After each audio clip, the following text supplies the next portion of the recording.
Hey, what's up, everyone? I think I'm muted from the people that are doing the debate with me. But, thanks for being here. The debate's supposed to start around 8 o'clock.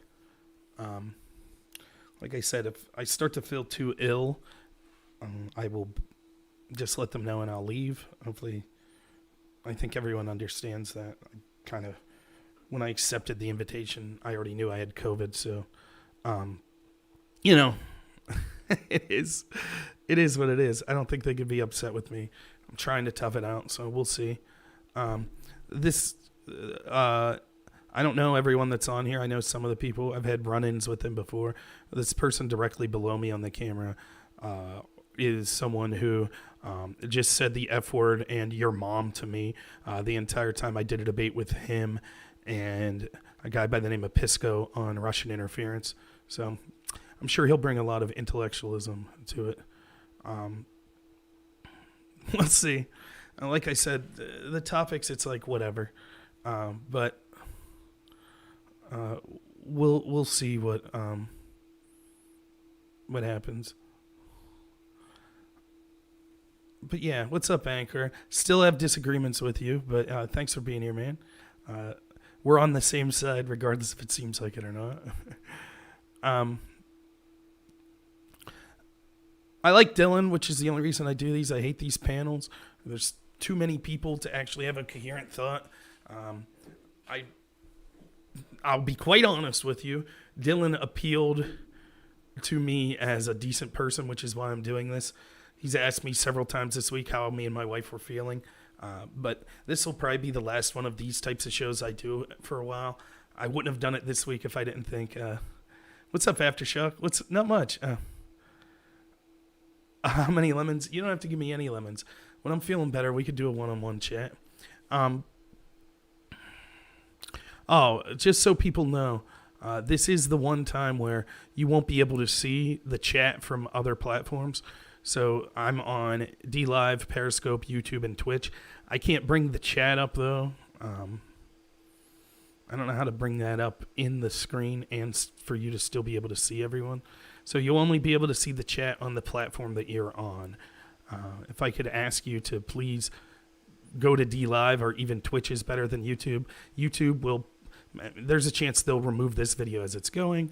They're one of the biggest threats to our country, YouTube. We should do everything we can to get off that platform. Yeah, I saw that Aftershock. I talked about that in my video before this. So. All right, I'm going to unmute and see if these guys are ready to go. Thanks for being here, everyone. I'm okay. How are you?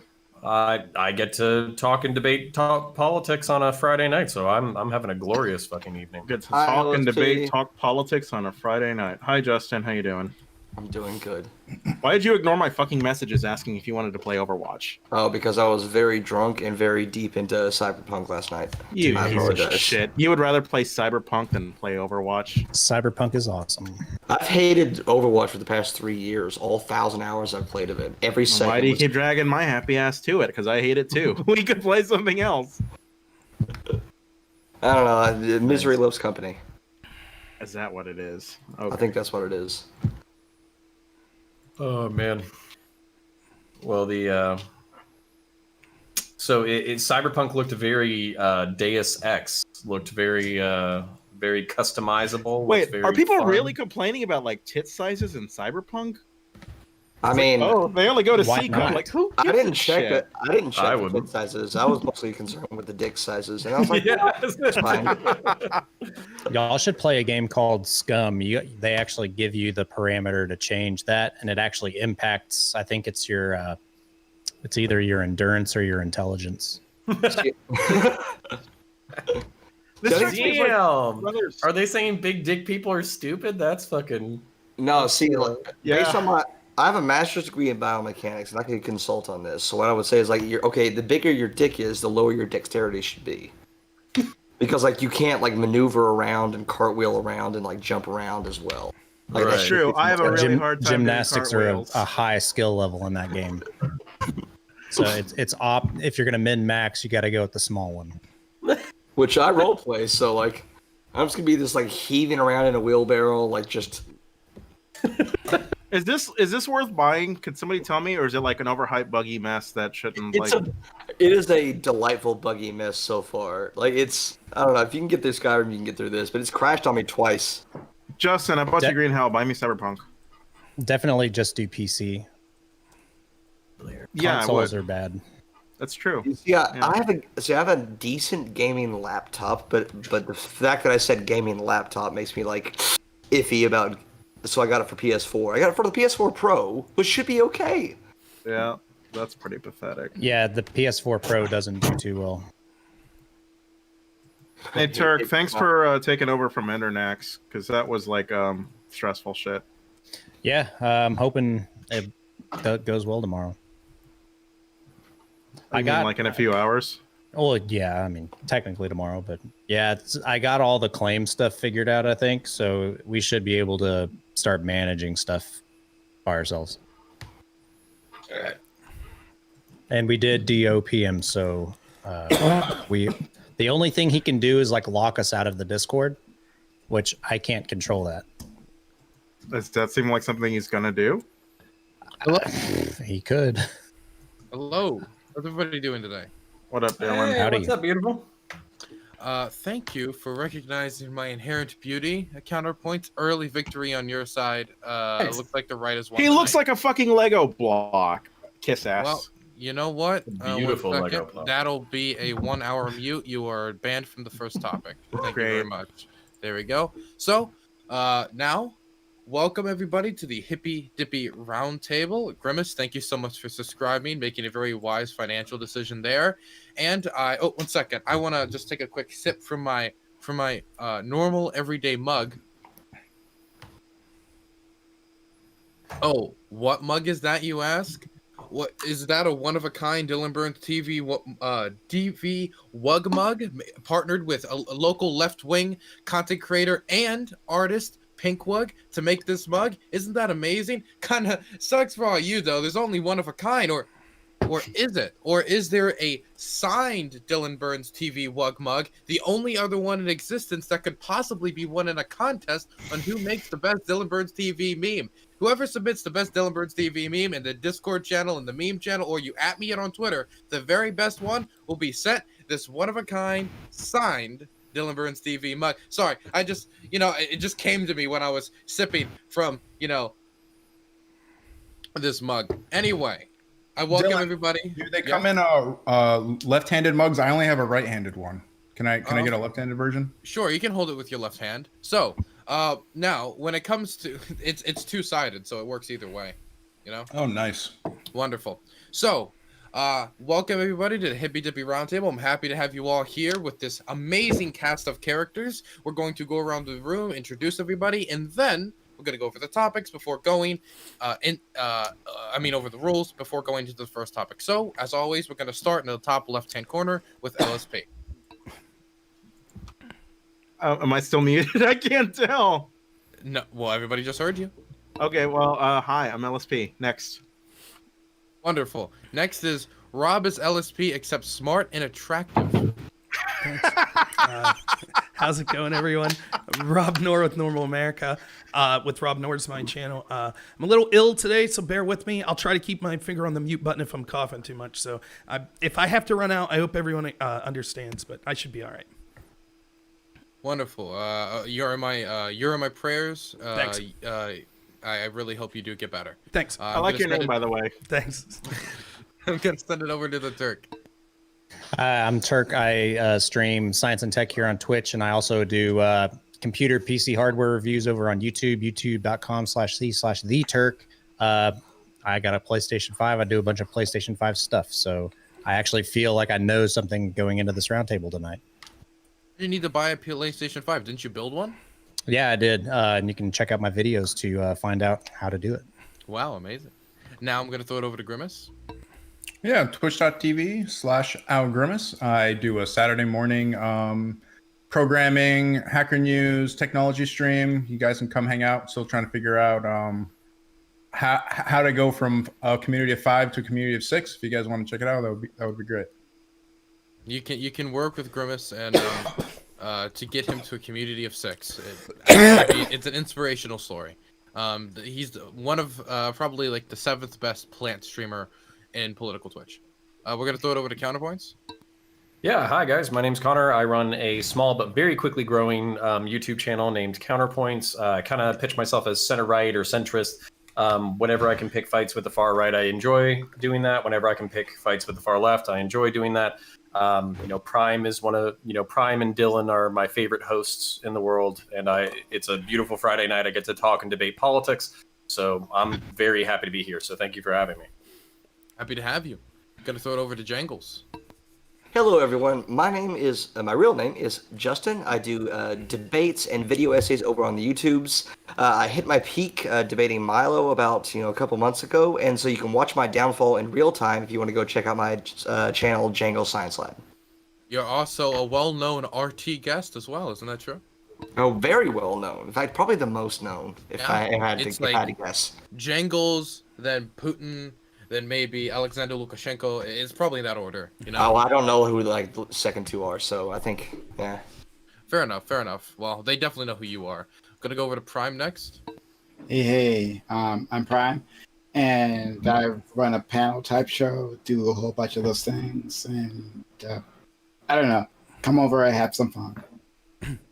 Wonderful. Go over there and have some fun, and then we're gonna send it over to CTV, who gifted me something. True story. Watch. Look at this.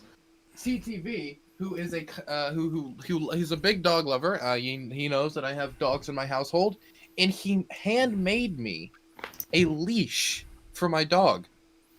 He made a handmade leash, and I don't know. I could also use it to carry around a purse as well. I mean, it's multifaceted. It's handcrafted Floridian craftsmanship right here. This is just amazing. He very kind of the man, and yes, I will show favoritism. Thank you very much. And would you like to introduce yourself?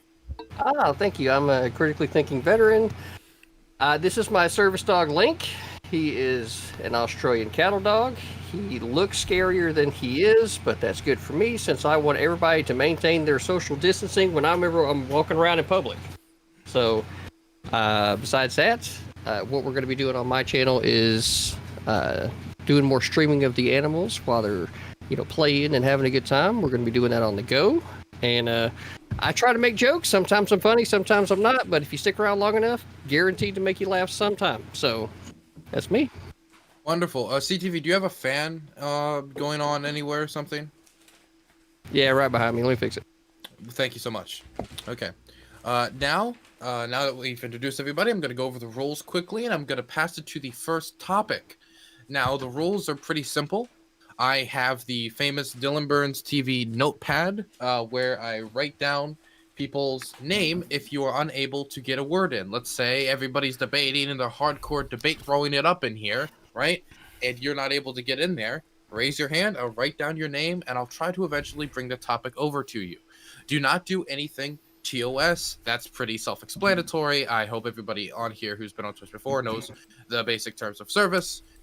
There will be a period within each topic, an intro period and outro period where you cannot interrupt others. This is so everybody can introduce and go do an outro for each topic.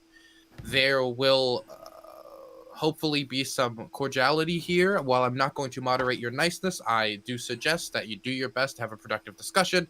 And finally, due to recent events on the show, there are a few words which I have quote-unquote banned, but you can say if you're quoting somebody else. The reason why, I will explain once more, is not because I necessarily want to restrict what you can say, but because every time these words are used, then the conversation moves from us talking about the topic to the words. And so those words are, of course, calling somebody the B word, the C word, or, of course, any slur. I hope people can at least restrain themselves from using that language. If you want to call things like stupid and other insults are allowed. So if you really want to insult somebody, you still can. Just try to stay away from those words. Does everybody understand the rules? And does there need to be any more explainers? Sorry, where's the list of these words? I just said them. Really? Did I miss? Wow. Okay, go ahead. The B word. The B word. What is which B word? Okay. What is the B word? Don't you know what the B word is? Okay. You know what You the gotta B put word in is. crayon for Grimace, all right? Okay. Barnacles. Yeah. Do I have to? Hey, do I I'm have- saying barnacles. No saying barnacles. 0 barnacles said in here. Okay.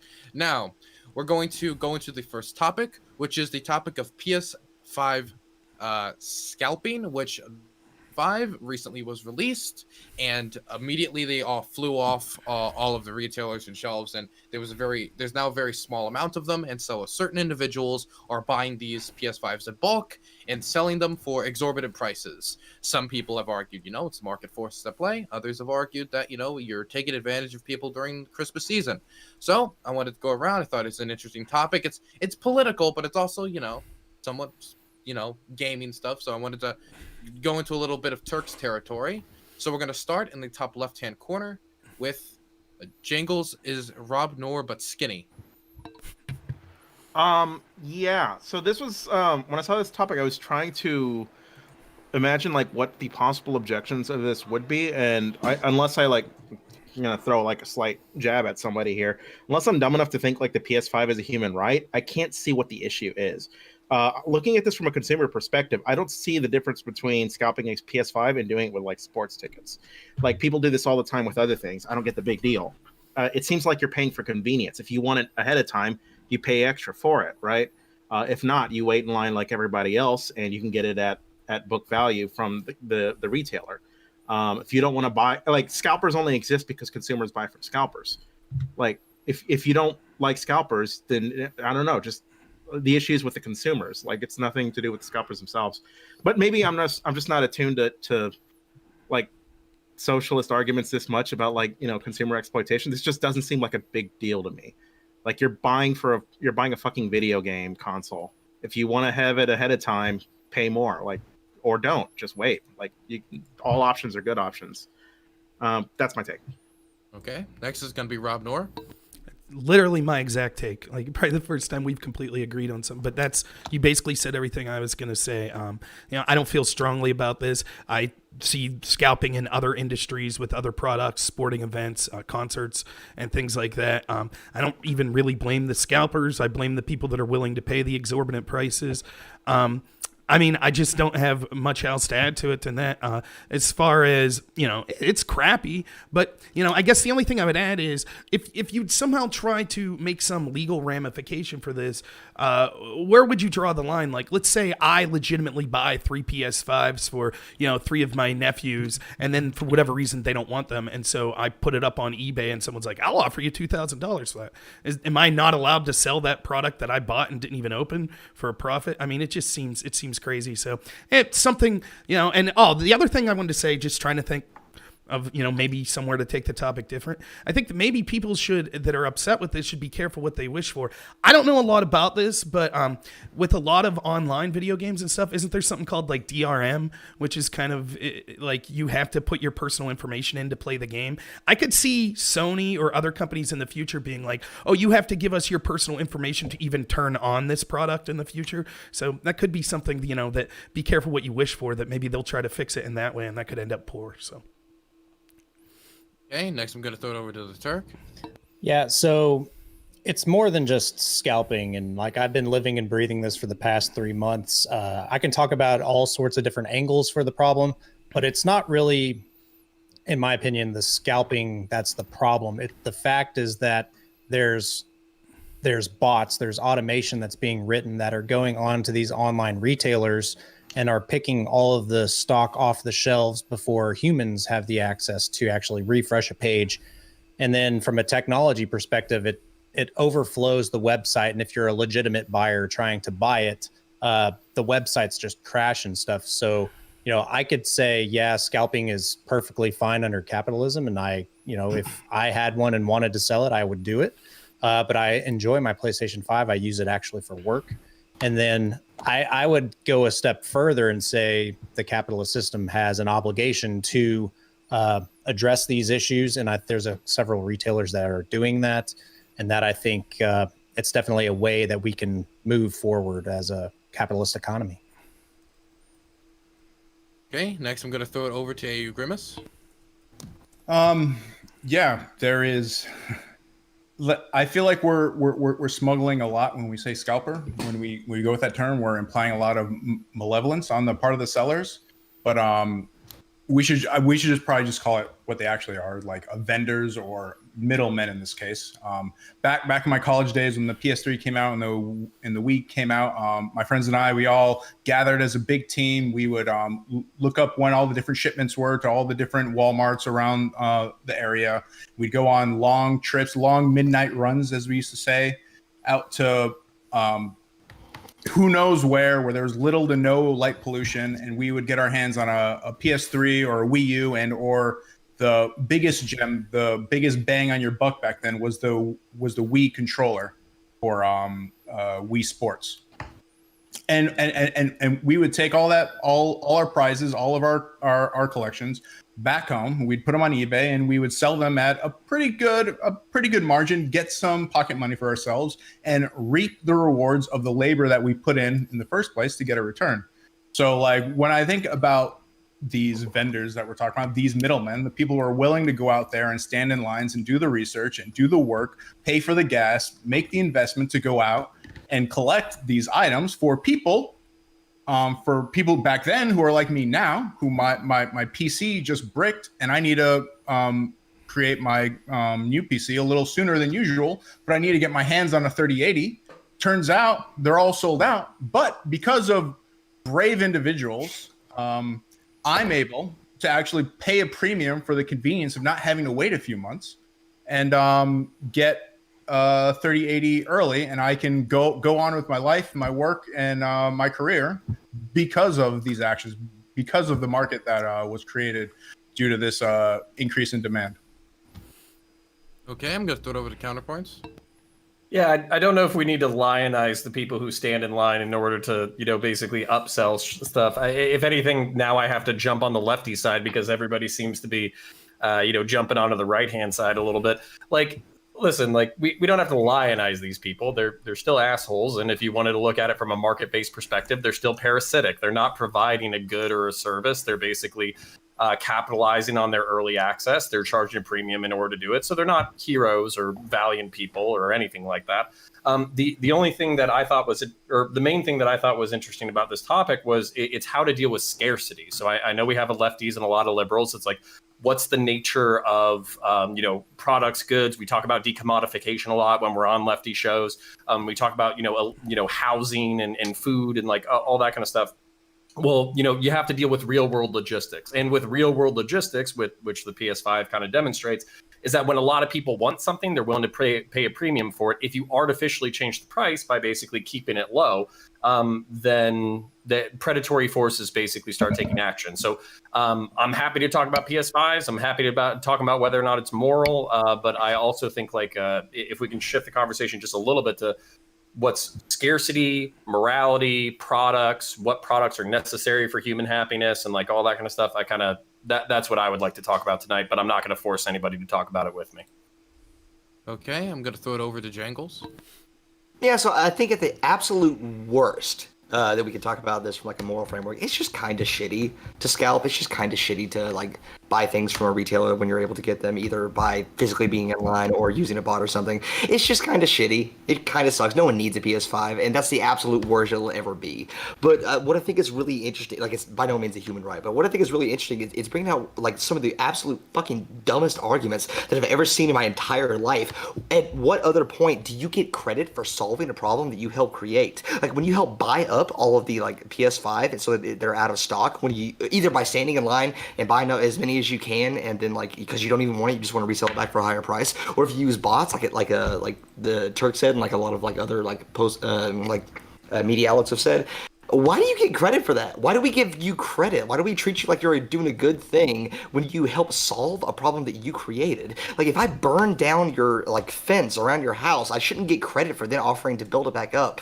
Like that's not, I'm creating a problem that I can then step in to solve. That is just insane to me. That is, I don't understand like the mindset to say like, actually, yeah, this is probably a good thing. Like scalpers, they're fulfilling a need that society has. Like I don't understand that, and I'm interested in getting into that a little bit more. Okay, next is going to be Prime Kai. Well, all due credit to my good friend Grimace, but He's a filthy criminal. Should be behind bars. I think that's the only way to make up for the hurt he's done to society. All Grimace, I'm glad you. I was nowhere near your area where you were taking up weeds when I was trying to get one way back when, right? I think what happens is with scalpers like you, terrible people, I mean, is that they buy up a massive amount of these things, right? Now you're doing it through automation, maybe things that weren't available at the time, right? But we're doing it through automation, and basically it means only people with of means can now get them, right? You may have saved up your money to get this item, right? Like you have the requisite amount, right? But up too late because criminals like Grimace again have already taken the entire supply, right? But don't worry, they'll sell it back to you for 3, 4, 5 times the price. No. Dear audience, please don't follow that man's example, because hopefully by the end of this conversation, we will convince you that people like him deserve to be in the deepest, darkest hole imaginable. Thank you. Okay, now I'm going to throw it over to CTV. All right. So, what's nice about going last after all these great minds is you get to see them cover all of the points, and then you get to be the guy that says, what did they not do, right? Counterpoints brought up a great question, which is how do we solve the scalping problem? Well, the only way that I can see that we could meaningfully do it is for 100% government control. This is the only way this is going to work, ladies and gentlemen. And this is how, just in short, that we could accomplish this. And the reason why is just by doing it, right? And then the reason why is because we want to help people, right? 2 basic ideas. There's a whole economic thing behind this that I've already thought through. There's a whole logistical thing behind this. But at the end of the day, if you get above a certain income and you actually become a full-fledged corporation where you have such a product where there's such a demand for it, then what the government needs to do is hold the stockpile until it has enough to be able to supply the citizens so that everybody gets it at once, right? So that's what we got to do. If you don't agree, I'm sitting right here. Okay, you've got open panel. You may now all discuss it. Please do try your best to be cordial. Grimace, why do you love the rich? Why do I love the Why- rich? there we go. It's not the rich. I don't think that you should get special access to an item because you're willing to stand in a line because you've got no job and you got a trust fund. You don't even from have daddy. to say PS5. So like, In terms of the PS5, I the don't PS5 see was available online to be able to win. Okay. So this is why I advise everyone to take my tip about cordiality. So as amazing as both of you are as big-brained heavyweights, people can only listen to one person talk at a time usually. So it would be better if one of you went first and then there was a response. And that should be me. Prime, you asked the question, right? Yes, so I I did. think I would like to hear Grimace answer the question. Fair enough. Yeah, I don't see what's special about somebody willing to wait in line or like stock a product online when it's actually released when the number goes forward. When the rest of us, adults in the world, are out working, we don't have the time, the ability, or the willingness to put down our lives to get these things because we're contributing to the economy. Yeah, I don't see what the. That's exactly why we need government control so that hardworking Americans like yourself can make sure that you can get that PS5 when everybody else has it. So it's not a matter of the government coming in, it's the market taking into account the actual situation. The problem is that even if you were to try and go to a store to buy any of these products, there are only like 5 in the entire store. There's been a huge shortage across the industry, and you could definitely go and wait for it, or you could try and go on online. But the mass amount of the stock was online, and the retailers just couldn't handle the surge in traffic, especially from all the bots. Well, what's causing, is it artificial or is it actual? Like, what's causing the shortage? So the shortage is mainly COVID has stopped a lot of the production facilities across the seas. And the other thing is that in September, we had processors launching from AMD, then NVIDIA launched their graphics cards, then AMD dropped their graphics cards, and then all the consoles. So it's like everybody's wanting to spend their money on the latest and greatest hardware, but it's like everybody's trying to get it. There's so much demand. You try and buy a graphics card that's like 4 years old, they're $300. They're actually above MSRP, and they're garbage cards. So it's both market, environmental, and the day and age of 2020, and people just can't buy things online because of our artificial stuff. That's like way too big brain for me. I have a way more basic question. Like, how is standing in line simultaneously? I don't know how. I don't know how, Grimace. You made the absolute worst sides of different arguments. It's actually pretty impressive. How is sitting in line both a labor that we should value? Like, if you sit in line and do that labor in order to buy something to then resell it, that's something that we should value because that's labor that you did. But also, standing in line should, like, oh, that's just a sign that, like, you don't have a job, and that's the only way that someone can, like, stand in line to get something, and it shouldn't be respected. I qualify that with the fact that I was a college student looking to earn some money. Okay, but then, the college students, why don't you not work liquor stores as well? Like, I don't understand. I've been a college student twice. We do not have free time. What are you talking about? Well, I did, as somebody who needed money to get through college. Yeah, and to give some background, I actually camped out for PlayStation 3 back when it came out. It was during like Thanksgiving break, so it was right at midterms. You'd finish your test, you'd go sit in line for 3 days. So it wasn't as big of a deal as y'all are making it. But to what y'all are saying, what you're trying to imply there, Grimace, is pretty bad, pretty iff. Yeah. Wait, what am I trying to imply? That people that don't have jobs, or people that work don't have access to go and wait and stuff. That's true. Wait. How does that have nothing to do with my point? What did you say to disprove that? I didn't say anything to it. I was just claiming that what you said, or what they're saying that you said, is pretty not sketch, but yikes. Can I chime in? The PS5, hold on. I just want to say that the PS5, right, was offered online, right? So, like, you didn't have to wait outside in some kind of queue. No, it was offered online. People came, they sat, they knew they were going to go fast, right? Of course they're going to go fast, right? But the store was crashing because of all the orders, right? And those bots had a large part into play in that. So it doesn't matter if you had a job or didn't have a job or whatever excuse that you're going to use here. Anyone who just fairly tried to get to get the PS5 at a fair price, right? At the opportunity that they could get to, was denied because of scalpers. Why? Because you're making.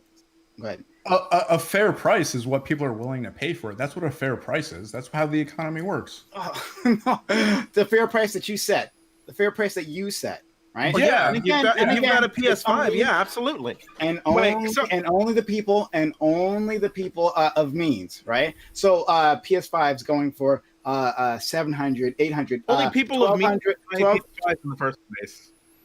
Sorry, so when I said only people of means can buy a PS5s in the first place, like, we're talking about a luxury item that runs. Again, you saved up. You saved up for that amount, right? Okay, and you can wait. Their job, right? They saved up. And they got the proper amount. Now you're saying, why can't the price, right? Why can't those people I saved up as well? What are you talking about? I saved up even more because my valets will go out and buy it for me, and I'll pay them a premium for the convenience. Exactly. Yeah, the only way that we're going to be able to stop criminals like Grimace is to get the government involved. I mean, seriously. I actually don't disagree with CTV. Like, yeah, as far as yes, you do. No, as far as like legality, I think I agree with CTV. They're like, yeah, as far as legality, like, I don't know if I want the government stepping involved, but at the very least, I think we can all agree that here's the penalty you do for scalping.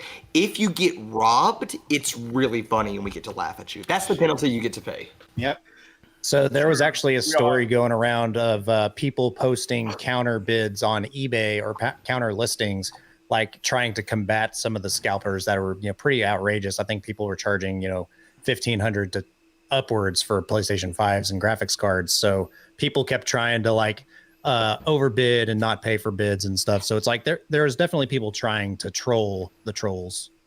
I mean, I'm just curious. Can some of the anti-scalpers tell me, if I'm a consumer and I don't have time to go stand in line and I couldn't beat the bots and I want a fucking PS5, what do I do? First of all, not have the bots in the first place, right? Like, again, that's the problem. This problem is Prime. starting with the Okay, no, bullshit. Prime. This is sold out either Wait, way. hang on. LSP, Bullshit. go ahead. Bullshit. Prime. I 100% don't believe that you would have an issue. I 100% believe you would still have an issue with scalping if the bots weren't there at all. Like the bots are a red herring. No, I'm just saying that the bots are part of the problem. I'm not saying that they're the source of the problem. They're part of the problem. The source of the problem are the people actually doing the scalping. Okay, but like, I'm a consumer. It's just a tool they're using to do it. So right. fair enough. But what I'm saying is, if I'm a consumer and there's no more PS5s, how are scalpers like hurting me? There seem to be providing me a service. Part of the reason is no PS5s. Like, just like Jangles said, like, you've created the problem as a scalper, right? Why is that a bad thing? If I have to compete against everybody else and I can't get a PS5, why shouldn't I go to a scalper? I mean, I think at this point, all that we should have to do as gamers is just go register with the government, right? Say, look, we're gamers, we partake, right? And then the government, as soon as they reach the cap of the number of people that are registered as PS5 users, they send them a system, right? It's your real take at some point. This is like real funny and everything. No, he is spitting facts. Gamers should have to register with the government. I 100% right. How much of the economy do we fucking provide? I don't understand what the problem is here. With the amount of hate speech that's going on, I could see it definitely being a good place to start. And they're working on weed right now. I mean, that's what we need. I know I'm not supposed to give my takes in this show, but what I'm thinking is I think CTV is on a roll here. I'm thinking, right, but gaming is like too like radical, it's too cool for just everybody. So I think people need government issued gamer cards. So if they want to play video games, they need to get approved by the government because not everybody can be that cool. I thought that was my V card. No, sorry, never mind. Sorry, never mind. Go ahead. I'm just curious, will these gamer cards allow you to actually kill people in Minecraft? Like, you won't have to just be a euphemism anymore. No. It's actually a thing. There's definitely a special license for that, but it's a graduated system.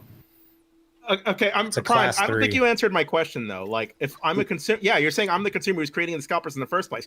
Actually, there's just a lot of demand, right? Consumers, there's a lot of consumers, and there's fewer products than there are consumers, right? And if I want a PS5, I either wait for them to manufacture more, which is an option everyone has, or I buy from a scalper. Why is buying from a scalper bad?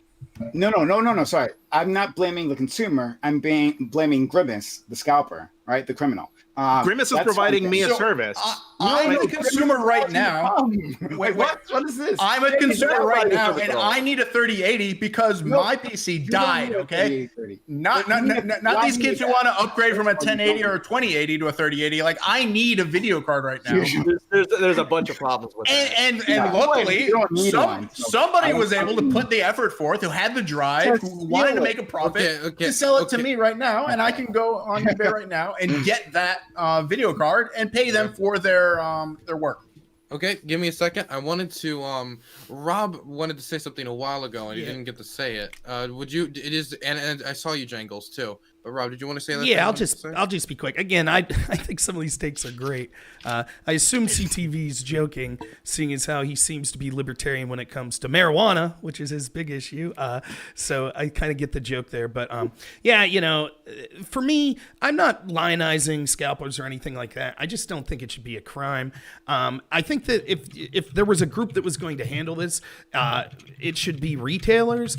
Some retailers try to do things like, only 2 per customer, things like that. So that's where the change is going to have to be. It's clear that companies like Sony artificially put in scarcity as a marketing ploy. You see this all the time. So clearly they're never going to just out and out come out and release like 5 million on day one. They're going to make sure it's scarce. It will lead to scalping, which is good publicity for Sony. So it's a win-win for them. And then just real quick on the question of bots. I mean, to me, if we're going to talk about bots and what to do with them legally, I think a far bigger problem is bots in day trading in the stock market. I know that's a completely different topic, but I think that that's actually something that we should consider making criminal, because that literally has the ability to ruin people's lives in retirement. I don't really see that as much talking about computer parts or wait. 100% agree with you, but like I think the bigger problem is actually, so going back to, I think the day trade thing is actually a really interesting point, Rob. But going back to what you were saying before, I think the scalping, they're creating this issue. And sorry, what'd you say again? It's sold out either way, Prime. It's sold out for people like me either way. It's sold out either way. Yeah. Yeah, but you've created the problem. You've literally created the problem. Like, so, like, first of all, you don't need a 3080, right? You're saying that you absolutely need one. I don't think you absolutely need one. I do. What are you talking about? There's no point in buying a 2080 right now just to buy a 3080 later. PS5 in the first place. Technically, I take offense to that. I do need mine for work. As a content creator, I do require the first one. thing you said, I like. Yeah, and I need to push out content for my 6 people. Rob, what was the first thing you said? I'm sorry, I completely lost it. I said I wouldn't lionize scalpers. I don't really think it's a good thing. But I also said that companies like Sony kind of like it because they do use scarcity intentionally to drum. I don't think in this case for Sony, I don't think this was a case of them like intentionally creating scarcity. I think Nintendo has done this, right? For those those little idols they had, right? You put them on your you know what I'm talking about, right? Like those little Mario Sky Rangers or whatever? Yeah. No. Oh, the Skylanders. No. It's okay. You know what I'm talking about, right? The amiibos. Amiibos, yeah. They personally created scarcity at that point. I don't think it's happening now. I think it's actually a matter of the parts, like because there are a lot of technology companies buying up those same parts in terms of the electronics right now. I think that's one of the reasons. And then there's the pandemic as well, slowing down production costs. I think that's the problem here. I don't think Sony's specifically doing this, but I could be wrong. No, you're 100% right, because when you look at a computer, it's a bunch of printed circuit boards, not transistors, but like MOSFETs, power gates, and all that stuff. So it's like everything's built off of these similar components, but what's really driving the scarcity is the custom dies and the actual processors of these, because they're all unique and they're only being manufactured by one of 2 fabrication plants, which live in Taiwan or across the seas. And those got shut down massively earlier in the year, and they continue to get impacted. So there's all sorts of scarcity, but it's only elevated by the fact that there's bots and all this automation. Yeah, but the bots, again, aren't the source of the problem. The source of the problem are the scalpers, right? The bots are simply a tool that the scalpers are using, right? Why is it the source of the problem? Old family criminals that sat in line like Grimace, but then now they're high-tech criminals who can do it more effectively. But that doesn't. But the source of the problem is that people are all artificially afflicted. Yes, some people are going to have to wait to get a PS5. That's true, absolutely, right? But at least everyone is in that boat, right? It doesn't matter how much you make. We're all inconvenient people, and only the people who of means, right? The rich people that apparently Grimace works for, only they will be able to access these products. Okay, give me a second here. We have Jangles, then Turk, then Rob. I mean counterpoint. Okay, counterpoints, then CTV. So Jangles, you go on. Awesome. So first off, I wanted to just show off my Overwatch Razer Kraken headset to Generation Identity headset. Yeah, no, it's Overwatch. I promise. The game that I hated, just to show my gamer cred. Also, I think we've established the point, that the scalpers are. At least in part. Obviously, they're not the entire source of the scarcity of any product, but they're at least contributing to it. It's kind of weird, say that they solve a problem, they help contribute to it. But also, in what universe are they solving the problem? They're not. What if you can't get it from a scalper? What if someone buys it from the scalper and then scalps it again? They're just kicking the can down the road. They are literally solving nothing, and in fact, all they're doing is pushing the exact same scenario further and further until at what degree of scalping does it become weird? Again, I'm never going to push the point that this should be the government should step in or there should be legal consequences. I'm just saying it's going to be I think for every generation of scalping, if you bought it from a scalper and you're scalping it, that's second generation scalping, we get to laugh at one more broken bone you get for someone taking a bat to you. I think you at the point you get to 3-4 broken bones that we're allowed to laugh at. I just think that should be the moral consequences. We get to laugh. Wait, but if it goes further down the road, that means somebody's still willing to pay an even higher price, right? Yeah, but again, what if you solved? No problem has been solved. It's just now it's solved getting those people the PS5 who were willing to pay this price. Yeah, but you understand how those people get to get a PS5, right? Yeah, and then wow, why should rich people one of the coolest parts, one of the only cool parts about capitalism, as described by like that one painter who like painted the Cokes and stuff. What was his name? Eddie Warhol. Wait. Like, You're taking money from rich people, though, right? Hold on, it's really cool. The only cool part about capitalism in America is that like all of us pay the same price for the same product. Like if you want a Coke, if you're rich or poor, the same amount of money gets you the same Coke. What's awful about this entire setup is that like now only rich people get it for Christmas, and that doesn't seem like a ton. But These things are true. All that is true. Like, hold on. Lots of people were successfully able to get the PS5. Lots of people paid it as a very small premium, and there's lots of places in restaurants where people pay a premium. And what's your argument? And what's your argument that scalpers are providing a service? Those two, you have contradicted yourself with every single argument you've made, and I've loved every second of it. Sorry. What did I contradict? Maybe I'm like really small. Standing in line is both labor and a sign that you don't do anything worth in society. Yeah, and then you're standing in line to get the money if you're scalping, right? You're hustling. As people on the street say. Yeah. Okay, you're hustling. I guess you're hustling. I guess that's labor now, like standing in line. Well, guess what? Everyone else standing in line was also doing labor. Like how? What? There's lots of Walmart graders who like stand right in front of the entrance to the. What? I'm sorry. What is the labor of like? I guarantee, if we look up stats on this, 20% of all PS5 sales were from people on the toilet actively taking a shit while they typed into their phones to buy the PS5. I bet money on that. That's exactly what happened. Do you want to call that labor? I'm pretty sure they don't have stats for that. You know what? If they don't, they should. I don't know I don't understand the point of science if we haven't collected stats on that.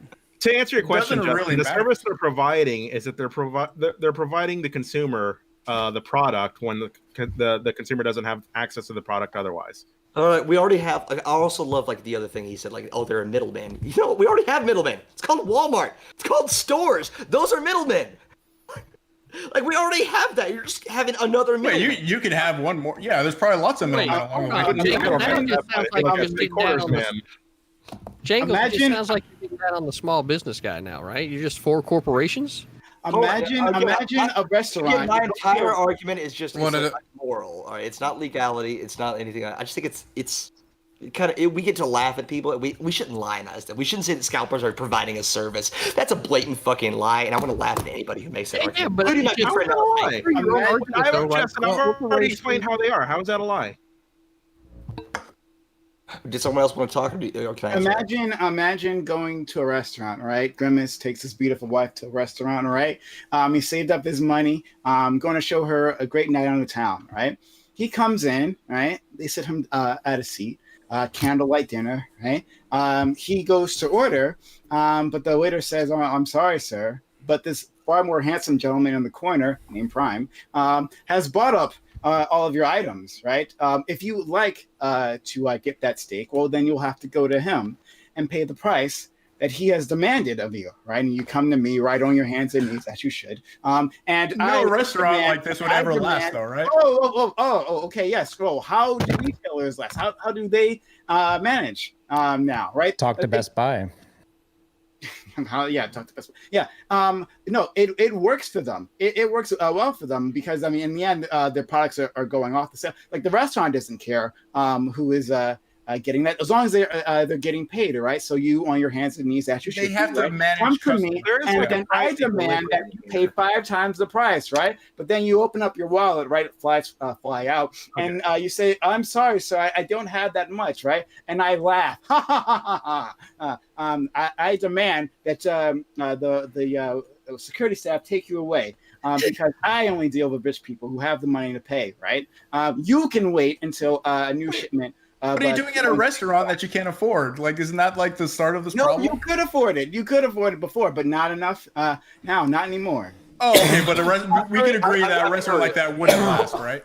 That just like, or you could just burn the restaurant. If that's the case, then people like you would have destroyed it. Okay. Give us a moment. Grimace, you can respond to that. Then we're going to go back down the line for Turk, Counter, and CTV. I just want to say something specifically to what Prime just said. I love that little story that he laid out. If you don't mind. Otherwise, the joke's gone. Otherwise, the joke's gone. Okay, do it. You stay a joke. Go for the joke. Because whenever he was telling his story, what came to my mind was the Merovingian. Does anybody remember who the Merovingian is? From The Matrix, the Frenchman, right? So I could just imagine Grimace walking in as Neo, right? And we got Prime as the Merovingian. How's this going to play out? I don't know. Neo wins in the end, guys. No, going back, there's no way a restaurant like this would last because they have to manage the PR of their restaurant in general, and nobody's going to want to go to a restaurant that you could get outbid on your food beforehand. But luckily, scalpers are just like a short-term enterprise for people to go out, do the hustling, do the work, get these items, and sell it to people. Stop calling it hustling and work. It's not. Come on, let's not pretend it is. It absolutely is. It absolutely is not. You get through the research. You got to invest in the gas. You got to invest in the time. You got to get your buddies together. You know how I know it's not work? This goes into my point. You might not even get it. Yeah. Do you know how I know it's not work? Because nothing a hustler, nothing a scalper does isn't something a regular consumer would do to buy the product in the first place anyway. What the fuck are you talking about? Gas? No, there was plenty of people. There's plenty of people who go there to these places. You have to take the time to drive in the first place. What the fuck are you talking about? Yeah, and there's also a chance that you go there and you don't get it because like some of the local kids actually. Wait, Justin, is your argument really that these are labor value equal because both people drive to the same location? No, I'm saying it's a really dumb argument that you put labor into something that you added value to a product because you went and got it. Well, you do because you're exchanging it for money. And you're just doing it at a nut mark. There's by all definition, the you in the are. world. There's all the. Hang on, I have to explain this difference because it's going to. No, I have to explain the difference to you. There's all the difference in the world between paying your cousin $20 to stand in line for you and like paying a scalper an extra $500 for the exact same product. There's all the difference in the world for that. What is the added value that a scalper? It's a $480 difference. All you've done is you've created new. You've generated new economic activity. The only difference is one generates more. These are both. Like, if you want to like really be like pedantic about it, these are both extensions of labor, but they're not just value equal. Like what Grimace is describing is basically the basic cycle of any economic transaction. Right. For example, if I order from Uber Eats, I pay more because someone went, picked up the product and brought it to me. He's paying a premium for convenience. Right. I'm not saying I think that scalpers are great people or anything. I'm just saying. The analogy there is like paying your cousin to stand in line for you. That's the analogy that you're trying to draw with Uber Eats, not scalpers. No, it's an impersonal. It seems like there's more of a problem with the fact that scalpers are not required to have a business license than anything else. Well, my question is, just give me. Rob, you haven't talked in a while, so you say something, but then I got to throw it over to Turk and the rest of these people because they've been waiting a while. Well, just real quick, and I know Jangles I kind of agree with your take, Jangles, I think, and LSP, kind of a combination of them. But like for Prime, I just wanted to ask you, like, do you legitimately think it should be a crime to scalp? No. I just don't know. I just don't know where we would draw the line. I mean, I think that we could all understand that you could tell in your own heart, or I don't know, COVID brain talking here, but like, when someone's doing it as like a business model, they ordered 50 PS5s, but there could legitimately be a situation where someone orders 3 or 4 and then sells them, and they should be allowed to turn a profit on it. I don't see a problem with that morally. But yeah, I think that particularly the people that are using bots or that are trying to buy up hundreds of them and sell them, I don't think it's like makes them great people or anything, but I just, I think that it's up to the retailers to stop it, and if consumers would stop dishing it out, then the problem would end. That's it. That's I guess my only take on it. Turk? Yeah, so to feed off of that, I 100% agree. I believe retailers definitely have a lot of skin in this game, and I like to commend companies like EVGA who have completely changed how they're actually selling their 3080s, 3070 Ti's to their customers. It's an queue system now, though, so it's like you're going to have to wait for it, but your name is on a list and you will eventually get served. So I commend them for trying to change things. And I'd also say as consumers and stuff, we need to write to eBay and other, third-party sellers and say, hey, if you see something that's 50% above MSRP, you need to flag it as scalping and either charge excise tax on these people or some other mechanism to help keep those products off of those sites. So it's like there's lots of different market ways to handle this problem. It's just a matter of us doing that and getting that going. But to the point I want to bring up is Prime. I think this is interesting for you. Is this is the what's going to be happening with the increase in automation? People are going to be writing scripts. They're going to start hiring new things, AI, whatever, to go out and do these tasks in order to increase value on commodities and whatnot. So this is the reality. And if you're not comfortable with how to facilitate it, work with the system, or change the system, it's only going to get worse. And providing what's the one guy that wants to give people the money, the freedom dividend, that money is going to mean nothing, because it's going to be valueless, because everyone's going to be just trying to add value on top of other things. So this is the future, and we need to address it without letting it go out of control. Okay. Now it's going to go over to Counter, then CTV. I got to use the bathroom quick, so please be polite. Yeah, so if I cut out randomly, I'm going to apologize. I have a puppy and she chewed through my hard line, so I'm just on Wi-Fi right now. That's why I keep jumping in and out.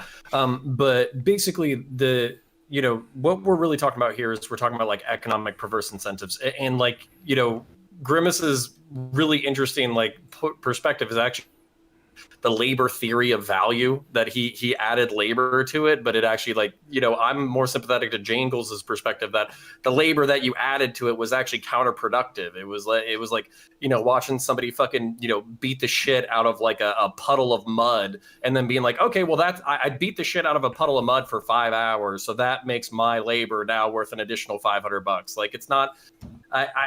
It's actually really weird hearing LSP advocate for what seems like capitalist realism, where because like people are willing to pay $500, that's actually $500 of economic productivity that's been added to the market just through these perverse incentives. It's super fucking weird. Counterpoints. What I'm going to be doing is paying these people to wait in these lines and get these items that I wouldn't normally be able to get. Like that's the service that I'm paying for. Not beating a puddle that has like nothing to do with anything. Like, this is extremely important to the acquisition of the item that I want. Right? Why are we keep arguing on the old way of doing things? Obviously, right?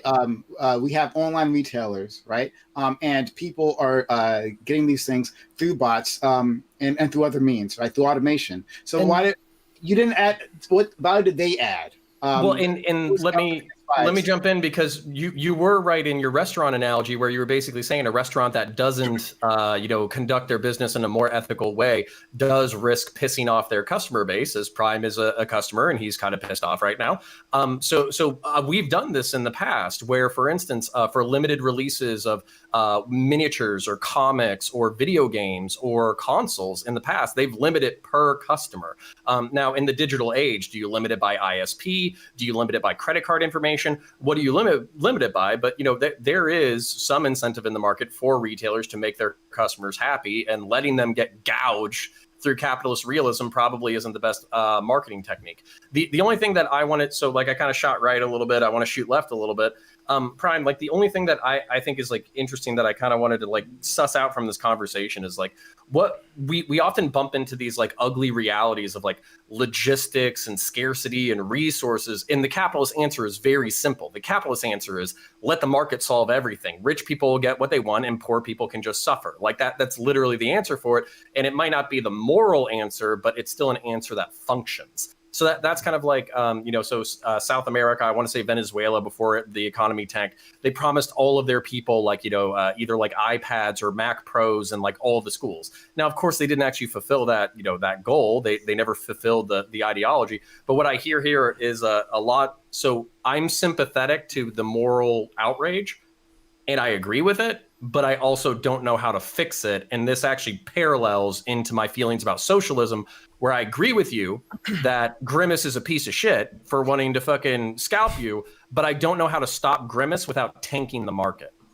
I think. Wait, one second. So they just got called out. Can you tell me why somebody who gets there at a certain time at a certain day is more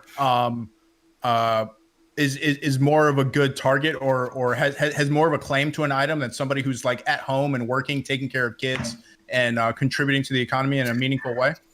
Also, are we gonna pretend like the issue is like how early you got there and not the fact that you're gonna sell it for a marked up price? Wait, this is what they call in debates a pivot. I don't know why the issue. No, yeah, I agree. It is what we call a pivot. We're not arguing that you got there first. We're arguing that you got there first in order to sell it for a profit for someone who would have bought it for the regular price. To begin and I don't get the PS5 either way, right?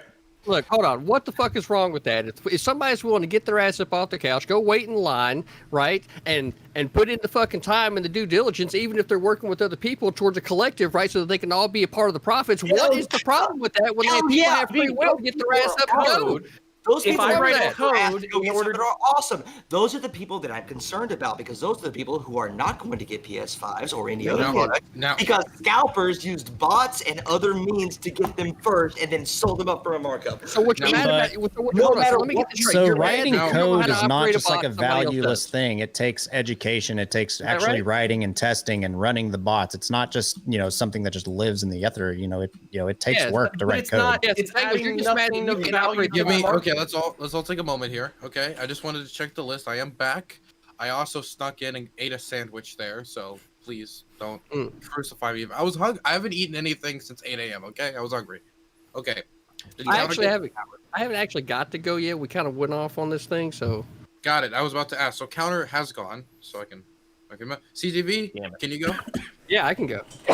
So Rob Noor pointed out earlier, I've been LARPing here for the first part of this. It's been rather fun, actually, but the reality is if somebody wants to get their ass up off the couch and go stand in line, right, if they want to put the time in operating the bots so that they can get this thing done, then the only thing that you have to say is, I'm too lazy to go do it myself. So I want to get the government involved or some other entity involved to try to make it fair because I don't want to have to do any work.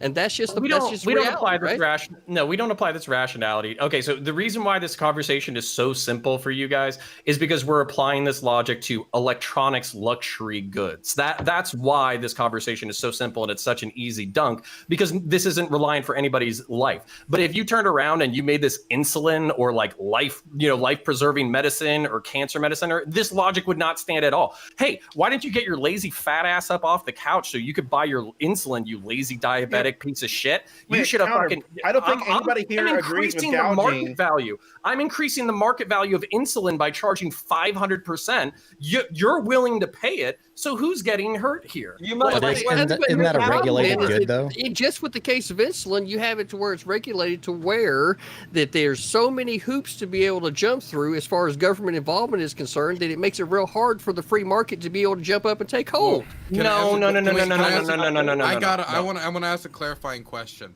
I'm not supposed to do this, but I'm actually going to do it non-meme for a second. Wouldn't the difference, though, be between this is obviously with insulin, you have a trapped consumer who doesn't really have an option there, where with the PS5, like, I understand that, like some video games are cool, but I don't think playing Cyberpunk on the PS5 is exactly needed for me to survive. No, Dylan, you're totally right, and that's why this is such an easy dunk for like the pro, market, pro scalping people. But pro criminal. This is why it's such an easy dunk for the pro criminal side, is because this is not necessary to live. But at the same time, like there keeps. I'm not saying that it's everybody on the panel, but they keep trying to say, oh well, it's just the way that it is, and if people want to pay it, who gives a shit, and like all that kind of stuff. Counter, do you have a solution for it that is? Counter, do you have a solution for that isn't abolish capitalism? No, but at the same time, like what I'm saying specifically is when it applies to luxury electronics goods, no, but there are certain things in the market, which is a more interesting conversation, that don't respond to the profit incentive, and we shouldn't act like this is a good thing. We don't with any of those other. Oh, okay, sorry. No, I said you can go. I said I'll let you go. Then Jangles. Oh, we don't with any of those other things because we can obviously see the negative drawbacks. If you don't have a solution for it with a PS5, I don't see like what other answer we're supposed to give other than that's just the way things are. Like, what answer should we give? Okay, but people apply the same logic that you are applying to essential goods and services, to things that are necessary for their life. So while I'm okay with accepting your argument right now because PS5s are a luxury good, and if you snooze, you fucking lose, and we live in a capitalist society and all that kind of shit, the only thing that I don't like is the conflation of this is like morally okay or morally acceptable. It's not. The only reason why we're not up in arms is because this is a luxury product. If this was a necessary product for survival, it would be completely immoral. My point addresses that. Why are we making this distinction right now? That's what I don't get. It certainly seems like that it was like that's my point. Why? There's no point because honestly, it doesn't fucking matter. We're talking about PS5s. Yeah, Well, no, he's talking up the other extreme. It's an apples to insulin Jangles is next on the comparison. list. Gotta throw it to What Jangles. what counts as a luxury good? So let me ask everyone here: is a webcam a luxury good? Yes. Is a computer a luxury good? Yes. Is a USB microphone a luxury good? Really? What if your job depends on all three of those things in order for you to keep it? As the entire pandemic demonstrated, you have to be on Zoom calls. You have to be on camera. What Justin. happens if you? Hold on, no, I'm not done yet. Where's the line between luxury good? Like, what if you need something for your job? What if you need a PS5 Amen. for your job? What? Because our jobs are not like. Wait, what? this is our jobs are so varied at this A point. car I need is the a luxury 3080. good. I need the 3080 for issued my job, PS5s. and the scalpers allow me to buy it, as opposed to these kids who just need it to play Cyberpunk, right? Yeah, Justin, I I think- guess that means like you're a trapped consumer. Aren't you glad the scalpers bought it before you were able to get it at a reasonable price? Shouldn't you thank them? What the fuck is wrong with I'm you? glad there's an outlet for me to pay a convenience fee to those who would wait in line and be able to procure these items beforehand. So you're actually glad for the scalpers. You're glad that the scalpers are The same offering way you a I'm glad that 7-Eleven is open up at 4 a.m. so I can get my Sour Patch Kids and my big ass Slurpee. Those are the same thing. Okay. Excellent argument. Well, Doesn't matter. I would go to that. It's the exact same argument. If you're a food critic, it's necessary, right? It's not a luxury good then. Like, if you abuse the meaning of luxury good like this, then yeah, it's an absolutely valid argument. Hold on, no, because the entire point is luxury good. Like, what counts as a luxury good? Is a computer a luxury good or not? Is a phone? Yes. Is a phone a luxury Yes. good? Yes. No, it isn't. If you don't have a phone, if you don't have a cell phone in 2020, what are your chances of getting a job, dude? Jangles, are you saying every item is a luxury good? Essentially, yes. I'm saying that the distinction between luxury good and like a trapped consumer is really blurry in 2020. That's all I'm saying. And I think Justin, it's not blurry. The consumer, the consumer's trapped with insulin, right? Because they require They have a insulin to timetable, survive. They yeah. can wait on a PS5. Yeah, those are the two. Sorry, those, you that's all the binary choice. understand- PS5 versus insulin, right? There's You- no you all in-between. understand The point that I was talking about would be. You understand hypotheticals, you understand examples, you understand parallels. I don't know why you guys are having trouble pretending like you don't know what he's doing here, right? Jangles is I'm making addressing a perfectly reasonable argument. You're pretending No, like, well, he's I don't get these anymore. Like, these two things aren't exactly the same. Yeah, come on. We know, Alice, you know. Internet luxury and actual bullshit. He wasn't actually making an argument. He just We don't know told what us a the line luxury is good blurry. is between a fucking smartphone and a I PS5. think the term, I would say, a real question. You're talking about Please let me ask it. Is the internet a luxury good? There's a correct answer here. Yes, it is. And No, I will it is defend not. that. Yes. No. Break open the classifieds, dude. If you want a job, break open the classifieds. Okay, give me a moment. What, a newspaper? I mean, what is this argument? You shouldn't have to pay to live? Like, no. Damn, LSP. Okay, just give me a moment. It was Turk, then it's going to be Rob right after.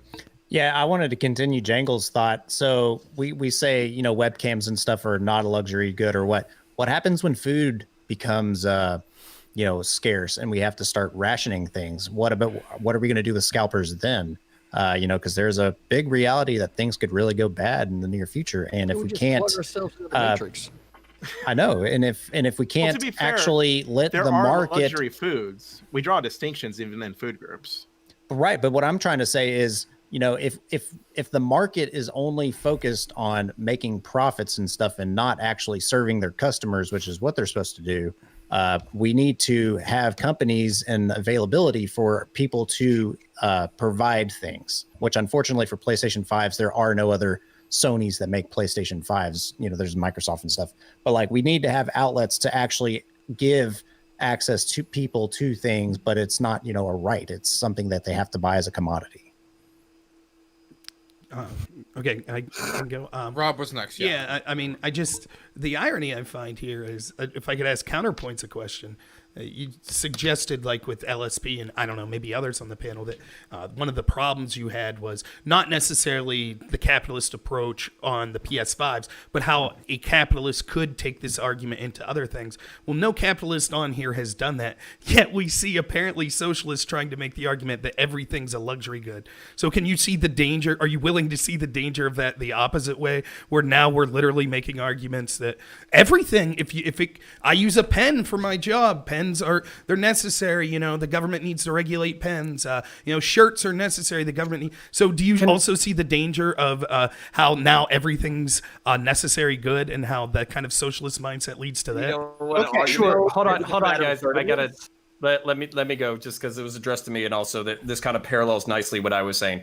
So yeah, but at the same time, I actually expected to be coming onto the panel as the right wing person and arguing against somebody who was memeing about state issued PS5s and guillotining Bastiat because he bought like 6 PS5s and scalped them on Twitter. Prime would be doing that. It's not too late. Hold on, lefties. I got you. Jesus Christ. But the same way in which like Prime Kai is memeing a little bit about state issued PS5s, but Jangles and Prime both agree that this is probably not something that should be regulated by the government and criminal penalties and all that kind of shit, is the same way that I can concede that nobody here is arguing for purely capitalistic solutions for everything. But at the same time, there are people who are like that, like Martin Shkreli or whatever his name was, who basically did take life-saving medications, basically quintuple the price purely for profit, and then basically laughed as people died. And then when people attacked him on the left, who were like, hey, this dude's a real piece of shit because he's taking part of the capitalist market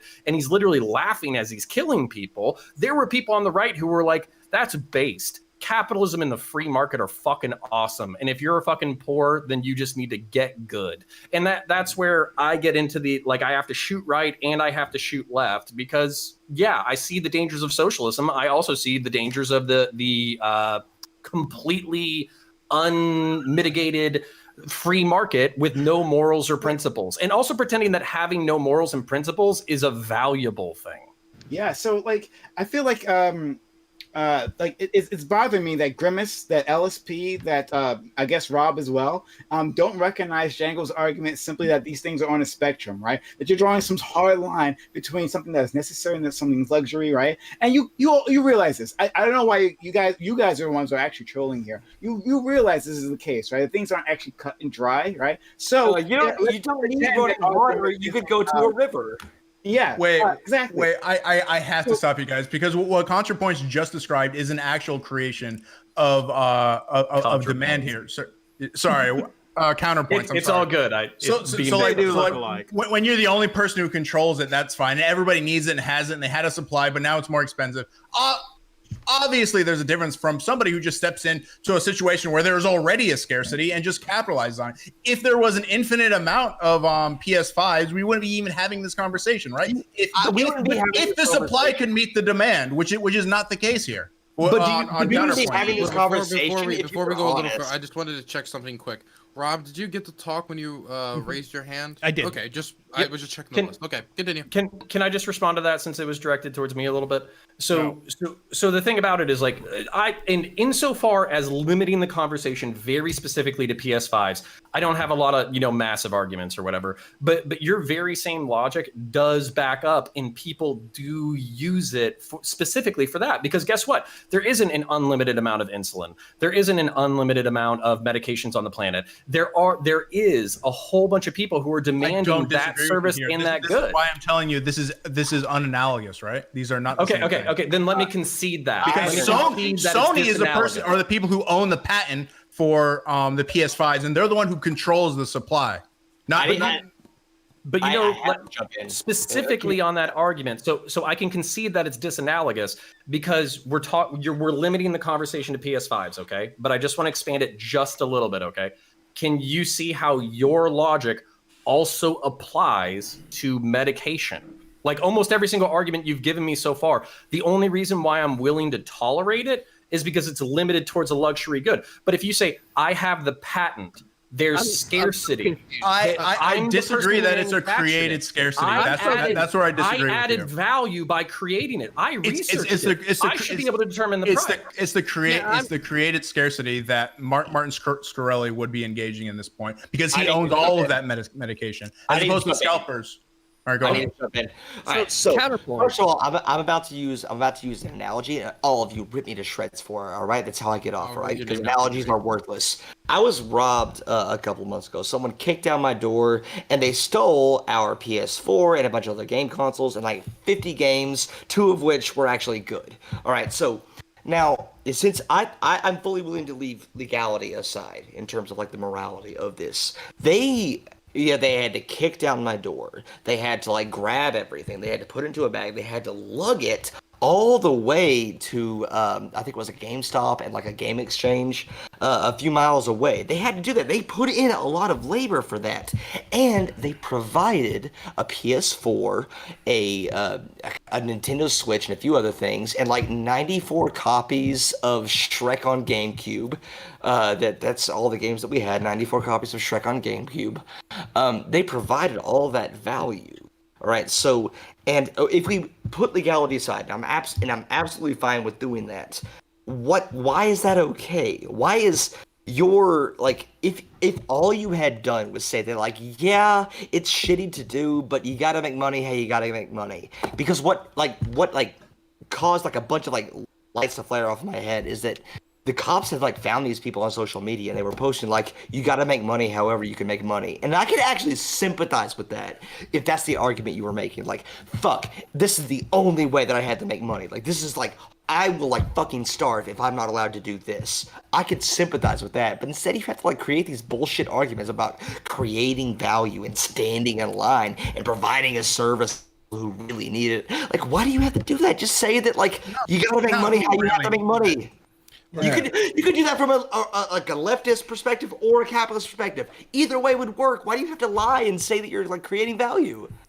Look, this Well, is you're creating value. Like the people who are selling 3080s on eBay right now have created value for me. Like I can now get a 3080 because it's now available because they were able to put in that effort to go about and getting the item in the first place, right? And now I can value their service by going and getting a 3080 for me. And now I can pay them the difference in the convenience. What is the value created buying from them versus buying from the site? I want you to explain that to me. Otherwise, you're full of shit. The site doesn't have the good. I can't get it. What if you could though? What if you could though? Because then you wouldn't buy from the scalper. Yeah, there would not be a market for scalped goods. Look, the whole thing. Personally, I value the burglar who transmitted that value to me. Because I was able to buy a PS4 on the cheap, along with 94 copies of Shrek. Yeah, so, and you had a market demand for Shrek on GameCube. So you guys have to understand that's not a luxury. No, these are bad arguments now. No. Your arguments were terrible. Agreements, right? I'm sorry. Your arguments were absolutely terrible. Saying adding value, right, by actively causing the problem, right? I have made the item more scarce, right? I have made it more scarce by buying up more than I was going to consume, right? More than I planned to consume, right? I wasn't like I was making a good faith effort that I might need 3 because I'm going to give them out to friends of mine, or maybe we would do some sort of a party at my house, right? So it wasn't what you were doing there. You bought 50. Right, you bought 50 to make a profit, right? You specifically make this problem, right? And saying you're adding value by transporting it from there to here. Amazing, right? Making it available to people who would pay more. It's a different market. But Prime, if we're going to go with your argument right now, Prime, if we're going to go with your argument right now, then it was out of Sony's prerogative to create any more than the amount of PS5s needed for like their employees or with a CEO or anything like that, right? I'm trying to sell the product. That's nonsense. Another bad. Wait, so is the scalpers. The scalpers are trying to sell these items too, just like Walmart's trying to sell these items, just like Best Buy is trying to sell these items. Yeah, those are exactly the same. The scalpers are the same as Walmart. Why are you making these terrible arguments? Like real quick, yeah, Rob? The value, like technically, even in Jangles' example, which is dumb as it is, there is a value that's created for the person that buys that PS4. The problem is the question of, is it moral? I don't think that the scalping's moral. I don't. I agree with the people on the left on that. I think you're basically, if you're buying 50 PS5s for profit, you're basically a scumbag. That's what I feel. But it shouldn't be. Don't you fucking insult my 30 comments. This isn't a moral question. But should it be illegal or anything? No. However, let me say, Jangles, just to add a little levity, like clearly. clearly you understand the difference is someone stealing from you that's both far more morally objectable, and it's actually illegal, which is why there's a difference on that. And ironically, you're just real quick. That's why I said that legality should be like right. removed, But just real quick, the irony is your example is actually more of a criticism of socialism than capitalism, because the socialists would say, well, if someone needed that PS4 more than you, well, then the government should come in and take that PS4 and give it to someone else. So that's the irony of your position. It's an indictment of socialism. You got it. You nailed socialism. Got it. Right, well, I guess for me, let's take a moment. CTV, you were next on the list. I want to get it over to you for a second. appreciate it, buddy. I guess for me, I mean, the moral argument is whatever somebody wishes for it to be, depending on the situation, because just the act of buying 50 PS5s and then reselling them is just that, right? Because you could think of a situation where you're the tech guy in your family and you're the one who has the ability to be able to run the bots or to be able to procure these items for 50 of your family members. And now you're the one that collected up the money. You're the one that did the work. You're the one that helped provide it for your family, your community, your friends, whatever it is. You're taking care of your people. Maybe some people didn't have the cash, so you had to put it out on the market. Reality is that by doing all the work necessary to collect all those, you do create value, right? So unless you are willing to go full government control, and I know counterpoints, you weren't here for part of it. I actually argued on both sides tonight. If you're not willing to go full government control on it, then you have to leave it full open. Otherwise, what you really end up doing is trying to get into other people's business, and I think we all know how CTV feels about people trying to get in my business. So, I mean, I need to I need to know, like, if we're allowed to take extreme examples on any hypothetical topic, like, what product would you be allowed to buy every single one of, and that's still okay? Like, for example, like, if to use our insulin example, like, let's say, like, you bought every single vial of insulin in the entire country, and that was the only way you could get it was now from this buyer. Would you be okay with that? This is an extreme. It's never going to happen, but it's an extreme example for hypothetical purposes. Are you asking me? Yes. Would this be okay in a free market system? Well, not in a free market system, no, because that's total control market, what you just laid out, right? But you just bought everything in the market. Like, what? In a free market, you could still and then you're creating a scarcity. Justin, you're creating a scarcity. Yeah, I mean, in that situation, you encounter both paradigms at once, because it goes from, say, being the free market to it being a complete control market, right? CTV, should people be able to patent medication? Should people be allowed to patent medication, the chemical solutions for medications? Like, that's the more pertinent question. Because that's how people do control the supply of medication. That's true. Jonas Salk didn't, and he's a badass. I think that we definitely need to be taking a look at our patent laws to be sure, especially with as fast as technology is evolving. I mean, hell, it wasn't just 10 years ago. We were all running on like quad cores, at the most, right? And nowadays we got i7s, i9s, and I mean the shit's just going crazy, right? So, especially in the field of medicine, I mean, hell, we cranked out a vaccine for COVID in just over a year. I mean, hell, that's supposed to be pretty impressive. I'm not clear. Was that a yes or a no? Should you be allowed to patent medication, the chemical solutions for medications? I wouldn't think so, but I'm more of when it comes to ideas and stuff like that, I'm more about humanity as a whole rather than somebody's ability to be able to capitalize off of it. Because it's fuzzy, right? Like, what should you be allowed to control in a market? When should the government step in? It's not this all or nothing thing. There's this dichotomy between either, like, the free market can have its absolute fucking heyday, or the government has to have 100% control. Why would you make... I know you don't agree with that. So what we need... This isn't the debate we're having, though. Like, I agree, but this is the debate we're having. It's a much broader question. Like, if you want to debate what should there be intervention to control the supply of, so as to make sure that every individual who needs a certain item and has it, like, that's a debate worth having. But it's just not. It's not the debate we're here to debate. We're debating about PS5s. Can we take a moment? Can we take a moment here? I have two people left on the list, and we should be moving on to the next topic very, very shortly. So the two people are Counter and Turk. I can save mine for closing. Okay, Turk. Yeah, so I would say that if it's a medication that you've done research and you've invested millions of dollars in capital, you should have the right to patent your IP. But this goes to all these conversations. We need to stop demoralizing capitalism and allow companies to do moral goods, just like Pfizer and some of these other companies. They're actually trying to get a service out faster than is usually possible while still maintaining it to be a we think it's a healthy thing to do. And there's definitely different avenues and ways to sell products that we don't have to just keep thinking big corporations are bad. Maybe we need to start fostering for smaller PlayStation 5 companies to develop cool products, so it's not just big money bags people, and we can try and have more moral good being spread. Okay, we're going to now go into closing statements. I'm going to start in the top left-hand corner with LSP. Hi. Yeah, first things first, we did not once pronounce scalping as scalping, and we were contractually obligated to because Dylan spelled it incorrectly in the Twitter thing where he announced this, and I bet that he's really embarrassed by that because it's a social faux pas to spell something wrong on the internet. Point number 2, whereas So next is going to be Rob. For real? Okay. Yeah, I mean, but for the first time, I think in a panel I've done, I kind of basically agreed with everything LSP said from the get-go here. I do think in spirit, I kind of agree with Jangles and Prime K's that I don't think scalping's moral. I think it's kind of a scummy thing to do. But, as far as priorities that I have, it's super low. The PS5, the fact that it's being scalped, it's just one on a long line. Concerts have done it forever. Other things that have been scalped over and over. So, I mean, I think that at one point Counterpoints asked, what are potential solutions?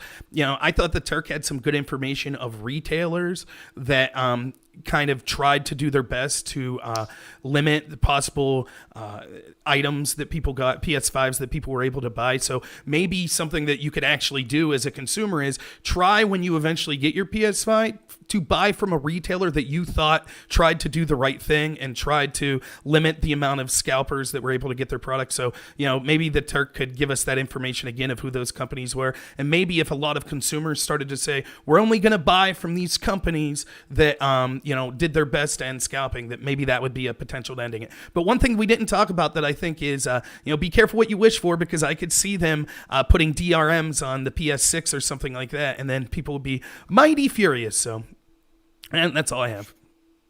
Okay, I'm going to give LSP a second chance to contribute to the discussion. Yeah, so let's try this again, LSP. Good talk, everyone.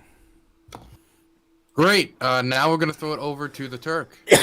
Yeah, so basically all of this scarcity has been going on due to, COVID happening. And then, of course, a bunch of cool products coming out. Check out my YouTube channel if you want to look into some of that stuff. But basically, going back to what Rob was saying, the market can handle scalpers. It's us as consumers that have to say, I don't want to deal with companies that enable scalpers. So we need to petition eBay saying that if there's any MSR products significantly above MSRP, they need to be flagged and taken care of, or change how you're actually going and selling your products. EVGA is doing a great job of doing a queue system. Sure, you're getting your product slower, but you will get it eventually. And then, of course, we need to develop better backends as we start to continue going more remote. Websites really suck when you've got 10,000 people trying to go and see what a 3080 costs or if it's in stock. So we need more robust systems globally for websites because that's the way our technology is going. Okay, next I'm going to throw it over to Grimace. Yeah, so if we're gonna question the PS5 as being a luxury good, I'm wondering what we do in the situation with somebody who does need a PS5 or a 3080 in my case, at least more than the common person who'd be waiting in line to get it to play Minecraft in Ultra HDR or whatever the fuck you do that for. Now that those 3080s would be sold out, and somebody like me can now no longer access it because nobody's been able to go out there and provide the service to me to put this item for sale and to help me in my life and my career. to get this item in the first place. So that's why scalpers are good in this case for people, working Americans who have careers and need to be able to buy things at the drop of a hat. I think it's pretty important, and it's a nice niche that's found out there for the convenience they provide to people who are of means, I guess you would say, people who are contributing to the economy, paying their taxes, and maybe in some cases wanting to buy it for their kids who are also not eligible to stand in lines with the rest of the children who might be considered adults legally. Okay, next it's going to be Jangles. All right, so what I loved about this conversation is that it was never really about the PS5s. All of us agreed that like PS5s, they're like no one needs a PS5 except in niche circumstances, and that's where like the spectrum exists incredibly. But what I loved is that we got to hear every single terrible argument. Grimace, I don't know if you're like a lefty or a righty or not. I didn't pay attention, but every single argument out of your mouth was the dumbest thing I've ever heard in my entire life, and I'm thankful that I've heard it. Like this, and you weren't able to counter a single one. I countered every single one because you're just not a smart dude. I'm incredibly excited to reset for the next topic. But this like notion that if you stand in line, you've provided a service, or you are providing a service to people who really need the product, which is a code word for people who can afford the product. Because what happens if you actually need this product and it's not available, but the scalpers have made it to where you can't afford it because there's just physically not enough money in your bank account? I guess you didn't need it then if you can't afford it, because that's what you really mean, can't afford it. You don't mean you can't need it, you can't afford it. But it was just every single terrible argument for like a lot of different things in this, and it was really, really interesting. And before I finish my closing statement, I just want to say that LSP is a garbage, fascist, liberal progressive who's an absolute piece of shit, capitalist, socialist, communist motherfucker. And just because he's like my best friend, that doesn't mean you should like him at all, right? Just because he's really cool doesn't mean you shouldn't recognize that he's like just a fascist piece of shit, okay? He also bullies people for not being great with words and spelling in the English language. So there's also that. Dylan, can I get like 5 seconds real quick? Not to talk to Jangles. Just something I left out of my. Why is everyone bullying me? No, that's not how this works, Grimace. Okay, Grimace. Fine. Thank you. Fine. I was called a criminal by Okay, next we're gonna throw it over to Prime. Okay. So a lot of harsh words were said, mostly by me, almost exclusively by me, to my good friend Grimace. But I want to make it clear to the audience that I love Grimace, honestly. I think he's a really good guy. And as you all know, those of you who are old enough, I guess, you can't control who you love. And I'm in love with an unrepentant criminal. He belongs in jail. He doesn't belong anywhere near human society. Like he has shown that he's a menace to society. He's shown he should be locked away. And if you do not agree with me, you're probably of a dangerous criminal mind yourself. The FBI have been notified. Thank you. Okay, I'm gonna throw it now over to CTV. All right, so we started off this conversation tonight with me arguing for 100% government control. Fooled everybody in the room. If this was your first time seeing me, geez, I can't imagine what that was like for you, right? But then we switched up and then we went for keep it free, right? And as soon as the room started feeling like, man, there is no way to argue back against that, what did Counterpoints do? Hey, let's make it about something else, so that we can try to put some type of wheedling area in there, and then that's when Counterpoints is kind of turning left.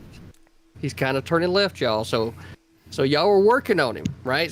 But since I was able to argue both sides of the thing all the way around, I feel like that I had a lot of fun. I hope y'all had a lot of fun. And Jangles and LSP, that is definitely a bromance, right? And Prime and Grimace. There's a Merovingian thing going on there, man. I don't know, like, are you going to be giving him cake? Is he feeding you? I don't know, but it begs the question, right? So anyway, no government involvement with this is kind of where we're at, because if you do anything else, you're really just controlling the market, and it's just all going to go to shit after that. So. Okay. Next, I'm going to throw it over to Counterpoints. The reason why I changed the conversation is just because I think we largely agreed on a majority of it, which was that specifically for luxury goods, the market needs to handle it. It will handle it imperfectly. These people are immoral. And the really only objections I have specifically for PS5s is I don't like the valorizing of scalpers. I don't like the capitalist cultural penchant to take things that are not virtues and pretend that they're virtues. It's not my cup of tea. I think it's really fucked up. Our society that like basically conservative Christians like my parents who care about poor people allegedly and all that kind of stuff can basically look at people who don't have healthcare and say, fuck them, they should have worked harder. So that's where I think we just need to stop pretending that things that aren't virtues are. And we can we can still, needle or thread the needle for like the utilitarian best society that we're looking for. But let's stop pretending that fucking shitty, unprincipled asshole moves are not shitty, unprincipled asshole moves. And then the only reason why I shifted this subject is because it's kind of hard to argue that we need state-issued PS5s. I might believe it, in my gut that we need state-issued PS5s, but it's a hard position to hold, which is why I didn't advocate for it. So ready for the next one, in which I'll probably be pissing off all the lefties. So we'll be ready.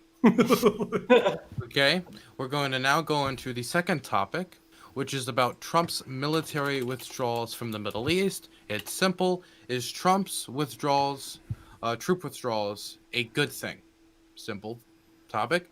We're going to start this time in the top right-hand corner with the Turk, and we're going to be going leftward. So first the Turk, then Rob, then Prime's intellectual match, also known as LSP. So Turk, you can begin.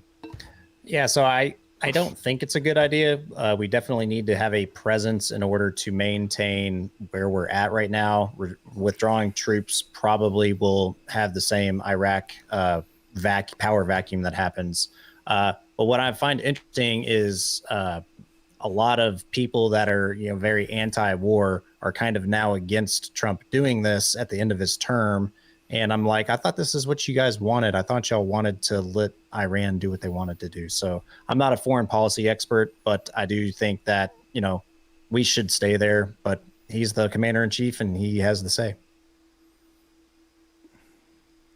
Rob?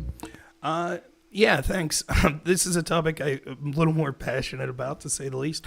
I would assume when we're talking about the Middle East, we could talk about countries that aren't necessarily in the Middle East, like Afghanistan. I think Central Asia, technically, but I don't think... Talk about Somalia, too, if you want to. Yeah, I don't think anyone will quibble about that. So if you don't mind... yeah, I think all these troop withdrawals are good. I think that our country... is dominated by establishment people on the left and the right that are neocons and neolibs that are part of this military-industrial complex that want these regime change foreign wars to be ongoing. We spend incredible amounts of money, of human cost of lives from primarily poor people in this country being in these countries, and it results in people dying that are innocent in these countries as well over and over. We need to pull out of these disastrous places. We go into places like Afghanistan. We stay there for 20 years. Things aren't much better than when we went initially. All we do is we went in, for example, at the beginning of Afghanistan, we slash and burn their crops. So the poor farmers of Afghanistan were forced to grow opium by the Taliban and other warlords. Then the United States comes in, burns those fields that they were forced to grow. Then they have two enemies, the United States that took away their livelihood and the Taliban that forced them to grow it in the first place. This is the story that we see all over the Middle East and around the world. Our CIA and FBI are enemies of this country. They lie us into these wars, and it's a good thing that we pulled out. We see historic peace deals, places like the UAE, Bahrain, Morocco, other places that are happy that we're withdrawing these troops, and that's why they're starting to recognize Israel. So yes, this is all good, and I will say, like the Turk said, it will be funny to see, I don't know about this panel, but it's funny to me to see how many people on the left used to clamor to bring troops home that now all of a sudden want troops to stay in the Middle East forever because Orange Man bad. So it'll be interesting to see. Okay, next I'm going to throw it over to LSP. Firstly, I had a lot of fun on the last topic, and I want to thank everyone for that, because it was a really stupid topic, and I didn't think I'd have fun at all. Rob, you're absolutely 100% right. The left does want... I can't... The establishment left, but I'll speak on their behalf. I do want regime change in the Middle East. I don't like a theocratic fascist hanging gay people in Iran. I don't like the Taliban stoning little girls for trying to go to school. I don't like Bashar al-Assad gassing his own people. I am an anti-fascist through and through. I'm not some like McNugget like version of anti-fascism where it's just we tweet angry things on the internet. Like I actually do believe a U.S. presence in the Middle East is good at like quelling a lot of these things, monitoring a lot of these things, or even acting on behalf of a lot of these countries, especially in the case of Iraq with the ISIS insurgency. The tide of the war didn't start changing until the U.S. got involved, and it was U.S. inaction, which arguably led to the Yazidi genocide, and it was U.S. action which arguably ended it. When you say things aren't much better in Afghanistan than they were before we invaded, no, that's not true at all. Afghanistan's been in a perpetual state of warfare since Afghanistan was ever a thing. But for the first time in its history, in like 2011, there was a democratic transition of power. That's phenomenally better, especially for a state that was just run by a terrorist organization, no more so than like 11, 12 years prior to that. That's a phenomenal transition. Now, that doesn't mean everything's perfect. That doesn't mean everything's fixed. Rome wasn't built at the end of the day, and the Middle East won't be a democracy by tomorrow. There's a lot of work that goes into decoupling this Islamic brand of fascism from the world. But I think if you're a good person, you're a decent person, you shouldn't be okay with any of these things. You shouldn't be okay with Assad gassing his own people. You shouldn't be okay with abandoning our Kurdish allies who helped us fight ISIS in Syria. There's a lot of things you should have an issue with that Trump's been pretty nakedly bad on addressing.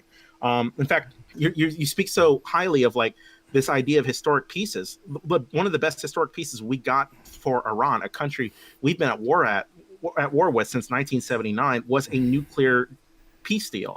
It was a deal to get inspectors into the country to make sure they're not developing nuclear weapons in exchange for sanctions relief. Like it's a phenomenal improvement over what we previously had, and Donald Trump just shit all over that. Like I care about not breeding nuclear proliferation in a country that's borderline a terrorist state, or arguably is a terrorist state, a state that also finances terror across the world, that includes attacking us. Okay. Dylan, it's a whole hard topic. But well, all right, but we have an hour. I'm done. I'm done. Okay. We're gonna throw this next over to Jangles.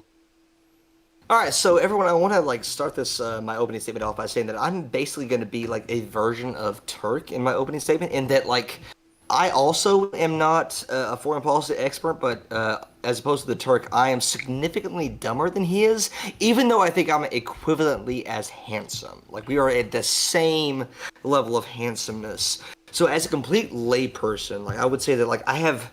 The lefty part of me wants to, like, yeah, get out of the Middle East, pull out, like, get all our troops, like, stop, doing our imperialist nonsense for the people in the Middle East. But at the same time, like... I also agree with LSP, like, they're, in a lot of places in the Middle East, they are, like, throwing gay people off roofs, and I'm a gay people, and I don't want that to happen. So, like, even, like, in the most lefty argument that you can make, that, like, oh, like, it's American intervention that caused the turmoil in the Middle East, I don't know if you could say that, like, oh, if we pulled out all of our troops exactly right now, that would fix everything, that would make everything better. I don't know if that's the right answer. So I'm interested in hearing from people who are way more knowledgeable than me, which is going to be, like, 8 of the people on this panel, which do some math real quick in your head. I'm just interested in hearing what everyone else has to say, and I'll interject with some dumb questions to be the layperson in the panel. Okay, it's intentional. I'm not just dumb. I'm trying to help you all. I will say also, this will probably be my biggest challenge as a moderator, is keeping my mouth shut during this discussion, I'm going to say. So that's going to be my biggest challenge. So I'm now going to pass it over to CTV. Well, again, I love being able to listen after a few people that I know have definitely invested a lot more time into studying this than I've had the chance to. But with that being said, when I look at the situation, I feel like that perhaps there's an argument for not the need to have the troops there, because technology has allowed us to be able to use drones or parts of the Navy to be able to still have an influence in the places that we need to.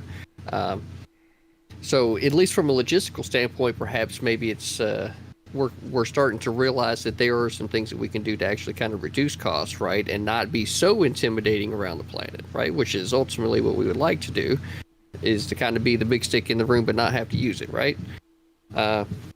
So I feel like that moving them out is probably a good idea, but at the same time, there's a side of me that says that we've had this presence there for a while for a reason.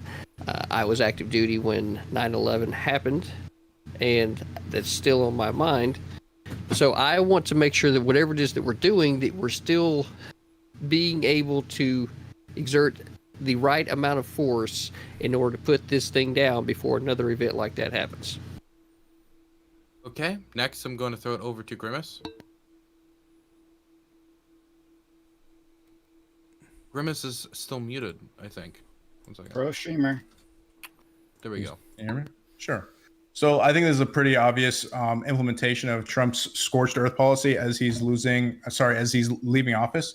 He's trying to, sabotage our foreign policy that he's already completely mangled to death even more, so that when Biden comes in and corrects the problems that he created, that they can say, see, Biden is a neoliberal war criminal scum, which I guess they're going to say anyways, but I guess in this case they can have the right say it as well. Just because he wants to put the troops back into place to actually accomplish our goals in these countries. I know like war is tough, but like the objectives that we're trying to stick to here in the Middle East is to, one, not enable the Taliban like Trump was doing with his peace talks, but to protect the democratically elected government there, to make sure that Al-Qaeda doesn't gain a new foothold in the country, and to make sure that we honor our agreements and our coalitions and our and that we back up our words with our actions, right? If you're gonna like be pro troops leaving, you have to deal with what's going to come next. And the last time we withdrew troops too early, you might have remembered, it was in 2011. We left a vacuum for ISIS to be created, and I don't want to see that happen again. We still have things to do, and we need to be honest with the American people that there is no timeline for this to happen.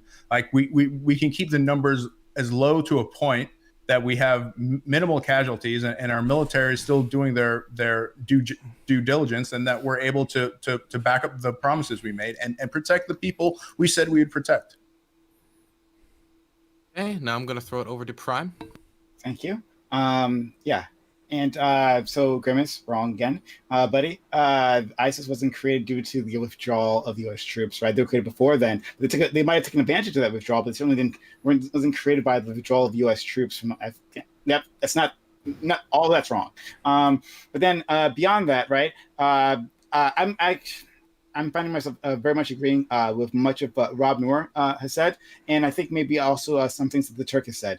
I am actually for the withdrawal of troops. I am against the suffering that has been paid for by the American taxpayer. I think, and I want to be consistent with these things, right? It's not that I'm simply anti-intervention. It's not that I'm that. I'm against horrid foreign policy blunders is what I'm against. And I'm against exasperating this mistake, right, over decades. Because when do we leave? At what point is it time for us to go, right? Name it, right? And now, how do we leave? That's a very good question, right? Because there could be terrible consequences if we do this wrong. Okay, and maybe someone much smarter than me can tell us exactly how to do that. But in any case, I want to just quickly respond to LSP. Is that like I'm talking about like how much this has been an improvement for the people of these nations, right? Well, I'm sure people who are suffering the regular bombings that happen in markets. There was a bombing last week, if I remember. Dozens of people killed and injured and then maimed. Yeah, dozens of people. I'm sure they're ecstatic that this is a regular thing that happens in their country when it wasn't before, right? Massive improvement. Not that I'm against certain democracy and sort of democratic changes that are happening happen there, but let's be honest, right? People would have deserved much love to live and live in a peaceful country, right? Rather than being dead in a democratic country.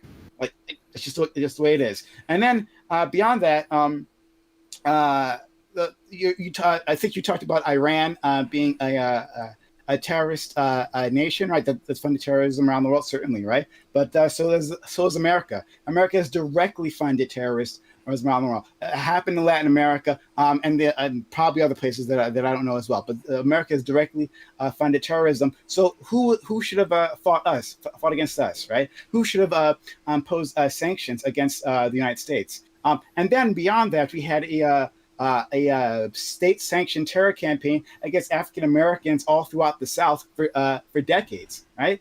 Who should have intervened here in the States? Who should have invaded, right, to actually protect African Americans? Maybe someone should have. But let's not pretend that like the U.S. is on some high moral ground, right? And the U.S. is the one that's needed to protect the world against these actions. Maybe someone needs to step in, right? But that's a conversation for the international community, not for simply one country that has a history of being on the wrong side of these things. Okay, I'm gonna throw it over to counterpoints. Damn. I was really expecting and really hoping for everybody to be more along Prime's angle. Now I find I have to fucking fight both sides again. So this is my fucking beef. So I don't think we should pretend that American foreign policy is benevolent or benign or anything. I think we should pretend that, or we should acknowledge the fact that it's oftentimes materially motivated, and we basically dress that up in moral motivation. So, we took out Saddam because he was an evil dictator who gassed his own people. That's true. We sold him the gas, though, originally. And the reason why we took him out is because he attacked Israel, and he attacked Saudi Arabia, and he also attacked Iran and nearly destroyed his own country and basically fucked up the oil in the Middle East. So while we can have these dressed up moral pretensions about why we do what we do, so we went after Osama bin Laden. He slaughtered civilians. He's a fucking terrorist, and he's a piece of shit, and I'm happy he's in hell. And I hope all the rumors about the people who basically mag dumped into him and then dumped him in the ocean, I hope all those rumors are true, because he's a piece of shit and he can go fuck himself. That being said, the part of the reason why he was motivated to do what he did was because in 1982, the United States offered air cover to Israeli forces invading Lebanon, and the Israeli forces provided material support for a group called the Phalanges, who executed roughly 3,000 Muslim civilians in Lebanon. So we can't act like we're this unilateral, morally righteous actor. But here's where I have to go against Prime a little bit. Power does not like a vacuum. So as CEO of Antifa, Joseph Biden said, "Don't compare me to the almighty, compare me to the alternative." And this is where I have beef with lefties. I don't want to pull out completely. I think we should have advisors everywhere. I think we should work with any country that wants to work with us. It should be special forces and air support, because those are the two things that we excel at. But besides that, we kind of need to strike a middle ground where we're not doing these crazy interventions that cost as much as World War II and reap no benefit long term. And also, we need to not pretend that we're the fucking good guys while we're doing this shit. We are protecting globalist capitalism while we're doing this. Let's not dress it up in moral fucking drapes. I don't want to pull out all the way either. I think we should just leave the tip. Wait. Go ahead. Sorry. You have to make me laugh, Prime. That's the challenge. Okay. So we're now going to transition into an open panel where you can all discuss and go back and forth. LSP, raise your hand, so I'll throw it to you first to take the reins of this discussion. And I will say, again, it's going to be difficult for me to bite my tongue, so I'm going to hope some of you do some Dylan, you know what? I think at this point, if you like, I will actually be more than willing to take the moderator job, and you can jump in here. It would be unfair because, let me just put it this. There's a lot of work that goes into balancing these panels where you find people who kind of disagree or agree at a way, so one person isn't lambasted. So if you see here, right, for example, shit, let Prime do it. He has nothing to contribute. Give me a second here, right? If you look at this thing, you've got Turk, Rob, and Prime generally on one side, right, of this discussion, where you have LSP, Counter, and Grimace on the other side, and Jangles just gonna just smoke and just enjoy the chaos, right? So there's this balance that I tried to make, and so if I was to switch out with somebody, I'd upset the balance, and I try to sometimes with this example of this discussion, you actually see there's some crossover where you have Prime, who's a lefty, agreeing with the righties, and for example, Counter, who's a righty, agreeing with some of the lefties here. And so it's just, if I was to jump in, it'd mess up the whole balance. Dylan, I'm going to make you regret, because I am so dumb and uninformed on foreign policy. I'm going to make you like scream internally the entire portion of my contribution to this discussion. Okay? It's okay, Jangles. It's, if you don't know a lot about a certain topic, you're perfectly allowed to just be quiet and just smoke the whole time and enjoy the chaos. So I won't though. So LSP, you can take the reins. Yeah, Prime was unloading a lot of bullshit they need to address. ISIS created by, you never answer, but they were created in 1998 before anyone ever invaded. That's neither here nor there. A lot of the things you reference are like so there's a little bit of a Mont and Bailey. Everything's like agreeable, like against suffering paid for by American taxpayers. We're all against suffering paid for by American taxpayers. Against foreign policy blunders, we're all against foreign policy. These are bumper sticker policies, right? But when you say like how much has there been an improvement in these nations, and then you provide people like this, just some anecdote of people killed in market bombings, I think you're doing a real disservice to the overall debate. Iraq and Afghanistan are 100% better places today after U.S. intervention than they were before.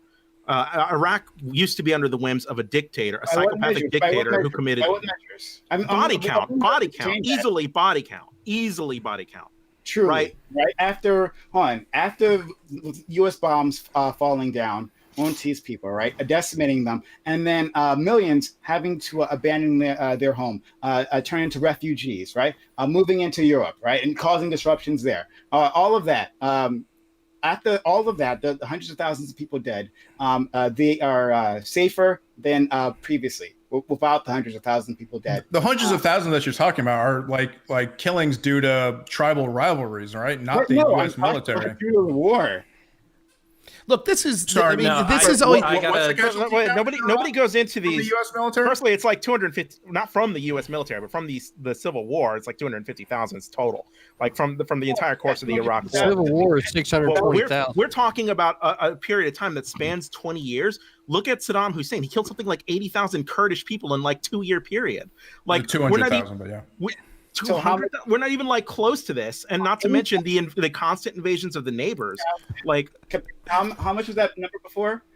And someone else said, defend our fuck ups. Yeah, we fuck up sometimes, and it's bad. I'm telling you what we should do. We should be in the Middle East, and we should be doing good things there. Here's the problem. Well, we aren't doing good things. My problem is that we aren't doing good. I'm waiting for good things to happen, right? But we don't think turning Iraq into a democracy is a good thing. Sorry, what does that equal for the average person? What does that equal when they still autonomy? What does it equal? What does democracy equal? Like autonomy. That's what democracy is for everyone. Who are the people in charge? Let's look at their backgrounds, right? Let's see if these people are simply freedom fighters, people who simply love democracy, excuse me. Wait, are we comparing them to Saddam Hussein and his crime family?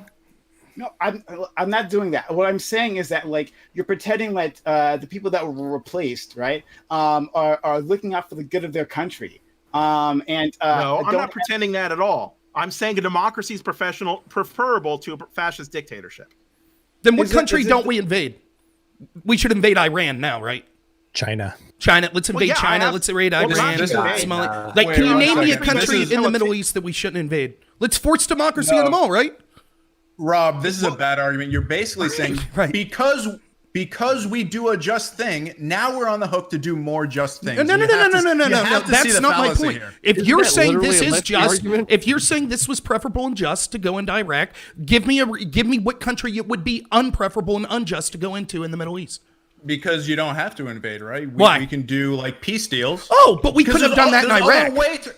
We could not, because we had a peace deal that kept getting violated, and Saddam, by the way, was looking for nuclear weapons. Had an entire history of messing with the UN inspectors and then kicking them out eventually. And there's lots of stories about him like not letting inspectors into different buildings, and there having to be like this whole like dog and pony show of people like driving vans out of buildings as inspectors came. He was deceptive on purpose for whatever that reason was, and we had good reason to think that if he didn't have weapons of mass destruction, we know that he put $10 million to Kim Jong-il in North Korea to buy a nuclear weapon. Right. Dick Cheney and the rest of the neocons agree the exact same situation is playing out in Iran, that they're duplicitous, they're disingenuous, they're hitting things from the inspectors and things like that. Why shouldn't we invade Iran? We don't have that, but we don't have that evidence. We have every indication that they're willing to play ball, right? This is exactly the point. This is what we see, and I wish Dylan. Hopefully, someday soon, me and you will have a one-on-one debate in Syria again. I would love to do that because you probably feel terrible that you were lied to. The fact that now we have the premier general in Syria admit that he lied to Trump, and your entire premise that we pulled all of the troops out of defending the Kurds was actually a lie. Because now we see so many leftists. We see so many leftists. Who are you arguing with now? You're baiting the fuck out of me. You are baiting the fuck out of me. He knows what I'm doing. But yeah. Wait, Rob, it was a nice pivot.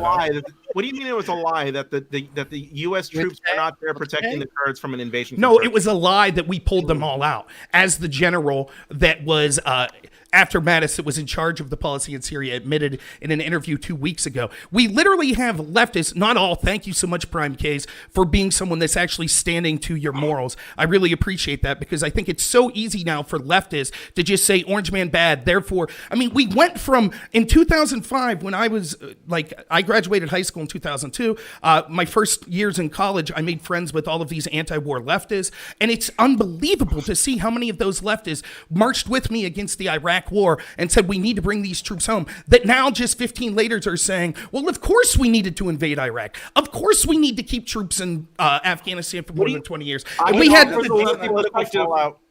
had someone say here, we said, I'm sorry, I forget who exactly said this. They said, if we leave too soon, we'd have to deal with it. We can't leave early. What, 20 plus years in Afghanistan is not enough? We got to keep going? No, it's not.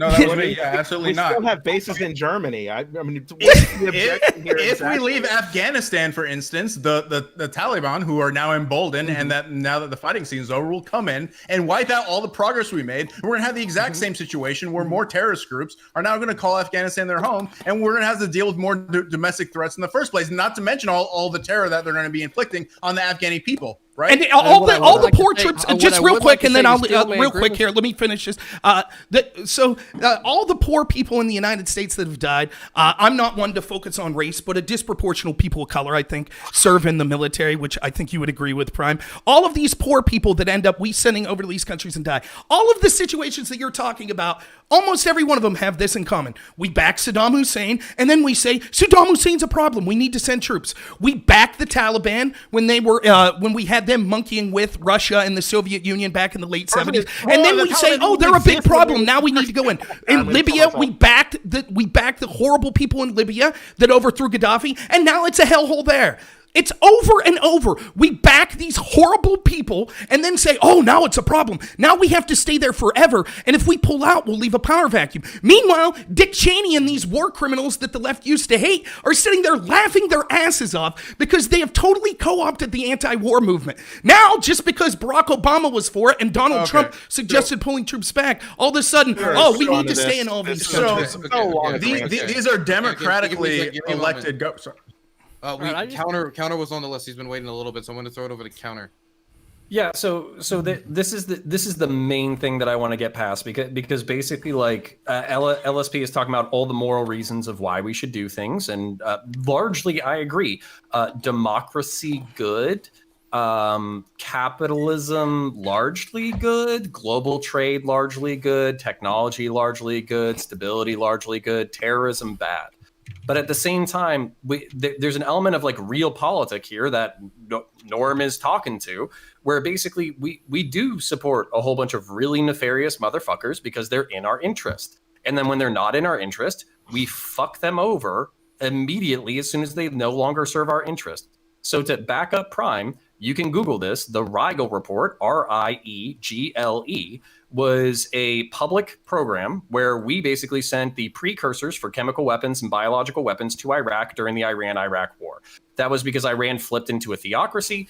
They stopped selling us oil. We didn't want Iraq to lose because that was basically the main defense for Saudi Arabia was Iraq as a buffer state. So we used Saddam Hussein as a buffer state. And then as soon as he gassed the Kurds, we're like, oh, we can't really control him. And then as soon as he threw a couple of Scud missiles at Israel, we're like, ooh, we can't really control him. So I guess we need to take him out anyways. And that's been a 30-year long project. Donald Rumsfeld was you can literally, I'll get you the books. But Donald Rumsfeld literally asked a CIA agent on his first day, where he was briefing them about Al Qaeda pre 9/11, where he was like, "How does this tie to Iraq?" And the CIA agent was like, "It doesn't. It's a jihadist organization." And he was like, "Come back to me when you can tie it to Saddam Hussein." So these plans, these topplings of people who are not in American interest, are decades in the making. These are plans by our richest and most powerful people.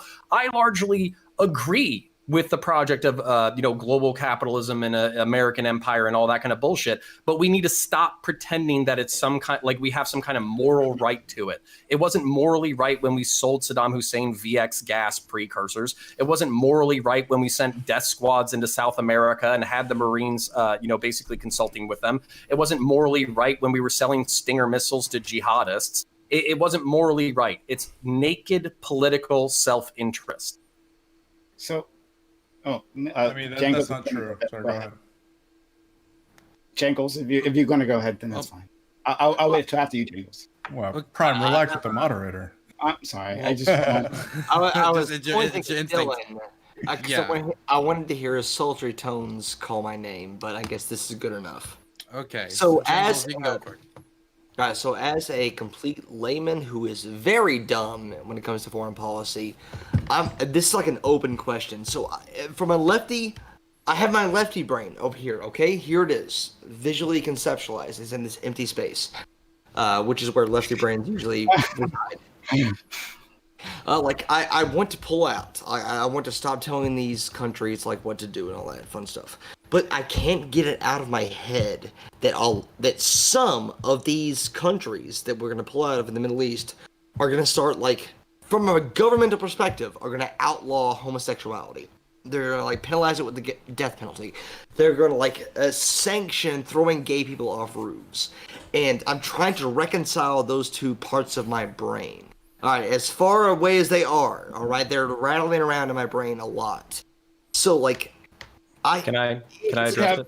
Well, I want to finish my question with a bow. Okay, so how do I reconcile my lefty brain of we should pull out of these countries because we have no business in them, versus actually there are gay people in all countries, and if we pull out and just let these countries with the religious theocracy take over, it's gonna harm a lot of people who I would identify with. How do I make those two things make sense in my lefty brain, in which human rights take precedent over everything else? I'm very dumb. Should the U.S. have been invaded in the 1940s when African Americans were being hanged across the South? Again, I'm very dumb. So, no, I'm asking you.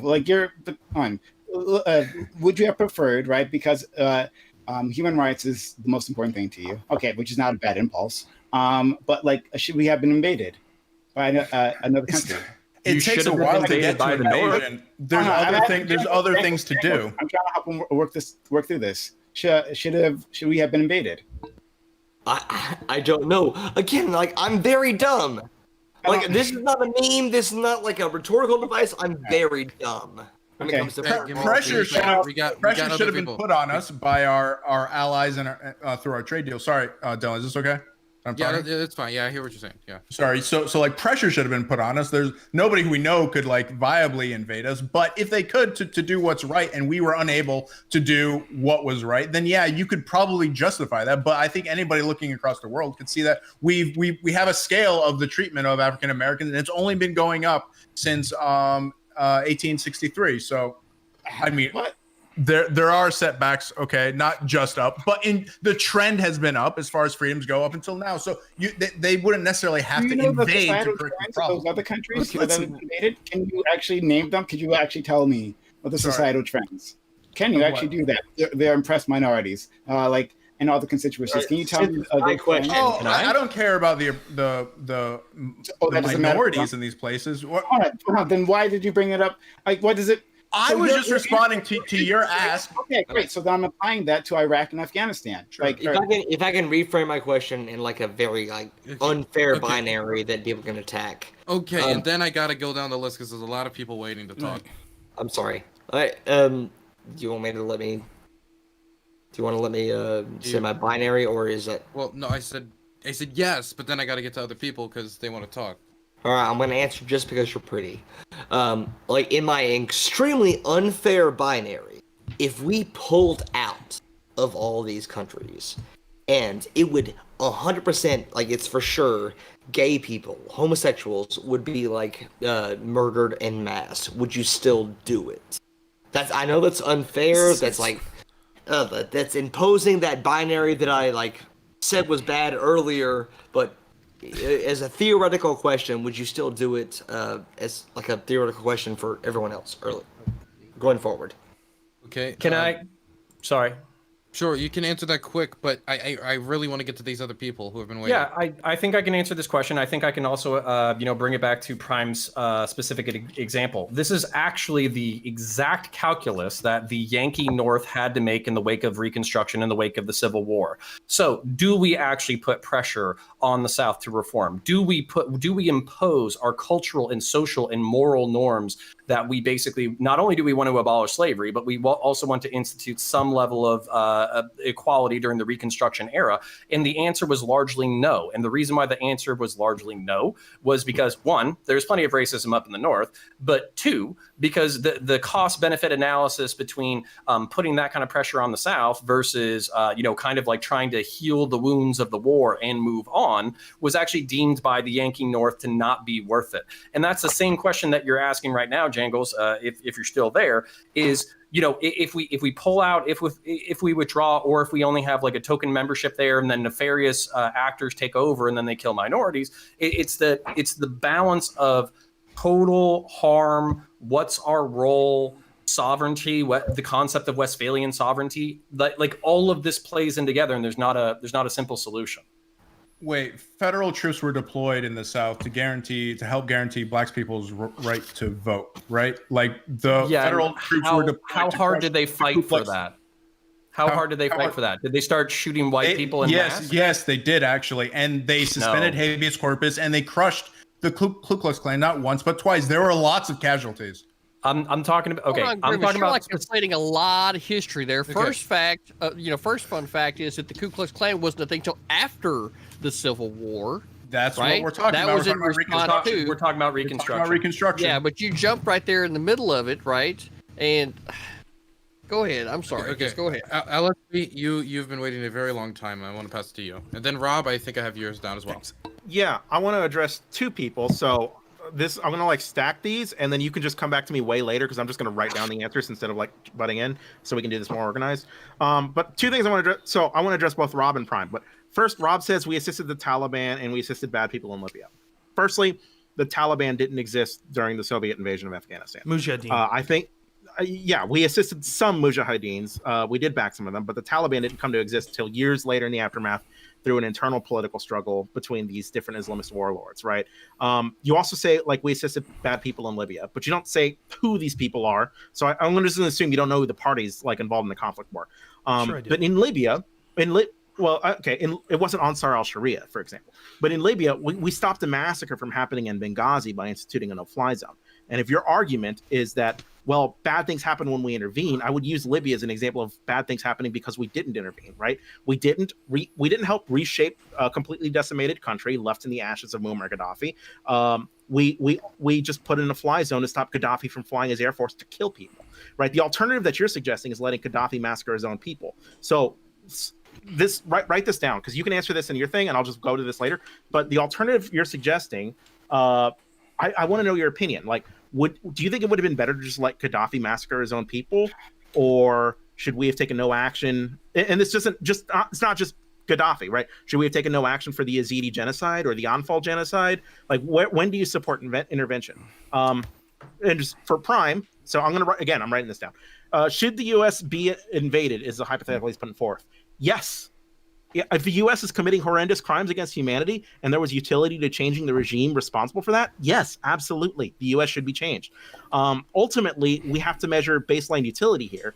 And obviously, so with all conflict, you will never know how many bodies are going to be generated by intervening. And you have to be a little bit practical about it, which is why I don't support invading China or North Korea, even though there's 500,000 Tibetans currently locked in labor camps in China, and there's artillery batteries pointed at Seoul by North Korea. Action scales with utility, Prime, and you know this. So the question is, like, can we change the regime without inflicting more harm than we would have had we just done nothing? And if the answer is yes, then absolutely invade. Invading the... What's that? I'm sorry. Okay, wait. I'll just write down. Everyone else can go. I'll just write down whatever your answers are. I'm sorry, my liberal id poll like senses are tingling. Like, if the U.S. just suddenly decided to like gay people, and again, this is like, I'm a gay people, and if they decided that gay people were immoral and they should be thrown off roofs, like, would it be moral for other countries to intervene in the United States to like keep me from being thrown off a roof? And if that is or is not the case, like. I got it. We've got the question. Right. Here's why it's a red herring, because all of this and everything that people are saying, first off, like, there are countries that throw gay people off roofs, like Iran. What did we do in previous administrations? Did we invade them? Or why is it that all of a sudden it's just, now we see people that are, for years said, oh no, we have to be buddies with country Iran. We have to do good things. We have to give them the Iran deal, send them pallets of cash. Now people that advocated for the political party that wanted those are saying, oh, they're so terrible. We need to intervene. We need to send troops. We can't pull out. Okay, so the point is this. We can see that Iran's going in the right direction, right? We can see them westernizing. We can see the democracy that they're participating in. Holy shit, I guess I'll just start filibustering and talking over everyone. I sit here and listen for... Go ahead, though, Grimace. Have at her. No, go ahead, Rob. Go ahead. I just want to make a point there. Okay, so the point is this. It's clear, as Counterpoints was saying, that these things aren't done for moral reasons, for the greater good of humanity. If they were, then they wouldn't be selectively applied to allowing our so-called allies to throw gay people off roofs like Saudi Arabia or like Iran and not invade them, but to invade people that we think we have a geopolitical or economic interest in invading and then say, oh, we did it for the people. It was so moral. The problem with all of these arguments is this. You're relying on neocon and neolibs that don't give a shit about people around the world at all. The CIA doesn't. The neocons like Dick Cheney didn't. The neolibs, the Bill Kristols, they don't care. They don't care at all. And they will lie to you every single time. There is not one country in the world that you can't look at and say, oh, look, there's problems there. Therefore, we need to invade. The LSP asks about Gaddafi bombing his own people. Did he? Oh, it's convenient we say he was going to. We had to invade, he was going to. It's convenient we said in Iraq, well, they had weapons of mass destruction, we had to invade. And they lie every single time, just like they lied in Syria, where Assad probably didn't gas his people, as whistleblowers in the OPCW said. And now we actually have people cheering for the fact that generals lied to the elected president of the United States to force troops to remain in Syria. So now people that vote, which it used to be the left, that wanted us to pull out of these wars, their vote doesn't even matter anymore because unelected generals are now making the decision. We know that we need to stay in these forever wars more than the American people, more than the president. So we'll just lie to the president and stay in these wars. It is ridiculous. It is the same argument that's been used for 60, 70 years by the CIA. They always do this, and it's just laughable now that all it took was Donald Trump to... By the way, Trump's done some terrible warmongering things. The support for the bombing in Yemen was terrible. His bombing of Syria was terrible. So I'm not saying everything he did was great, but the fact that the only time that the Republicans and the Democrat establishment agree that Trump did a good job was when he was bombing Syria, and they all come out of the woodwork to say, oh my God, we can't pull these troops out. That would be a disaster. We have to stay there forever. 20 years we've been in Afghanistan. And let me last say this, just to finish this up. We hear about, oh, when we pulled out of places like Iraq, we left a vacuum. But then that contradicts the argument that others are making. Well, Iraq's better now because we were there. At some point, if 20 years wasn't enough to stay in Afghanistan, will what be 60, 70? 70 years from now, your grandchildren will be saying, oh, we can't pull out of Afghanistan yet. It would leave a power vacuum. We got to stay there another 20 years. At some point, we have to pull out of these places because we're doing more harm than we are good. I guess 20 years. Rob, how many Americans died in Afghanistan last year? No clue. It was in the thousands. No, it was like 20. It was less than 20 people. So when we're talking about having a military presence there in order to defend the government and allow for them to be able to protect themselves in the future against protect them from the Taliban and growing terrorist groups. It's not about having boots on the ground, firing rounds nonstop. Fighting us, being there, right? Fighting responding to our presence? Is some of the violence not because of that? Is the violence simply sectarian and not at all because of our continued presence? People fighting the outsiders, the invaders. So you're saying there's 20 American lives as if there are no lives of the people who are living there who are lost because of our intervention. Well, Prime, we take their lives into account, right? As well. Sorry. Can I just jump in first, Melvins, real quick? Quick 2 things. Okay, so Counter has been waiting for a little bit, so I wanted to throw it over to Counter, but his camera... Are you still here, Counter? Yeah, I'm still here. Can you hear me? Yeah, I can't see you. And then after Counter, it's going to be LSP again. Okay, Counter. Counter, are you alive? Okay, Counter's not responding, so... hello? Wait, okay, I'm sorry, is it me or is it Counter? Yeah, you're going LSP. Counter's gone. I don't know what happened. Okay, first thing, Rob, we knew Gaddafi was going to bomb his own people because he said he was going to do it. No, he didn't. He did, quite brazenly. He was in response to riots in Benghazi in 2011. He said he was going to bomb his own people. No, he said that they were foreign invaders, that it wasn't really his people. It was actually Islamic terrorists from outside the country that were involved in there. And just like any country, do you think if foreign invaders came into the United States during Obama's tenure, he wouldn't have said, we're going to take care of this? That's what he said. They weren't foreign invaders. They were residents of Benghazi. No, they weren't. And how we know they were, and how do you think we just flew in with an airport and just dropped off a bunch of rebels in Benghazi? No, I don't know what idiot conspiracy this is. No, these were his own people who were rising up against him. Now, how we know he means what he says is because Gaddafi had a long history of murdering and torturing his own people. Muammar Gaddafi was not a good guy. He was not a terrorist. He was a dictator. He was a brutal dictator. As for the OPCW report, I know you're lying. I've read this report. They never said rebels gassed themselves. They didn't say Assad didn't use chemical weapons. They don't say anything like that. They never make these conclusions. What they say is they couldn't establish that chemical weapons were used in Idlib, right? There were more than one chemical attacks. There was chemical attacks in Ghouta, in Damascus. There were chemical attacks somewhere in Aleppo. They don't make conclusions about who's using what. They just establish that the chemical weapons are used. Right. And there was also whistleblowers from the OPCW and an ex-director that both said that there was not evidence that they could prove that this was done by Assad. I think that it should be the basic threshold before we drop bombs and invade a country that we're sure that we know who was responsible. Instead of saying, well, it could have been Assad. No, here's how we know it was Assad. Because he went to dismantle his own chemical weapons stockpile after we did it. That doesn't prove that it was him.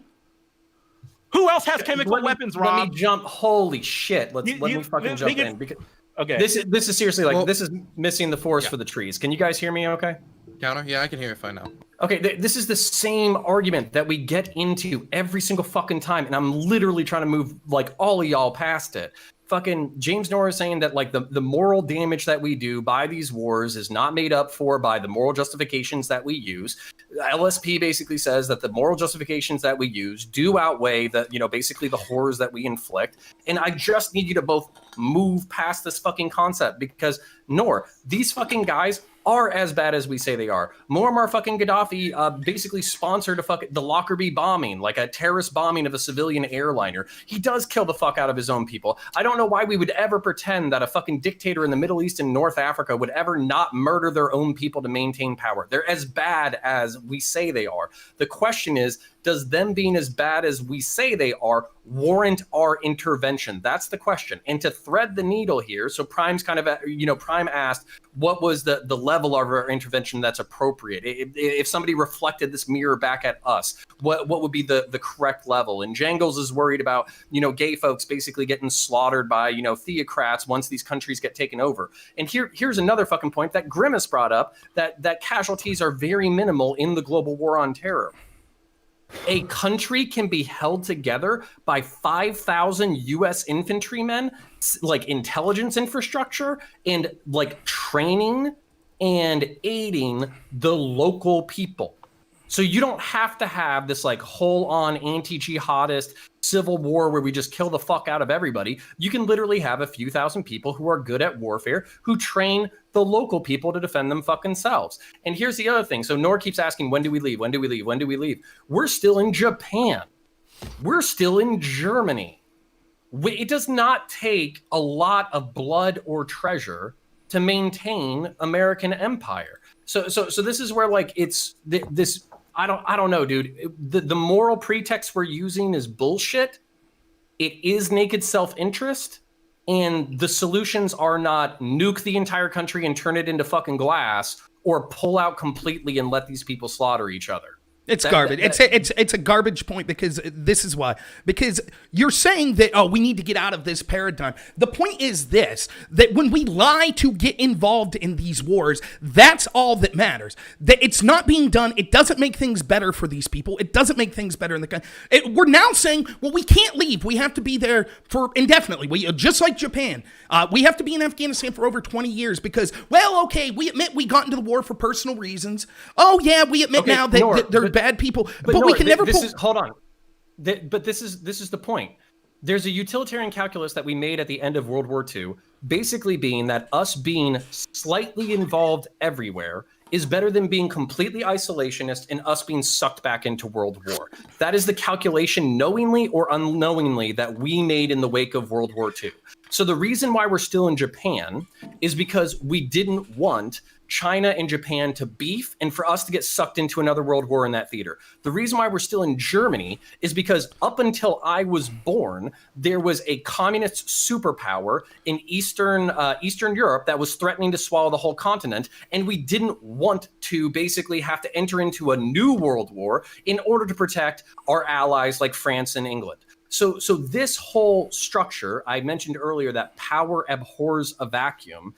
It's not one or the other. It's basically a deck of cards in which each card is leaning up against each other. You don't fucking have to glass places you don't have to pull the Donald Trump and, fucking nuke entire cities and carpet bomb the shit out of people. And you also don't need to fucking completely withdraw, create a power vacuum, and then allow theocrat jihadist assholes to run the fucking world. Well, look, here's the problem.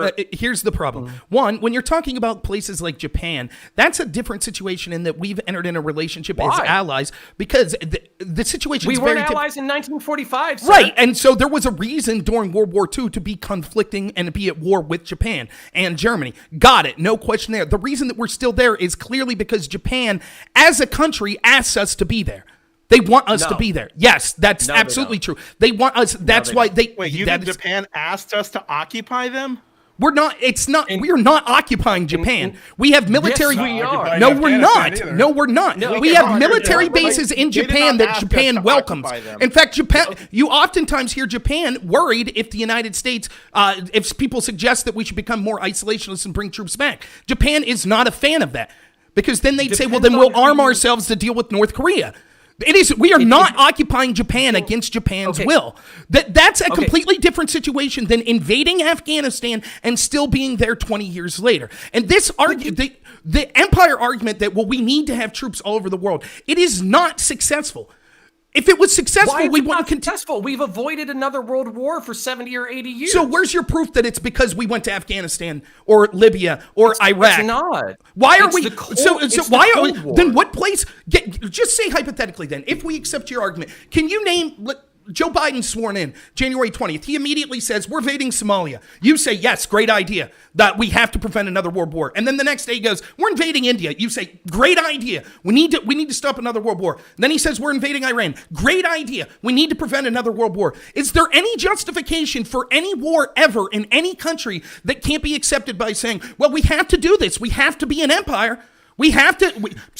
We just have to do it. It's for the greater good. Hold on. That was a lot. I just want to say two things, and then I can cede the floor. Okay, we are already. There's something called like a Bismarck. Otto von Bismarck is the Prussian general who united Germany or whatever. We are already in unilateral and multilateral alliances with a majority of the countries of the world. So we already have a power structure that currently exists. That's part of the reason why Trump was such a fucking asshole, was because he was trying to disrupt NATO and he was trying to disrupt the unilateral alliances that we had all over Asia that keep China contained. That's part of the reason why the generals did lie to Trump about troops is because they wanted to maintain troop levels all over the place. And by the way, you can look this up. It's something called TAD.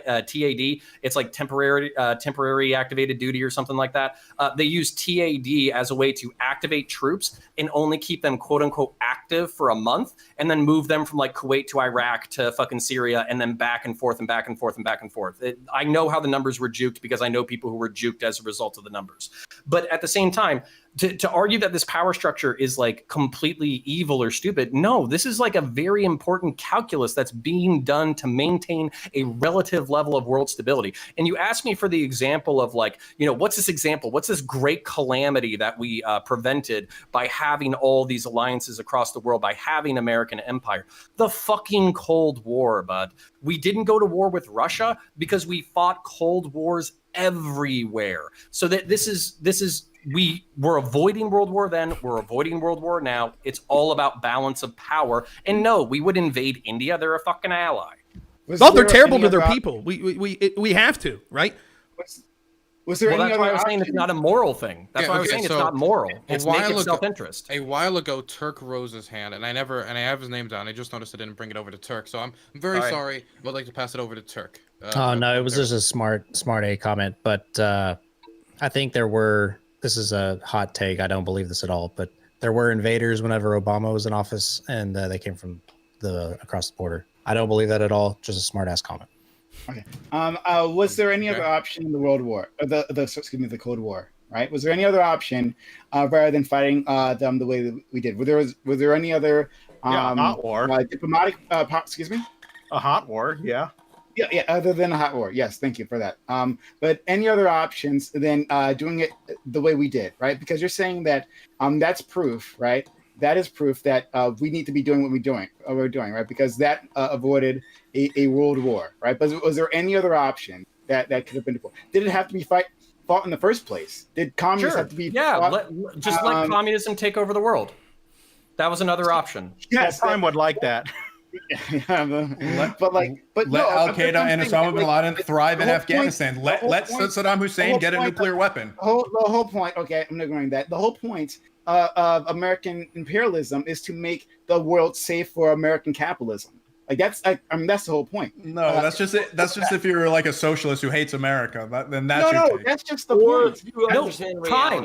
Prime. We literally agree. We just don't agree whether or not that's a good thing. Wait, no, we don't. Holy shit, not even close. I'm sorry. Wait, Prime, do you think like we stopped the Yazidi genocide because we wanted to make Yazidi consumers? Like, how does that benefit us capitalistically? I didn't say that. No, I didn't. I'm not sure I understand your point. Like, what does the capitalist benefit from that? That's not what I said. No, maybe I said it in our like my point is that the point of the American empire in general, not like of each individual conflict, right? So you can point to an individual conflict that we have been involved or haven't been involved, and you can make specific conclusions about that. I'm talking about the point of the entire project of American empire, rather than a specific conflict. So no, I wouldn't say Yazidis equal consumers. Sure, let's talk specifically about Iraq and Afghanistan. You think we invaded Afghanistan for what, the resources? No, sorry, I'm addressing. Well, yeah. I mean, I think we. Wait, what resources? Sorry, what? I can address this. Okay, go ahead.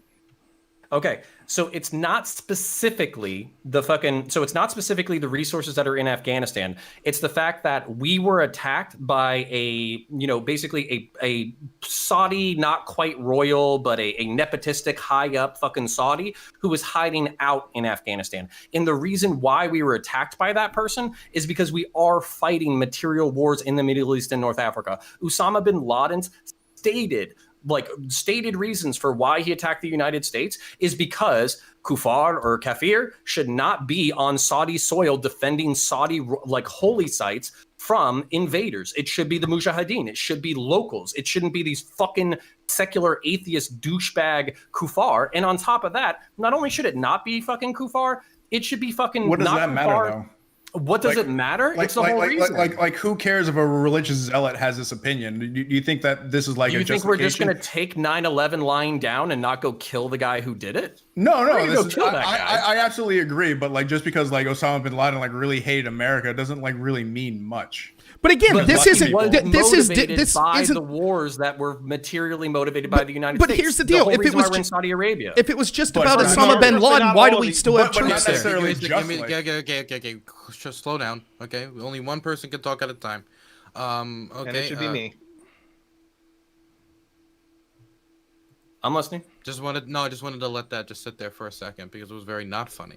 Okay, I'm gonna throw that over to Rob this time because Rob hasn't said anything in a while. Yeah, so if it was just about Osama bin Laden, then we wouldn't be there after Osama bin Laden. And remember, here's the pattern that we see. Osama bin Laden was part of the Mujahideen, right? So using counterpoints logic here, well, we have to fight the Cold War, we need empire, and we need to arm rebels in all these countries. So we armed the rebels in Afghanistan, the Mujahideen. We did that in the 70s because as Brzezinski said, who was one of the people that was in charge of that policy at the time, we wanted to give Russia, the Soviet Union, their own Vietnam. So we armed the Mujahideen, which then later becomes the Taliban, Osama bin Laden, who then attacks the United States. Then we say, we have to go to war there. This is the mentality that counterpoints logic leads to. He says, well, we've prevented all this conflict by doing this. But every single time that we have an excuse to send troops over, it's always because we were meddling in the affairs previously. So we meddled in the 60s. Now we have to meddle in the 80s. Now we have to meddle in the 2000s.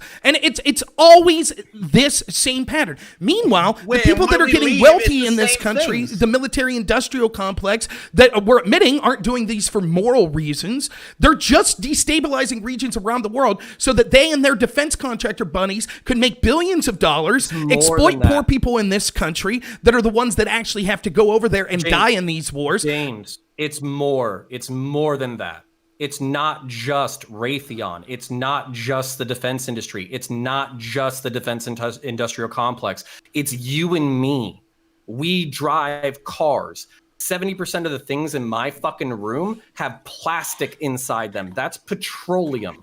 Maintaining the world petroleum market takes a lot of fucking work. It takes a lot of money. The blood and guts and metal and steel and anger and hatred. So you and I are the fucking beneficiaries of American empire. The reason why you have an entire world to fucking trade with, so you can get fucking Afghani pomegranates and fucking Peruvian fucking bananas and Taiwanese fucking electronics, is because of all of the meddling that we have done for the past century. That's an absurd statement. Explain to me, for example, explain to me other than cheap opium, what us being in Afghanistan for 20 years has benefited the American people for. Al Qaeda doesn't exist anymore. They have no place. That's not what counterpoints is. A democratic ally right next to Iran. Okay, having a democratic ally right next to Iran, and then not just that, but also there's a shitload of rare earth minerals that are inside Afghanistan that we are denying China. And I will. So I was asked about this, like what do they have in terms of resources? Well, I'll tell you. A simple Google search will let you know. Afghanistan, according to the United States Geological Survey, has 60 million metric tons of copper, 2.2 billion tons of iron ore, 1.4 million tons of rare earth elements in general. Its lithium reserves may be as big as Bolivia's lithium reserves, which are currently the largest known in the world, right? And those metals are used within our modern technology that we use currently, right? So there's plenty of resources there. Acting like what resources are in Afghanistan? Can I piggyback really quick? Now you have to show that the vast majority of that is Give me a moment.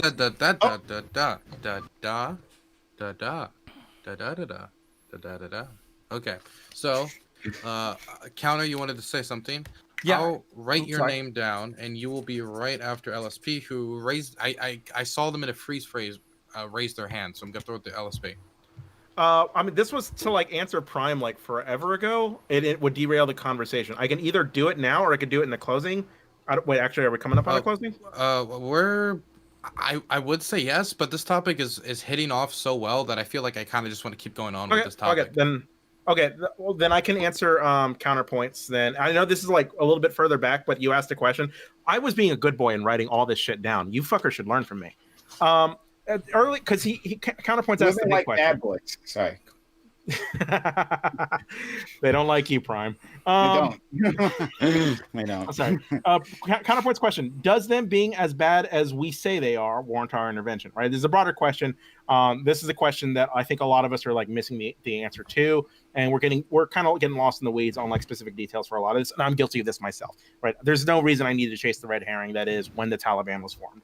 And I'm also cheating counterpoints because I wrote down this answer.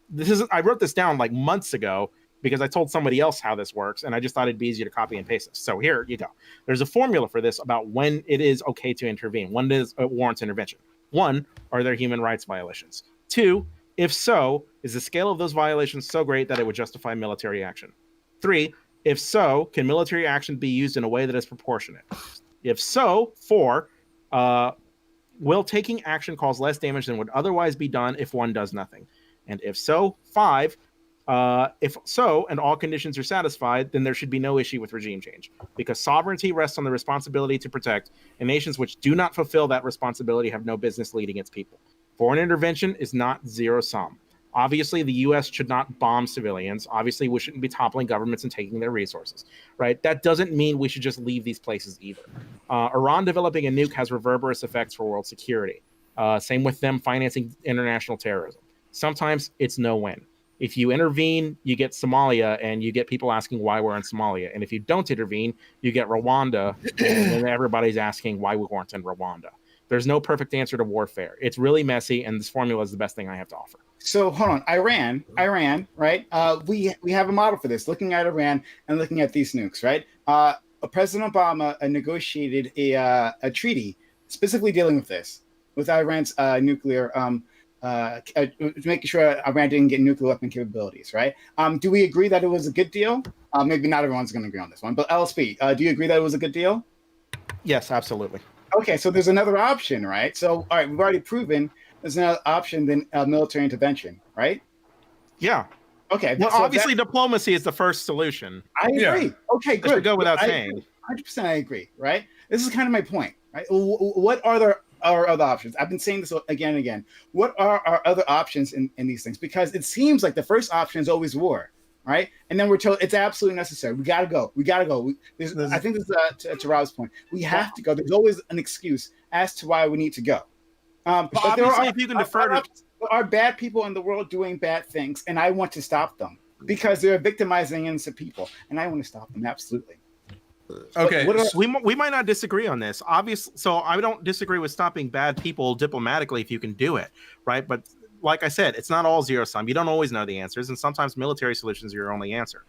In Iran's case, we lucked out because we got a reformist president who wasn't, I don't remember his name, but he was the guy who succeeded Ahmadinejad, right? Like, time and circumstance plays a big role in all of this, and obviously if you can diplomatically handle a country, if you can diplomatically handle a country's human rights abuses, it's preferable to warfare. Great. I don't disagree with that at all. Did we go into Iraq for human rights abuses? Is that why we entered? One of the reasons, yeah. One of the reasons. Was it? No, it was one of the reasons we were sold, certainly. But like, was it the actual reason? Like, what? I mean, because I already told that Iran was part of Iraq. The guy should not have been. The guy should not have remained in power after he invaded Kuwait, right? We know that he kicked out inspectors. He kicked out inspectors and played a game of deceit that we're supposed to be checking in. Okay, so if we actually hold somebody to an agreement to show us if you're actually trying to harvest weapons of mass destruction, and they kick them out, we should be concerned that this person is invested. So I gotta take a hit here because I'm looking at the clock and I'm thinking how much time we got left, and everybody is being involved except for Jangles, and I feel it would be unfair to Jangles since they prepared for the last topic and knew they weren't going to be able to contribute much here if we didn't get to the last topic in some extent. So I'm going to move it on to the last topic, but everybody will get a period for outros. I'm going to start in the bottom right-hand corner with counterpoints. But please do try to make it faster due to time constraints. Oh, yeah, man. Damn it. I had so many things. Okay, it's all right. I'll try to be fast. Speed through them. Okay. So, all right. So if you've enjoyed my take so far, I'm Counterpoints. I have a YouTube channel, and you need to jump on Audible, and you need to read a couple of books. Number one is Art of Intelligence by Henry Crumpton. He's a former CIA operative, and he basically talks about Donald Rumsfeld trying to tie Al-Qaeda in Al-Qaeda to Iraq before 9/11. Another person that you need to read is Robert, or listen to an audiobook because you're lazy like me. Robert Kaplan, who wrote Imperial Grunts, Monsoon, The Revenge of Geography, a whole bunch of other books. They're really good, and they combine geographic determinism, which I know is an edgy subject, and real world politics now, and it explains a lot of the subjects that we've been talking about for the past 30 seconds, and I'll try to wrap it up. So realistically, I actually agree with like Prime 100%, and I seriously think I could back up his worldview. The thing that we don't agree on is whether or not American empire is preferable to the alternative. And when he keeps saying like, well, do we have other options? Of course we have other options. And not only that, diplomacy is kind of in the background. It's boring. Nobody cares about it. It's not sexy. The only reason why we talk about war all the time is because war is sexy and violence is cool and bombs and death and destruction and horror and tragedy and all that kind of stuff are the things that grab our attention. But diplomacy is always in the background. So for every war that you've heard of and every dead person that you've heard of, there's hundreds of thousands, if not millions of people who were affected by diplomatic missions that you never heard of. And with that, I'll kind of give this topic goodbye because I love it and I could stay with it forever, but I wanted to give everybody else time. Counterpoints. One day, you and me, one-on-one, we should talk about foreign policy. Next, I'm going to throw it over to CTV. Well, after listening to the whole room pretty much the whole time, I think this is probably one of those historical things where, since we were able to rise to the level of superpower during World War II, develop the atom bomb, and basically exert a different type of dominance across the planet, that we somehow, in all of our hard work, then have the responsibility to at least try to exert some type of good across the planet. So, to me, it's all about, we have the responsibility. How our government chooses to use it is definitely something that we could all talk about, but I don't think that anybody thinks that if we just brought everybody home, that would solve the problem. So moving the troops out could be a zero-sum thing in the regard to the fact that we are more effectively being able to use drones, right? And the amount of intelligence technology that we have allows us to be able to do that. So it could just be, yeah, we're moving the troops out to lower cost, but we still have capability, because if we know anything about our government, if they have a way to be involved with it, they're going to fucking do it, right? So, and with that, let's just keep it going. Okay, next I'm going to throw it over to Prime. I don't know. I think I didn't do my best job arguing my points here, but that's okay. I think Counterpoints is correct in that him and I have a lot of ground in which we can find agreement on. And I feel like this is the case for most of the people here, actually. We're arguing on a single point and something that we've kind of danced around. But I'd like to tackle this again maybe sometime with a few of you like LSP when I'm much calmer. I'll leave it at that. But I appreciate talking with all of you. Okay, I'm going to throw it over to Jangles. Hello, everyone. I'm a little disappointed in... All right, I have demonstrated that I'm very dumb on this topic, and I was hoping to, like, expand my knowledge base. But, like... And I know my hypothetical scenario was, like, hypothetical to a lot of people, but it actually matters to me, like, what gay people experience in other countries, and I never got a good answer. Like, that's the biggest disconnect between my lefty brain and my liberal brain. Like, what happens when, like, do we leave countries alone because that's the right thing to do from a lefty perspective? We don't allow these countries to, like, we don't interfere with these countries, but also, like, what happens to the gay people in these countries? And I never got a great answer for that. So I don't have a great closing. It's just like, I want everyone in every country to, like, have the maximum amount of freedom. And that seems, and I never got a great answer, so don't fault me for this, that seems like we should, like, intervene when a country is like throwing gay people off of roofs. So, yeah. Yeah, that's the thing. So. Okay, so I'm gonna now throw it over to Grimace. Yeah, I don't think anybody on this panel would disagree with that. Gay people in Iraq and Afghanistan are better off right now with a democratically elected government. I think we can all agree with that. Going back to what I was hearing before about the reasons that we just lie to go and make money in these foreign conflicts, the reason we invaded Afghanistan is because Al-Qaeda, specifically Osama bin Laden, launched a terror attack on our country, and we needed to make sure it couldn't happen again. And we did that. The problem that led to the Afghanistan war is that the Taliban were harboring him and trying to kick the can down the road and not let us do what we should have been able to do, which led to the conflict. And Afghanistan's better off because of it. The people there are better off not living under their theocratic, crazy rule and having the ability to elect their own officials and move forward towards a better future. I think everybody can agree with that.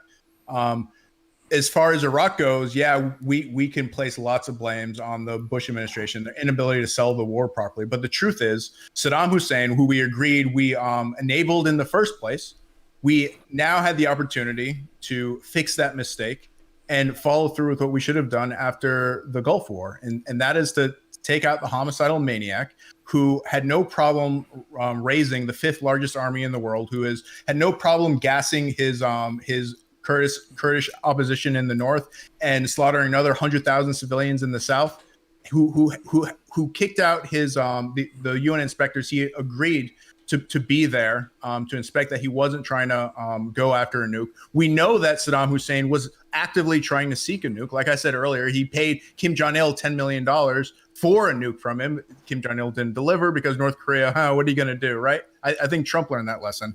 But to say that these wars were started just for us to get resources is just a lie. Was there profiteering, mismanagement, lots of abuses? Absolutely true. And we can criticize those and we can all agree on those things. But to act like we weren't just in what we did for fixing our mistakes and for defending our interests and defending democracy around the world, I don't think that that's a bad thing. And I think that we should be sticking to our goals and backing up our promises and doing the thing. Okay, next is going to be Turk. Yeah, so I'm not a foreign policy expert, of course. I think it's interesting hearing all the conversations, and I'm really curious, and hopefully we hear about this more next year when Joe Biden comes into office, and what y'all think about him putting them back in place, because everyone knows that's what's going to happen. So I'm going to be interested to see how the left kind of fights amongst themselves about this topic. Okay, next is going to be Rob. Yeah, so I mean, I think I agree, Turk, that I just can't get over this. The left was all about being against the Iraq war. Bush lied, people died. And now, with the exception of Prime on this panel, couldn't be bigger warmongers. World police, baby. We got to be everywhere. Got to do it. We talk about, Jangles and others talked about gay people being thrown off buildings. We only selectively choose, though. Saudi Arabia, perfectly fine to throw gay people off buildings. No problem whatsoever. We going into North Korea? Nope, we're not going to go into there. Just what, the CIA wants. Just what the establishment and Republican and Democrats want, the neocon and neolibs. They always happen to be right. The CIA, along with the tech companies and China, are the biggest three, and the FBI would be in that, the biggest three threats to this country. It is amazing to me, absolutely amazing, to see how the left has become, the Democrats became the party of peace to the party of interventionism and warmongering. It is truly sickening to see this. And look, I'm not saying that we should never attack someone like Osama bin Laden. That's fine. We don't need to be the world police and be there over 20 years. It's just, it's a horrific thing to see people that otherwise, 15 years ago would have been people saying, these foreign wars are the biggest issue. We need to have an anti-war movement in this country. I was a Ron Paul Republican. That's still where I am. I didn't change. And the last thing to think is, it was the left that changed. So many people in the left. And the last thing is this. We're talking specifically about Trump removing these troops. We have 5 countries now that have engaged in historic recognition of Israel in the Middle East. And a lot of that had to do because Trump is pulling troops out of the Middle East. And so now they're going the route that Prime K's was talking about, diplomacy. Instead of having antagonistic relationships, let's try to come together and recognize each other as countries and talk. Yet the Democrats can't have this. The left can't. Oh, no. We need those troops back there, damn it. The only time that you can see the neocons, the Dick Cheneys of the world agreeing with the Joe Bidens of the world is we have to have these troops everywhere. We have to engage in these regime change wars. It's truly despicable and disgusting, and it shows how much even the left that claims to care about people, how they've been duped so fully by being able to now cheer for the very warmongers that they used to be so adamantly against. That's a nice drama. I'm not gonna forget that thing you said during the beginning. I'm gonna remember that thing about me lying about Syria. I remember it. No, they lied to you. I maybe misspoke. No. I was right. I can't. I'm not supposed to talk. And and I was baited, and I'm still salty about it. But I just want you to know that I disagree. But I won't say any more than that. I'm gonna pass it over to LSP. Yeah, I never thought I'd hear Rob advocate for abolishing the police, but here he's doing it. He's just saying let criminals and terrorists have their own section of the world, and much the same way he might say let gangbangers run their own neighborhoods. It's real cute. No, it's bad to just leave the Middle East to dictators vying for nukes. There's jihadists there who want to stone women, and there's terrorists who attack us. There's a lot of security concerns in the Middle East. There's also a broader geopolitical concern in rebuffing Chinese or Russian influence in the region, primarily geopolitical opposition, which doesn't have the same regard for human rights as we do. And this doesn't mean I think we're perfect. Prime, the same regime that toppled Saddam Hussein in the name of democracy is also the same regime that set up the Abu Ghraib prison or the Haditha massacre. Like, we got our hands dirty too. But no, this is a normative position. So, I mean, this is more for counterpoints. This is a normative position I'm trying to advance here. Abandoning the Kurds, as Trump did, destabilized the best chance for an organic democracy experiment in Syria. And it released jihadists who fought alongside us against ISIS. And it further solidified Bashar al-Assad's grip on power, right? Sometimes intervention is messy. Prime seems to prefer a stable fascist to a flawed democracy. If it saves a few more lives, he prefers it. I don't. I'm not. Like, I am an unironic anti-fascist, and I am an unironic believer in democracy. And I don't mean like this name brand version of democracy or anti-fascism. Massacres and genocides will and do happen, and sometimes they're entirely preventable. The Spiker massacre happened in Iraq, for instance, over like a 3-day period. And we knew about it as it was happening because ISIS was broadcasting it as it was happening, and we did nothing. And 2,000 kids died that didn't, and all we had to do was mobilize our Air Force. Now, maybe we'd have saved, maybe a few hundred would have had to die instead if we did. Or maybe if we maintained a security apparatus there, maybe none would have had to die in the first place. We can't know. We can only hypothesize what happens when a power vacuum is filled by terrorists. There's a famous statement by Donald Rumsfeld, which is that there are known knowns and there's known unknowns and there are unknown unknowns.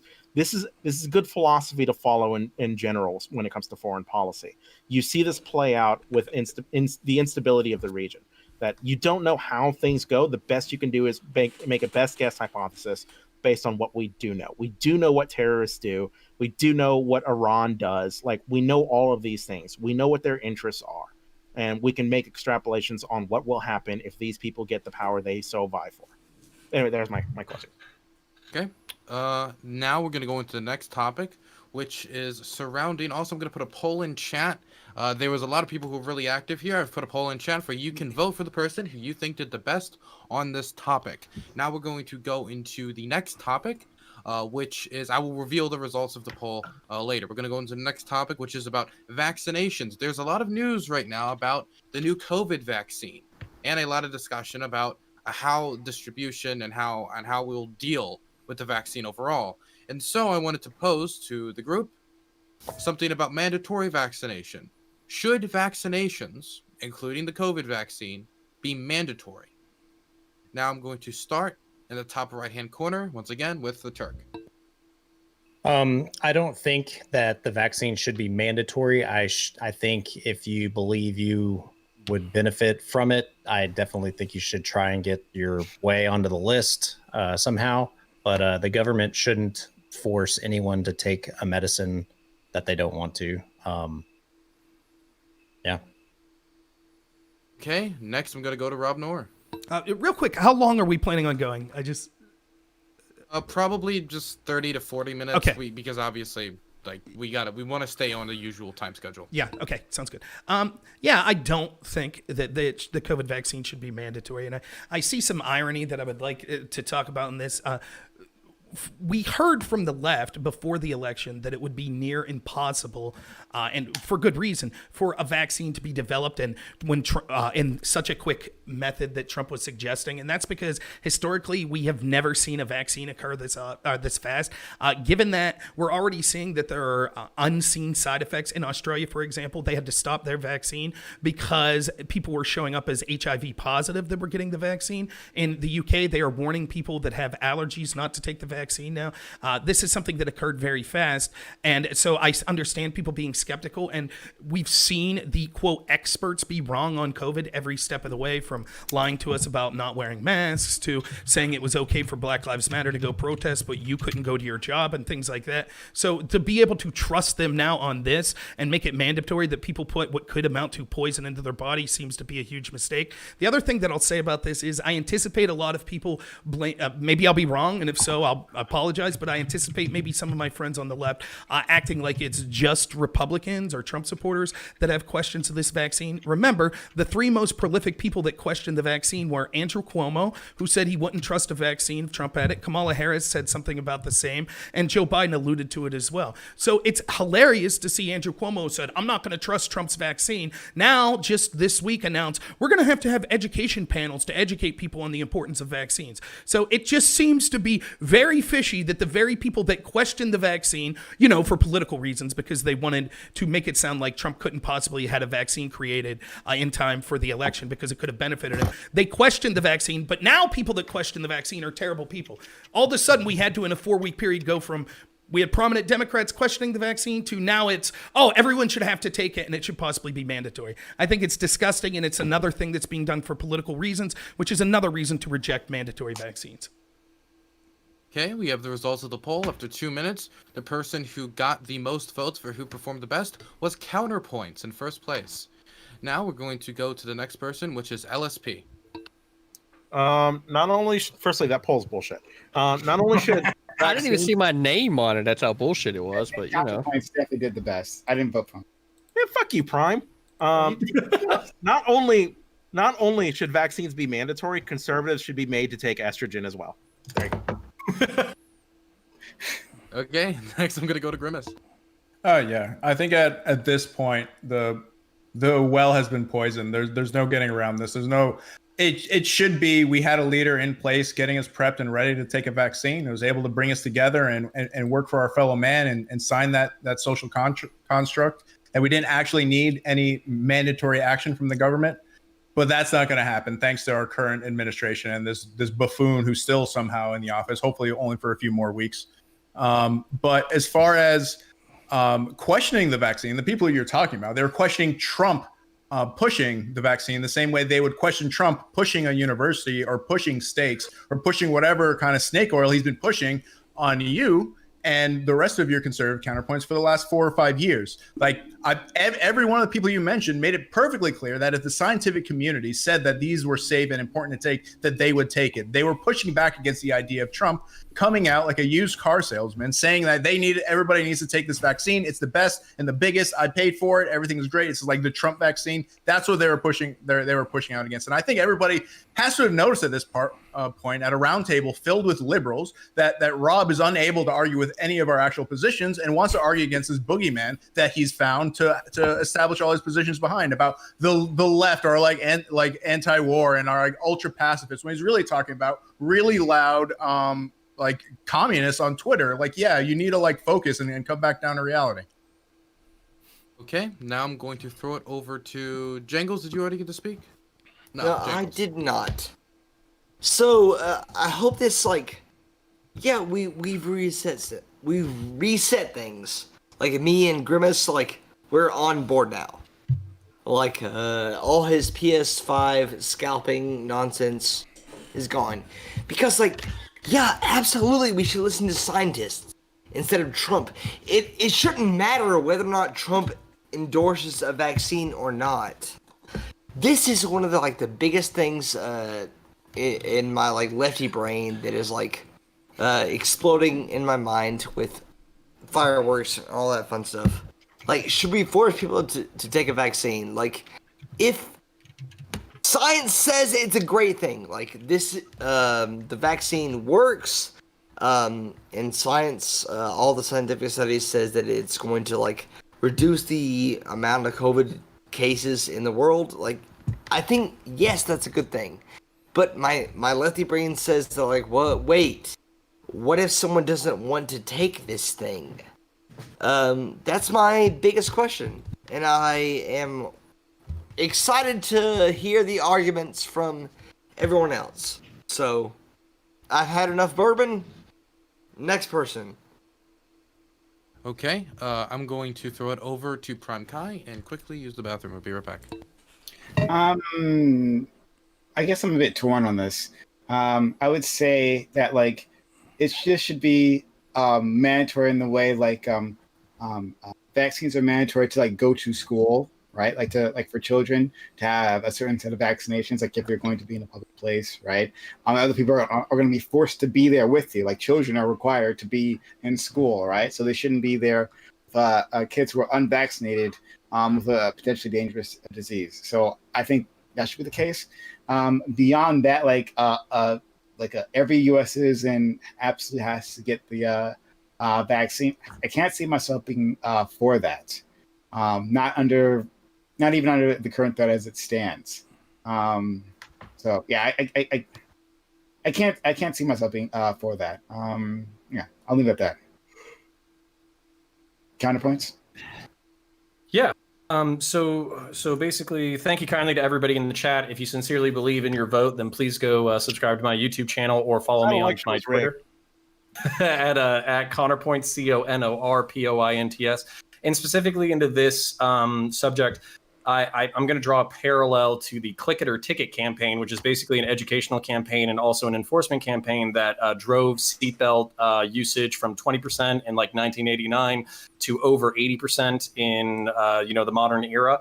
So I am not for forced immunizations. I think it's a bad precedent to set that we're literally going to basically point a gun at your head and tell you that you have to inject something into your body and you basically can't question it. I don't like that. But what I do think is important is education, basically educating the public about why it's important to get vaccinated. I think that's actually, this whole concept that rhetoric doesn't change anybody's minds is total bullshit. And I can't wait to never hear that again on a panel or a debate show that nobody ever changes their minds. It's bullshit. And then also, basically we should make accommodations. So for instance, in public schools, if they do, you are entitled to a public education.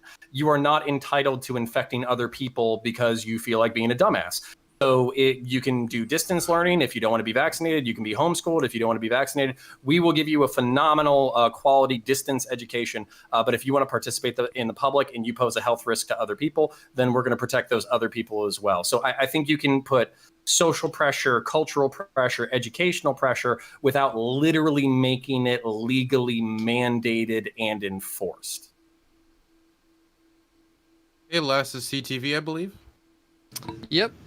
No, we should not be mandating this by the government. There shouldn't be any mandates with somebody's own personal body with regard to this. And there definitely shouldn't be an attempt by anybody to be trying to shame somebody either, I don't believe. I think that this particular virus, while having its real consequences, right?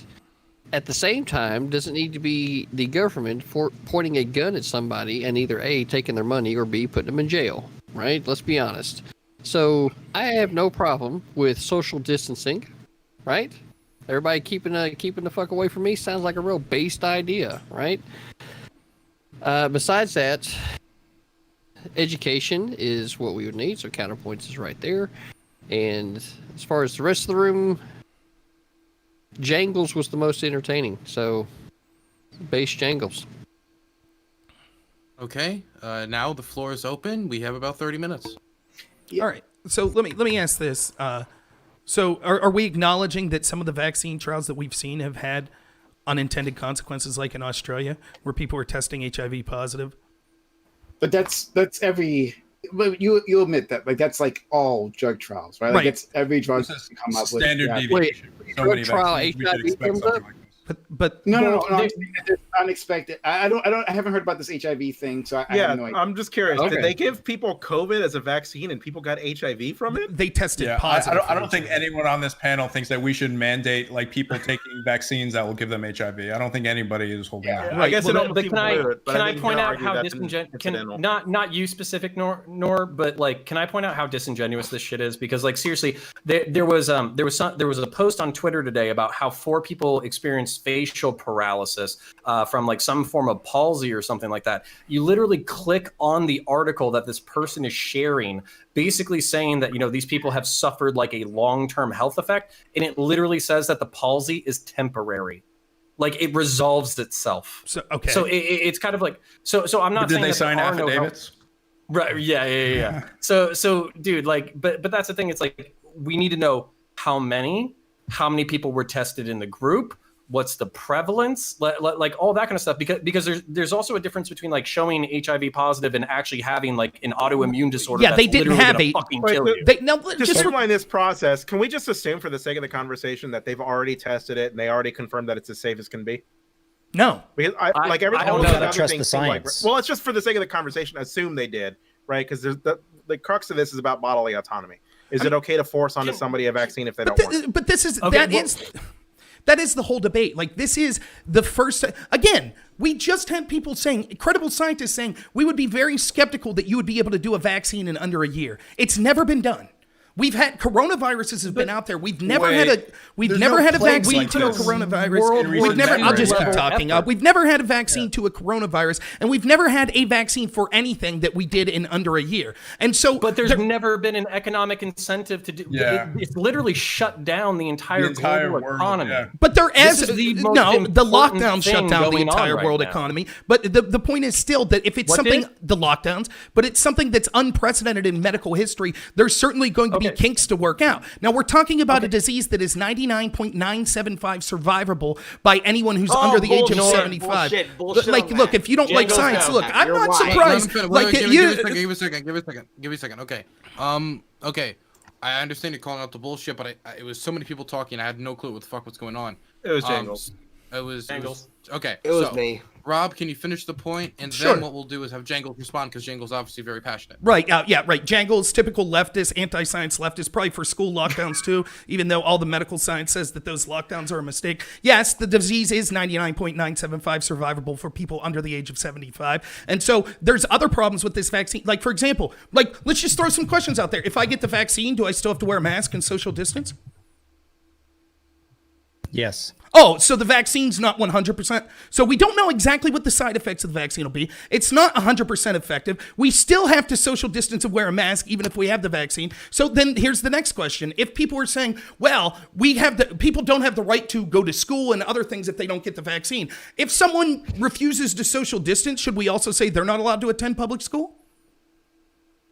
If they're like going up to kids and sure. and breathing No. on their neck, If yeah, they, absolutely. in their life, don't social distance, does that mean that they can't then go to public school? Yeah, sure. Okay, so everyone who safety attended of others. Sure, everyone who attended a Black Lives Matter rally should not be allowed to go to public school. Yep, absolutely. sure. Okay, hold on. Wait. Let's pretend that 97.7 was the actual like survival percentage. Yeah. That You don't have is. to pretend, actually. No, we should actually pretend because that's not true. Yes, it It is. actually All right. is. I just put the All link right, to the CDC let's website in the chat. Let's pretend there's a dichotomy between surviving and thriving. Like everyone who got the virus, like they're fine now. They have no long-lasting side effects, no respiratory problems, no neurological problems. Like they're doing fine, and it's okay. Because if you survived, if you physically, like, did not die from the virus, you shouldn't care about it. Let's pretend that's the case, and it's not. Like, holy shit. I don't know what you're trying to say. Whatever drugs you're on, I wish I had some. But the point is this. I think you could see by the question that I just asked that in reality, a lot of the people on this panel and in general that are touting, oh, we need to have these vaccines and stuff, they don't really give a shit about it. They don't, in reality, because they're more than happy to violate scientific orders. My mother-in-law has cancer. I have COVID. I would like to. What do you mean we don't care about it? We want to open this fucking country up again. Shut the fuck up. Whoa, Jangles. You good? I'm not. My mother-in-law has cancer. She's undergoing chemo treatment. Like, it sucks that like she made the terrible decision to develop cancer in the midst of a pandemic. It's horrible. She shouldn't have done that. I would advise her against that, actually, if we had to like redo things. But my mother-in-law, who I am ambivalent towards, but my husband loves her because like he's like that's his mother or whatever. Like, what an asshole. Yeah, what an asshole. I'm kidding. Where's this going? going? What an asshole. Like, he loves his mother. Justin, what are you getting at? I'm getting at, like, I have to be very careful. Because if I get COVID, who cares? I'm young, I'll live. But if I get COVID and my husband gets COVID and that makes his mother with cancer, who is undergoing chemo, if she gets COVID, and it's very reasonable. If I get COVID, my husband will get COVID, and I'm just gonna head out for 20 minutes while this drunk rambling continues. Or can we actually have a conversation? It's drunk rambling. For God's sake! You can see that. It's drunk. It's drunk rambling, but Jangles. No, Jangles, you're better than Rob. Jangles, I'm asking you for like legitimate, like right now. Are you sober? No, he's wasted, dude. Yeah, he's wasted. Like, it's cool that you're drunk, but you're dragging it on a little. But all right. However drunk I am, like my mother-in-law still has an immunological. She's my mother-in-law still has an issue.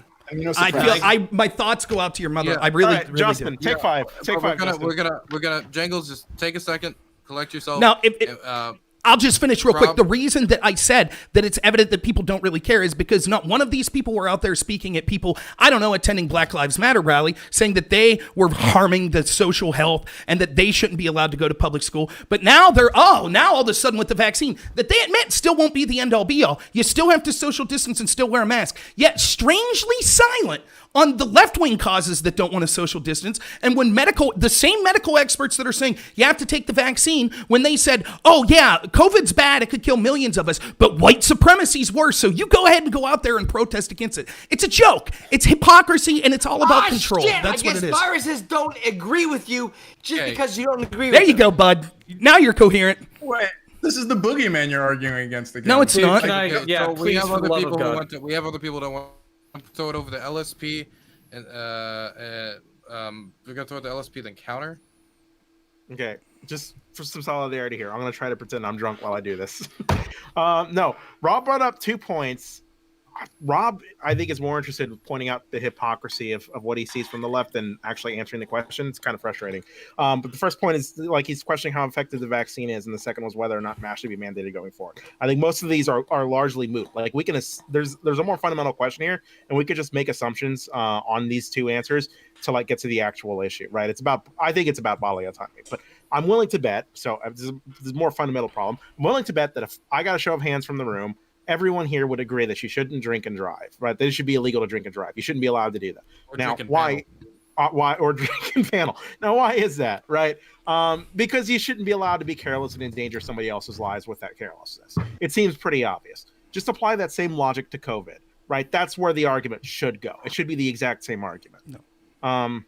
And yeah, I'll leave it to somebody else. I think it was kind of so. If I decide to go to a public place and I don't have my vaccination card, am I going to be put into a prison cell waiting for my my time at court? Yes. Nobody's arguing that. No, I am. That's what he's saying. Straight to the gulags with you. Yeah, and you keep claiming that this should be about bodily autonomy. Isn't that what we all want? Everyone should be able to take care of themselves. Can I please, for the love of God? Okay, so number one, like, this is, I'm with you because basically I swim in right-wing circles largely. I come from the right largely. But if you check out the articles about Black Lives Matter protests and how they allegedly drove statistics for COVID-19 down, it's not because there were large groups of people that were amassing. It's because everybody else stayed off the fucking streets. So it's literally, like, people didn't go downtown. Well, then let's hold on. It's an important point. It's an important point because what happens is people try to make equivalent Trump rallies with nobody wearing masks, everybody fucking getting together, getting in close proximity, and denying that the disease has any kind of bearing on their life whatsoever. And that's not what the argument is for the Black Lives Matter movement protest. It's that everybody else fucked off. It's not that everybody gathering was a good thing. So that's a fucking straw man. Number two, when we're talking about fucking efficiency when it comes to the disease or whatever, you're talking about a 99.75 fucking or 0.9975 fucking survival rate for the majority of people. Number one, there's a shitload of fucking boomers. I think it's like 70 or 80 million boomers inside the United States, and I'm pretty sure their survival rate is 4%. So we just not give a fuck about old people anymore. 4%. Number two, to speak to and to speak to fucking Jangles' perspective, basically, I have people who are fucking immunocompromised in my fucking life. So should I just say fuck them, get good, get a better immune response? You stupid lazy sack of shit. Like that's obnoxious and it's ridiculous. And to just say even 99.75. Yeah, 99.75. Let's just take your number on face value. Like 99.75% of people recover with no secondary health effects, which is bullshit. Some people have lasting cardiovascular issues and lasting respiratory issues from this disease. Even if it was 99.75%, that's fucking 800,000 people dead. So what you're basically saying is, in the United States of America, 800,000 of you die, and if you die, you're a fucking loser. You should have had a better immune system. Suck it the fuck up, pussies. That's basically what I'm hearing. Laughable. First off, the fact that you claim that there is a population in this country with a 4% survivability just shows your entire ignorance on the 4% of people survive. It's a joke. Check out the Johns Hopkins University data. Fuck, I guess like old people. Shut up, drunk. Right? I'm tired of you. Anyways. I'm drunk and correct. You were funny at first. It's a 4% fatality rate, right? 4% fatality rate might be closer to the truth. Look, I have not got to say a thing this whole time. All right, so like, I just want to point out, right, the CDC website, right, like only in category 85 years and older, only 82,000 old people died, right? And they were like in New York, right? Mostly. Like 40,000. I hope your grandparents weren't involved in this. This is going off the rails. I can only do that so long. Okay. To answer. So first off, Counterpoint's point is this. Because Black Lives Matter and their rallies were so violent, people were intimidated into staying off the street. So it's a good thing. First off, that's entire bullshit. Shut the hell up, Jangles. I'm just going to leave the panel if you can't shut your mouth. You're the one who started swearing and shit at me first. You're worthless. You're pathetic. You didn't even have the decency to treat Dylan with respect and stay sober, you piece of shit. Okay. Let's not pivot to BLM. Can you talk about the COVID being mandatory? Let's all calm down for a second here. Jangles, as much as I love you, you are currently wasted and also not contributing, so you will be muted for the rest of the roundtable. Rob, there's other people that I know you were in the middle of a point. We don't have much time though, and there's other people that want to talk. Is it okay if I shift to Turk, for example? Yeah, that's fine. Okay. Yeah, I just briefly, I definitely recommend to Counterpoints to check out the Johns Hopkins University coronavirus webpage. There's all the data that supports the numbers that are going towards what CTV, Rob, myself are saying. And another thing, and I think it even got deleted from the internet, or I don't know where, but someone from the Johns Hopkins University did the research on the death and fatality rates of all deaths for the past like 10 or something years. And this year with the coronavirus, sure, we are seeing a spike. We are in a global pandemic. But when you compare it against total deaths for all Americans, it's not that much more. Leading causes of death in the United States are still heart disease, cancer, all those other types of things. It's just this year, the virus took those lives and they were classified as COVID deaths when if COVID wasn't around, they would have still died of those same diseases. Yeah, and so I recommend checking out the Johns Hopkins University data. It goes into depth on all that. Right. stuff. And so, and other things that Counterpoints was wrong about. First off, people say, can we stop talking about Black Lives Matter? Yes, because this is the point.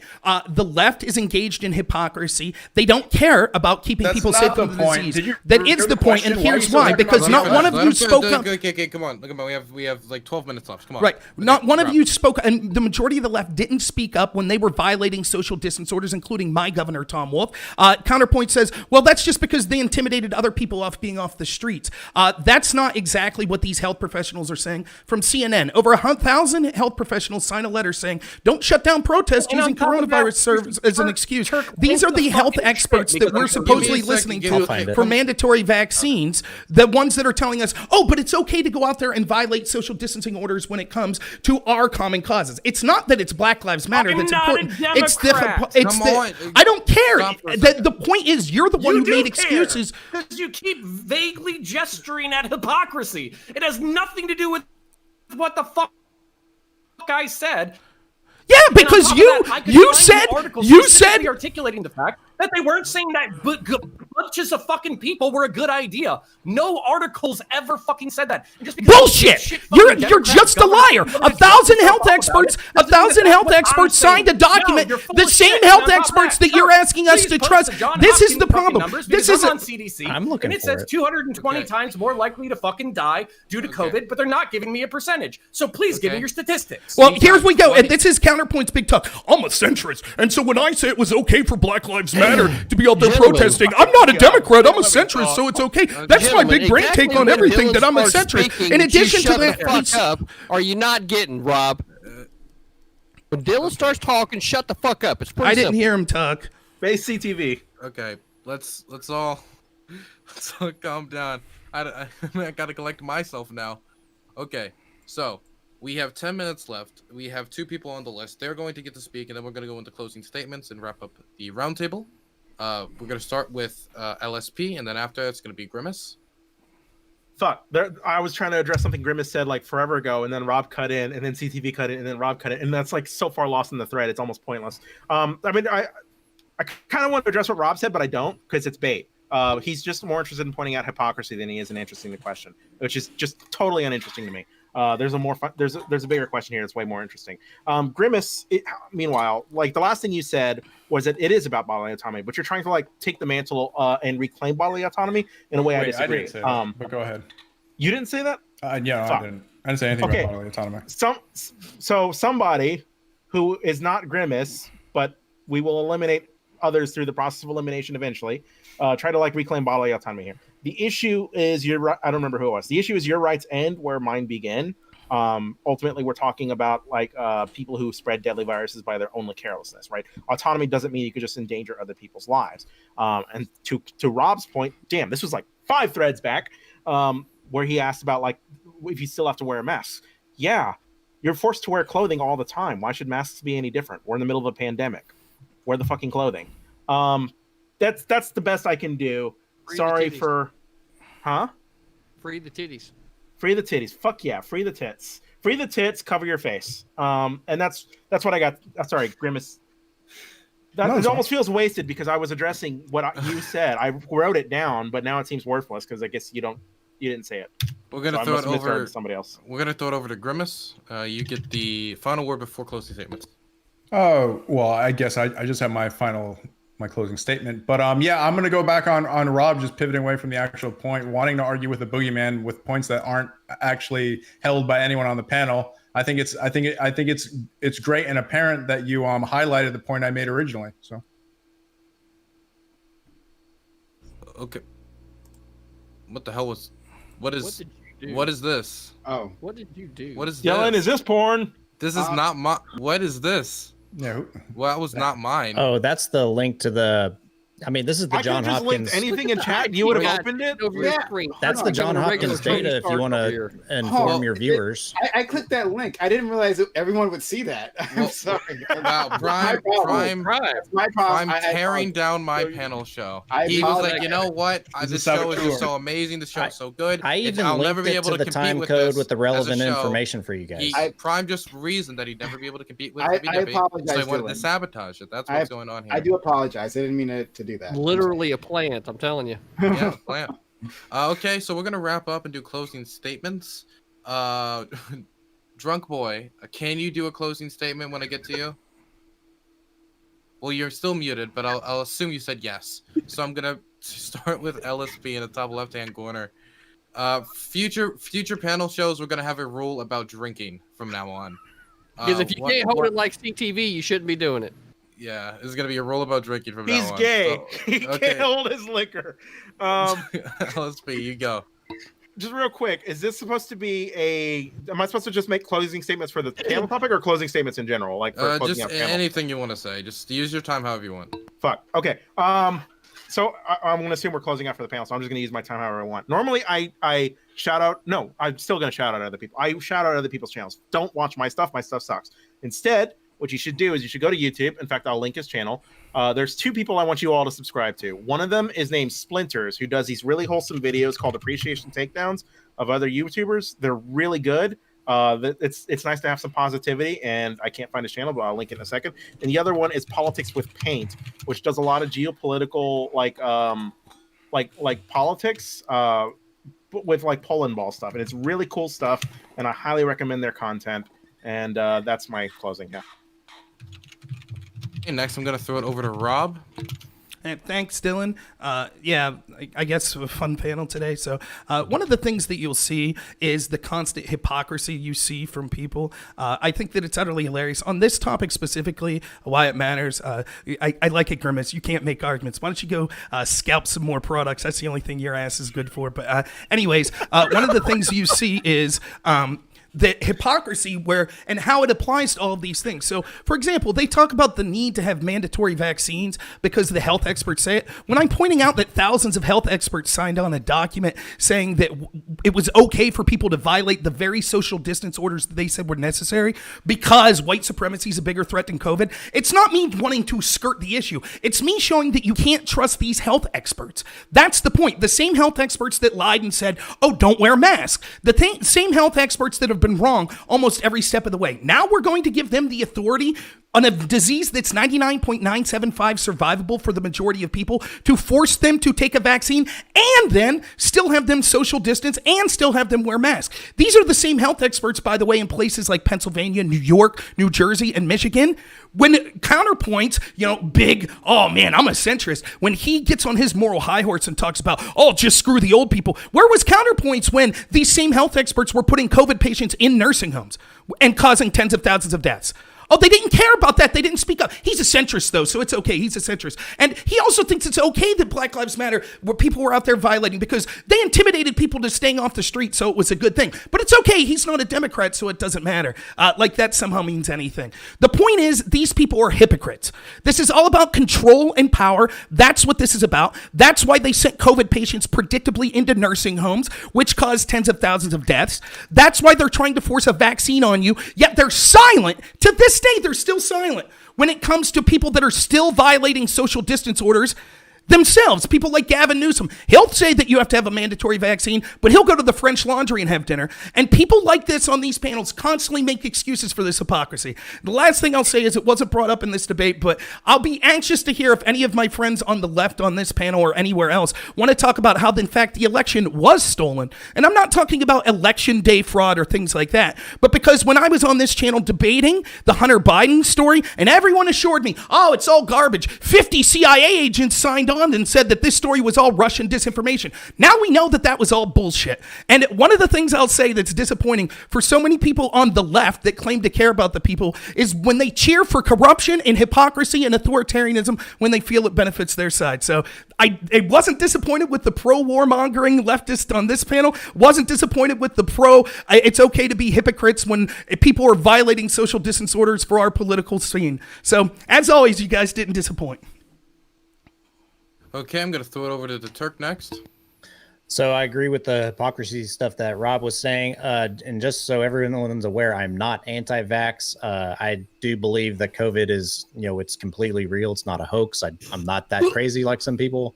But I do believe that as an individual, you have the right to vaccinate yourself if that's what you want to do. The government shouldn't mandate it, especially with like rules of punishment like LSP was mentioning. I think that's a little extreme.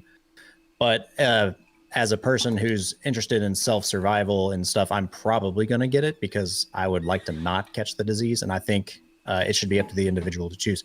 Anyways, I like technology a lot more. Clearly had more better takes in the PS5 stuff. So check me out, youtube.com/c/theturk, and learn all about that cool tech stuff.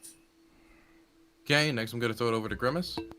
Yeah, I'm not sure why we were talking about Hunter Biden again, but I think the issue everybody had was with that New York Post story, and that laptop we know was a Russian plant, considering Giuliani had the laptop for over a year, and we know that they're unable to confirm the emails, which we know we can do because we're able to verify emails. They only release PDF and refuse to release any more. So to think there's some kind of like ill will here, you're going to have to have a lot more from you, Rob.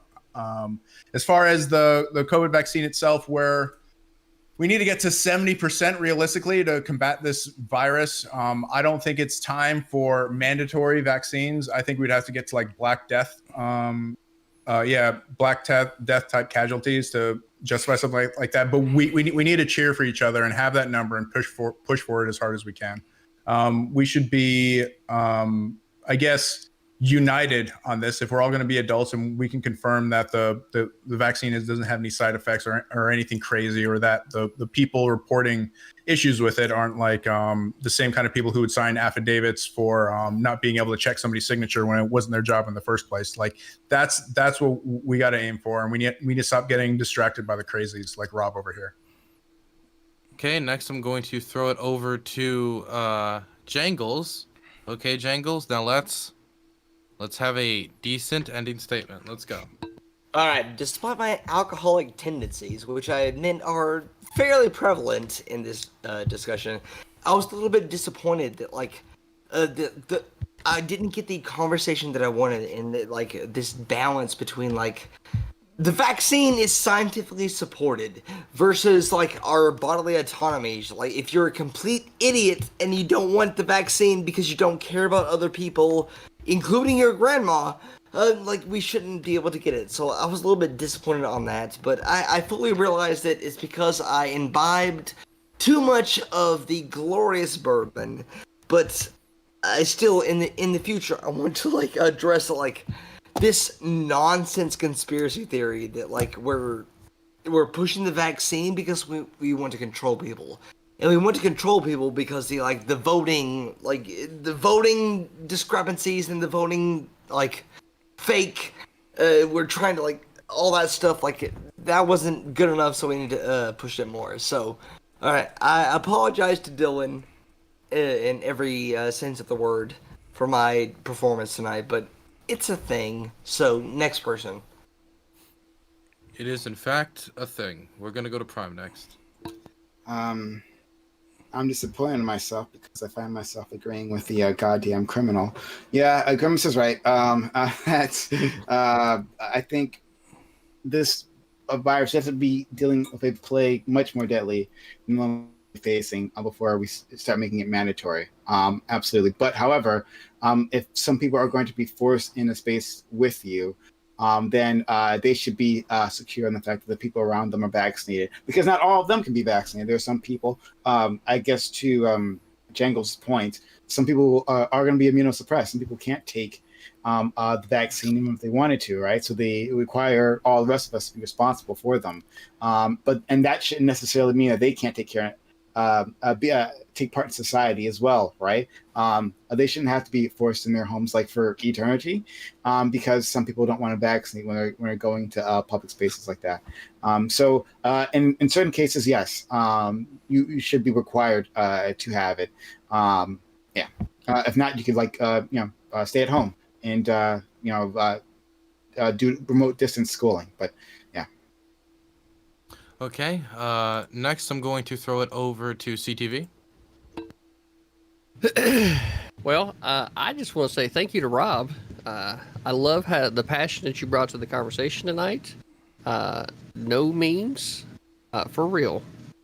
I think that everybody likes to breeze over the other side of an argument whenever it doesn't fit their own narrative. But I'll say thank you for making the argument.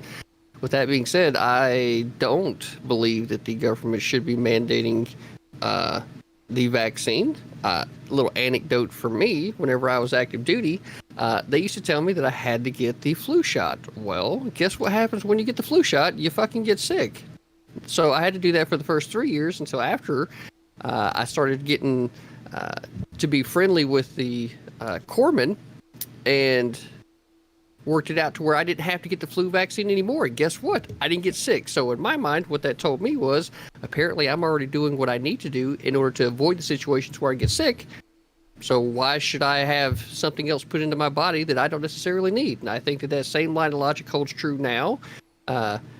Individual responsibility doesn't go away. So for people that have individual responsibility, they should just continue to do that.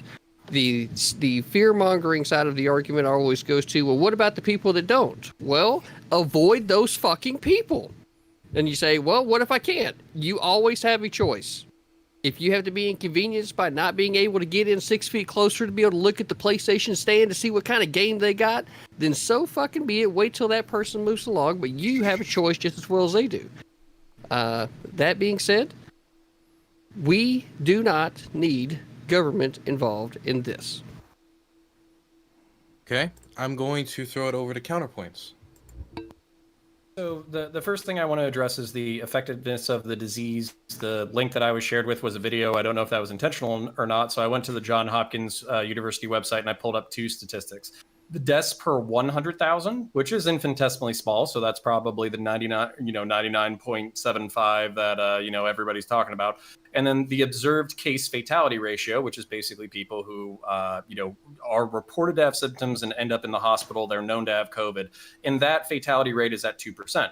Now, because I'm a centrist, I can study that information, and instead of rubbing it in Noor's face and saying, oh, I'm correct and you're wrong and I found a statistic or whatever, I also know that 80% of people are allegedly asymptomatic. So it's entirely possible that it is an infinitesimally small amount of people who are killed. But even if your 99.75 statistic is still correct, that's 800,000 people in the United States. It's not something that should be fucking shrugged off. Like, I think 70 million people are boomers. I think 70 million people have heart disease, which is considered an underlying symptom. So when you say things like, oh, well, those people had other problems. Well, 70 million Americans have other problems besides COVID-19 that makes them susceptible to dying from it. Also, there are healthy people who have contracted COVID-19, and then they end up with heart disease or respiratory issues that don't seem to be going away. It seems to be long-term.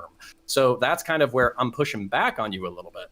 Now, where was I? Where was I with my enlightened centrism when it came to the election stuff? Nor, if you remember, I was with you. I was with the person who was holding your hand in that debate, and I was saying Hunter Biden any other year besides 2020 would have been a massive fucking story because the son of an elected official basically soliciting bribes, banging hookers, doing cocaine, and leaving that, doing meth or whatever, and then leaving that fucking photographic evidence inside a fucking laptop repair shop. That would be a big story any other year besides 2020. So I don't agree with the lefties or the liberals or the Democrats that that's a nothing burger. So just to show I am an asshole, but I like to be a fair asshole. So that's my spiel.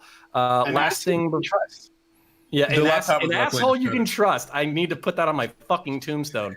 So finally, my name is Connor. I do run a small but very quickly growing YouTube channel named Counterpoints. You can find me on Twitter at ConnorPoints, CONORPOINTS. You can probably see it on your screen right now. And if you follow me on Twitter, you can find my YouTube. You can follow me there. And even if it got a little heated, I do love spending my time with you guys. It's very much a blast, including you, Nora. I love you too. I enjoy you too. Sorry. No problem. You can just say that. I'm about to end it anyway.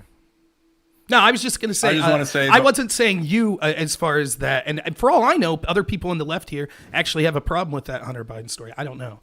So The New York Post article is completely discredited. That doesn't mean that's a lie. It's a lie. Just so you know, so you guys need to take a look at that. Well, you can all try and verify those emails and you come without back. my presence. Goodbye. Are we doing outros? Hold on, Dylan, before you go. That was supposed to be the. Oh, okay. Well, I'll just say that I'll be streaming right after.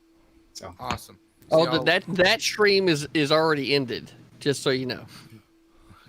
All right, we'll see y'all. Hold on, Dylan. Before you go, though, I do have something to say to you. Did you like the leash?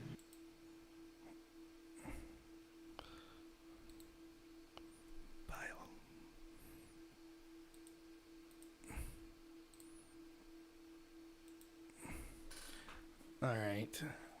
Yeah, what a shit show, right? I'm not going to stay at my fever's back. Yeah.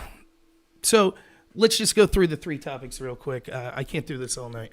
I do have the China virus. I have COVID. So let's go through it. First topic on the PS5s. I don't know.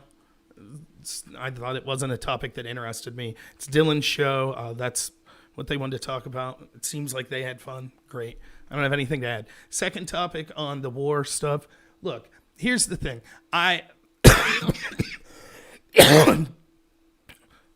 know there are conservatives that disagree with me at this stuff. I am vehemently against foreign regime change wars. It's what was my first interest in getting involved in politics. I feel like the CIA and the FBI are one of the most dangerous institutions in the world. They engaged in a coup against President Trump. They've never seen a foreign regime change war they don't like. They're garbage. The arguments that were being made by other people, you could literally make that argument to invade any country in the world. Oh, they have a humanitarian crisis. Like Iran. And their positions don't even make sense. Like, for example, LSP's like, yeah, the Obama-Iran deal was a great thing. Like, Prime Case points this out. Which, by the way, I disagree. Prime Case is a communist. I completely disagree with him. But at least on that issue, he was intellectually honest, right? He was consistent. He was against the wars under Bush. He was against them under Obama. That's good. That's all I ask of people. So if you said, look, I didn't mind Bush doing it, and I didn't mind Obama doing it, I might disagree with you, but at least you're being consistent. But all of these claims they gave, right? Like, if you were for the Iran deal, then how can you simultaneously be against Trump trying to use diplomacy and pulling troops out? And we could see the results of Trump pulling troops out is actually leading to historic peace deals in the Middle East. So what exactly was the problem with this? It blows. And the bigger issue is this. The fact that how many people on that panel would have been Bush lied, people died. Now, all of a sudden, the same people that were on they accuse me of changing. When I was against the Iraq war back then, they say, whoa, what happened, Rob? You changed. I didn't change. They changed. The list, if so. Yeah, well, here's what's garbage about that list. You'd have to be clairvoyant to know. So, for example, LSP said, is there a humanitarian crisis? That's his first criteria. That's every country in the world. And then I forget the other points on this list, but it was basically, would intervening be better than not intervening? Well, that's a subjective opinion. Of course, the warmongers are always going to say, oh, yes, it would be better for us to intervene. I mean, just to give you a clear point on where LSP is coming from, he said we had to intervene in Libya because Gaddafi was going to kill his own people. We now know that that's not true, that a lot of the people that were actually fighting as rebels were actually Islamic terror groups from outside of Libya. But let's, for an argument's sake, say that actually, no, they were actually Libyan people. Okay, so let's say, hypothetically, the KKK decides to take over a city, Atlanta, right? The KKK takes over Atlanta during the tenure of Barack Obama. If Barack Obama said, I'm about to use incredible force to stop you, do you think people like LSP would say, oh my God, Obama just threatened to use violence against his own people? There were people trying to overthrow Gaddafi, and Gaddafi said, I'm going to fight back. He also said in that famous speech, if you lay your weapons down right now, I will not use violence or jail you. But LSP's like, well, that's why we had to intervene.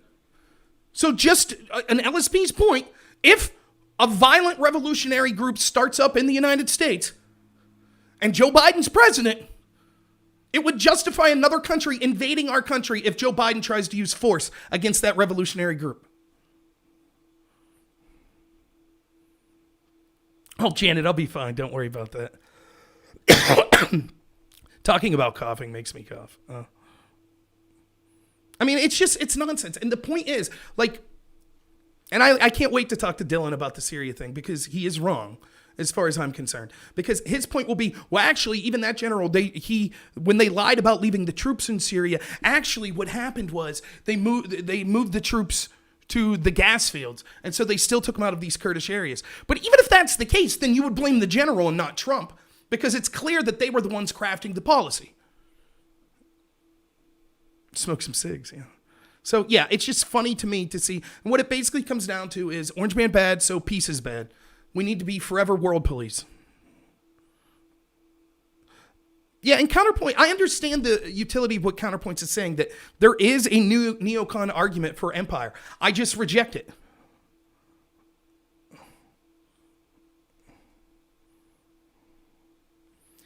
Okay, Alpha says, if Turkey does start invading the Mediterranean, should we interfere as well? I think we should. No, I don't think we should. We should only interfere if we see that there's a direct benefit to our country for interfering.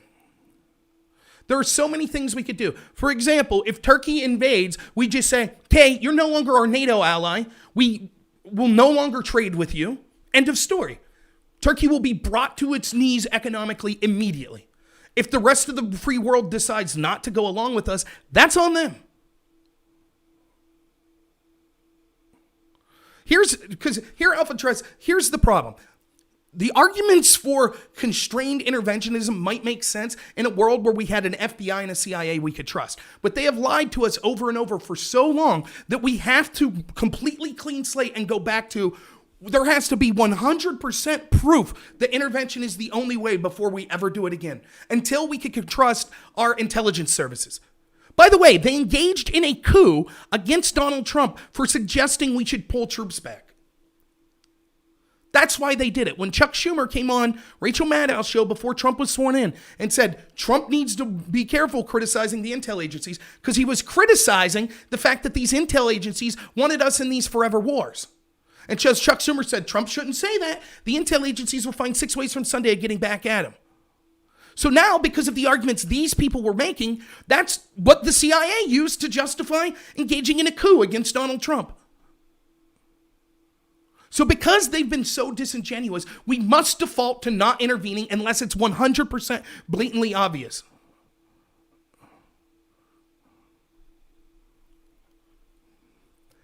But here's the ridiculous situation. So on one hand, did you know this? We didn't get into this. So for example, Counterpoint, who actually thinks an intelligent guy, he's talking about the need to have troops in all these countries to stop China. And yet, the intel agencies, can we all agree with this? Clearly we're in the tank for Joe Biden, right? Clearly? Does anyone disagree? Would you disagree with that, Alpha Dress? Or Alpha Drias? Is that how it? Yeah. Would you disagree with that?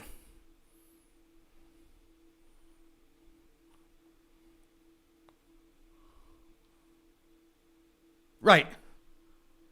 So the intel agencies clearly for Joe Biden. Joe Biden is compromised by China. He wouldn't even call China an adversary at the debates. They're clearly our biggest geopolitical adversary. So what Counterpoints wants us to believe is this. Well, we have to have troops in Afghanistan forever. We have to have troops in this country to stop China. But the same intel agencies that say that are backing a president that's compromised by China. So do we really trust that the reason the CIA wants us in Afghanistan and wants us in Syria is to stop China? Do we really believe that? Here's other things. So we're worried about Turkey, and I've had this discussion with Dylan. Pulling out of Syria was apparently a huge mistake because Turkey's now going to commit genocide against our allies, the Kurds. But Turkey is our NATO ally. Now, Joe Biden and the Democrats criticized Trump from trying to back down from NATO. So here's what the foreign policy experts will have you believe. On one hand, we need to stay in Syria forever, or else our ally in NATO, Turkey, will commit genocide against our Kurdish allies. But we can't back down from NATO, and in fact, we have nuclear weapons stationed in Turkey. So the foreign policy experts that say, oh, Turkey is a very important ally, and we need to have nuclear weapons stationed there. Oh, but they're also genocidal maniacs that will wipe out our other allies the moment we leave. Now, those are the people we have to trust. Hey, this time when they say invade this country, we have to trust them.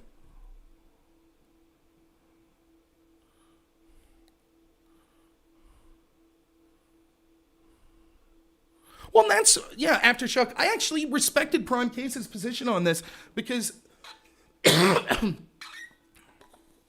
yes, we have nuclear weapons stationed in Turkey. So, But anyways, that's enough on that subject. The subject I really wanted to talk about was the third. This vaccine. I mean, this to me, and again, I'm not saying I have friends on the left that are great, but the hypocrisy is all that matters. Yeah, I tip my cap to Prime K's on that as well.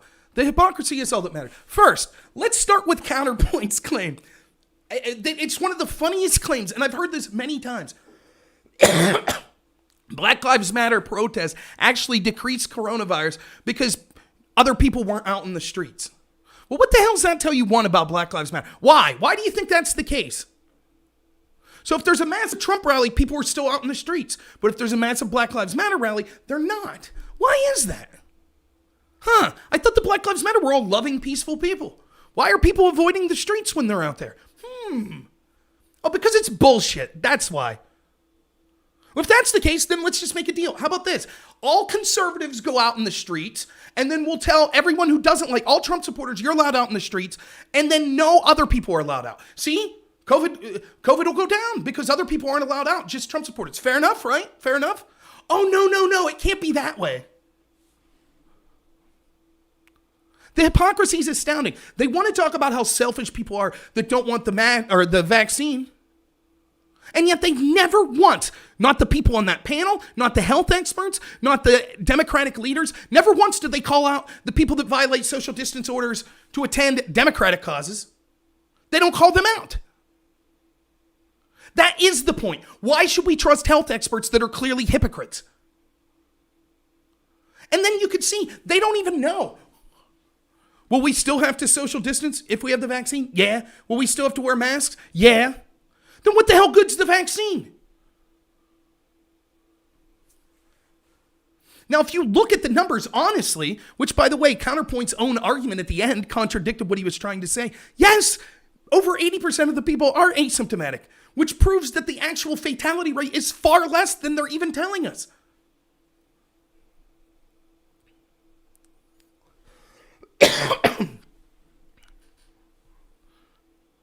So now we have a vaccine that's unprecedented in its time, that there's been claims, we have no evidence whatsoever that it's going to be safe in the long term. Counterpoints talked about, well, we don't know what the long-lasting effects of COVID could be. We don't know what the long-lasting effects of the vaccine will be. So let's just take me. I'm 99.975 likely to get over COVID, which I have right now. 99.975 likely to get over it, right? So I got to take a vaccine they say it should be mandatory. This vaccine isn't even effective enough to mean that I can't stop social distancing or wearing a mask. I don't know what the long-term effects will be, and it's coming from leaders that A, thought it was a good idea to put COVID patients in nursing homes. B, many of which told me that they didn't trust the vaccine if Donald Trump was behind it. C, signed letters saying that it was okay to violate social distancing orders as long as you were doing it to fight white supremacy. And have been wrong over. They told me not to wear a mask and now say that masks are more important than vaccines?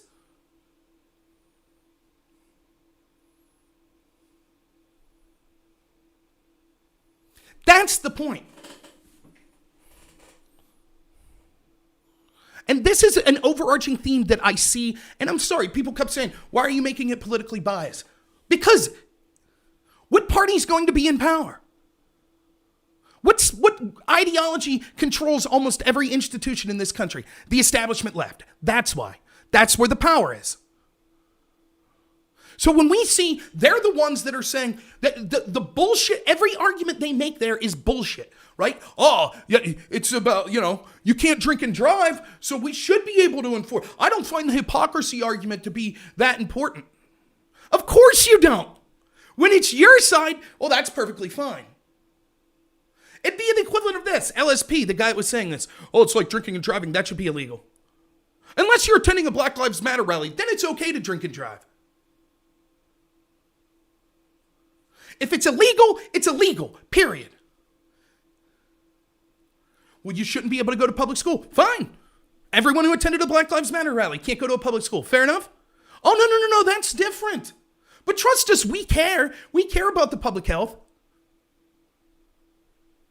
This is what I talked about. I'm sick and tired, and I talked about this in the show yesterday. I'm going to be less polite from now on, unfortunately, because I'm just sick and tired of it. The same people that moaned that 12 Russian trolls stole an election have no problem now that we totally know that the mainstream media literally buried stories about Joe and Hunter Biden. Only to 6 weeks after the election go, oh yeah, they're all true. And by the way, that Grimace guy, probably other than the drunk, the worst one on the panel. Oh, it's clear that it was still Russia propaganda, the New York Post story. What a crock of shit. Even the Daily Beast put out an article saying, yeah, a lot of the stuff they're investigating came from this laptop.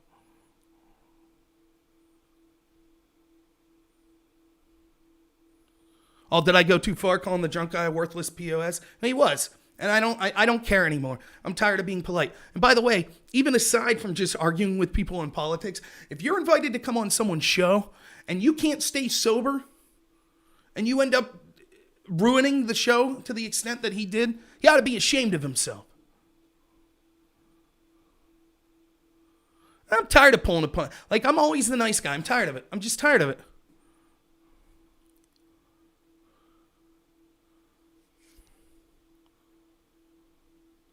Now, I'm not going to claim I haven't been drunk. The opinion on the Texas lawsuit. I talked about this in my pre-show, but yeah. I hate to say I told you so. I know that the courts won't side with Trump. They're not going to overturn the election.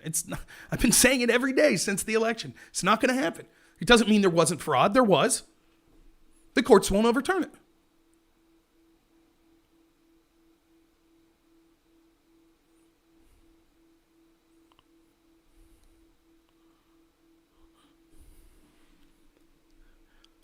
Here's all like, even with people that massively disagree with me, socialists and things like that, I just want intellectual consistency. You don't get to sit there and talk about how you were concerned about election interference, foreign election interference, and then you're silent on what we see now with the Bidens. And you're okay with the mainstream media and the tech companies and academia and the CIA and the FBI all not only burying the story, accusing people that talked about the story, which we now know is true, of spreading Russian disinformation, and then censoring people.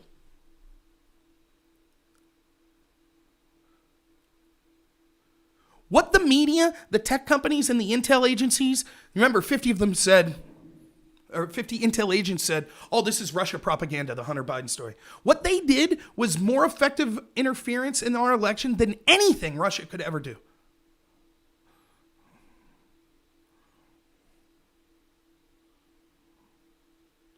Thank you. I like to think I'm not a delusional left-wing idiot.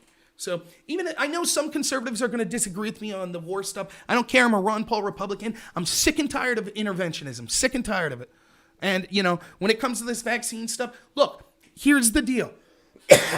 I'm not going to listen to a health expert. I'm not going to listen to a politician. And I'm not going to listen to people on a panel that tell me that I have to inject something in my body or else I can't go to public areas. But other people, depending on their political persuasion, they could go ahead and violate orders. No problem for them. So, all right, I got to go. I got to get some medicine, so I can tell I got a fever. But thank you so much for listening to me. I really appreciate it. I guess if anyone's disappointed that I got a little angry, I'm sorry. But I'm just tired of being polite all the time. So it is. I mean, the left are just becoming authoritarians. You can see it. They want to control entirely what your life's about. So, all right, man, you guys take it easy. Thanks so much. A radio show at 10 o'clock tomorrow, 10 a.m. Me, Carlos, and Todd, 10 a.m. till noon. So thank you so much, everyone. As always, have a good one.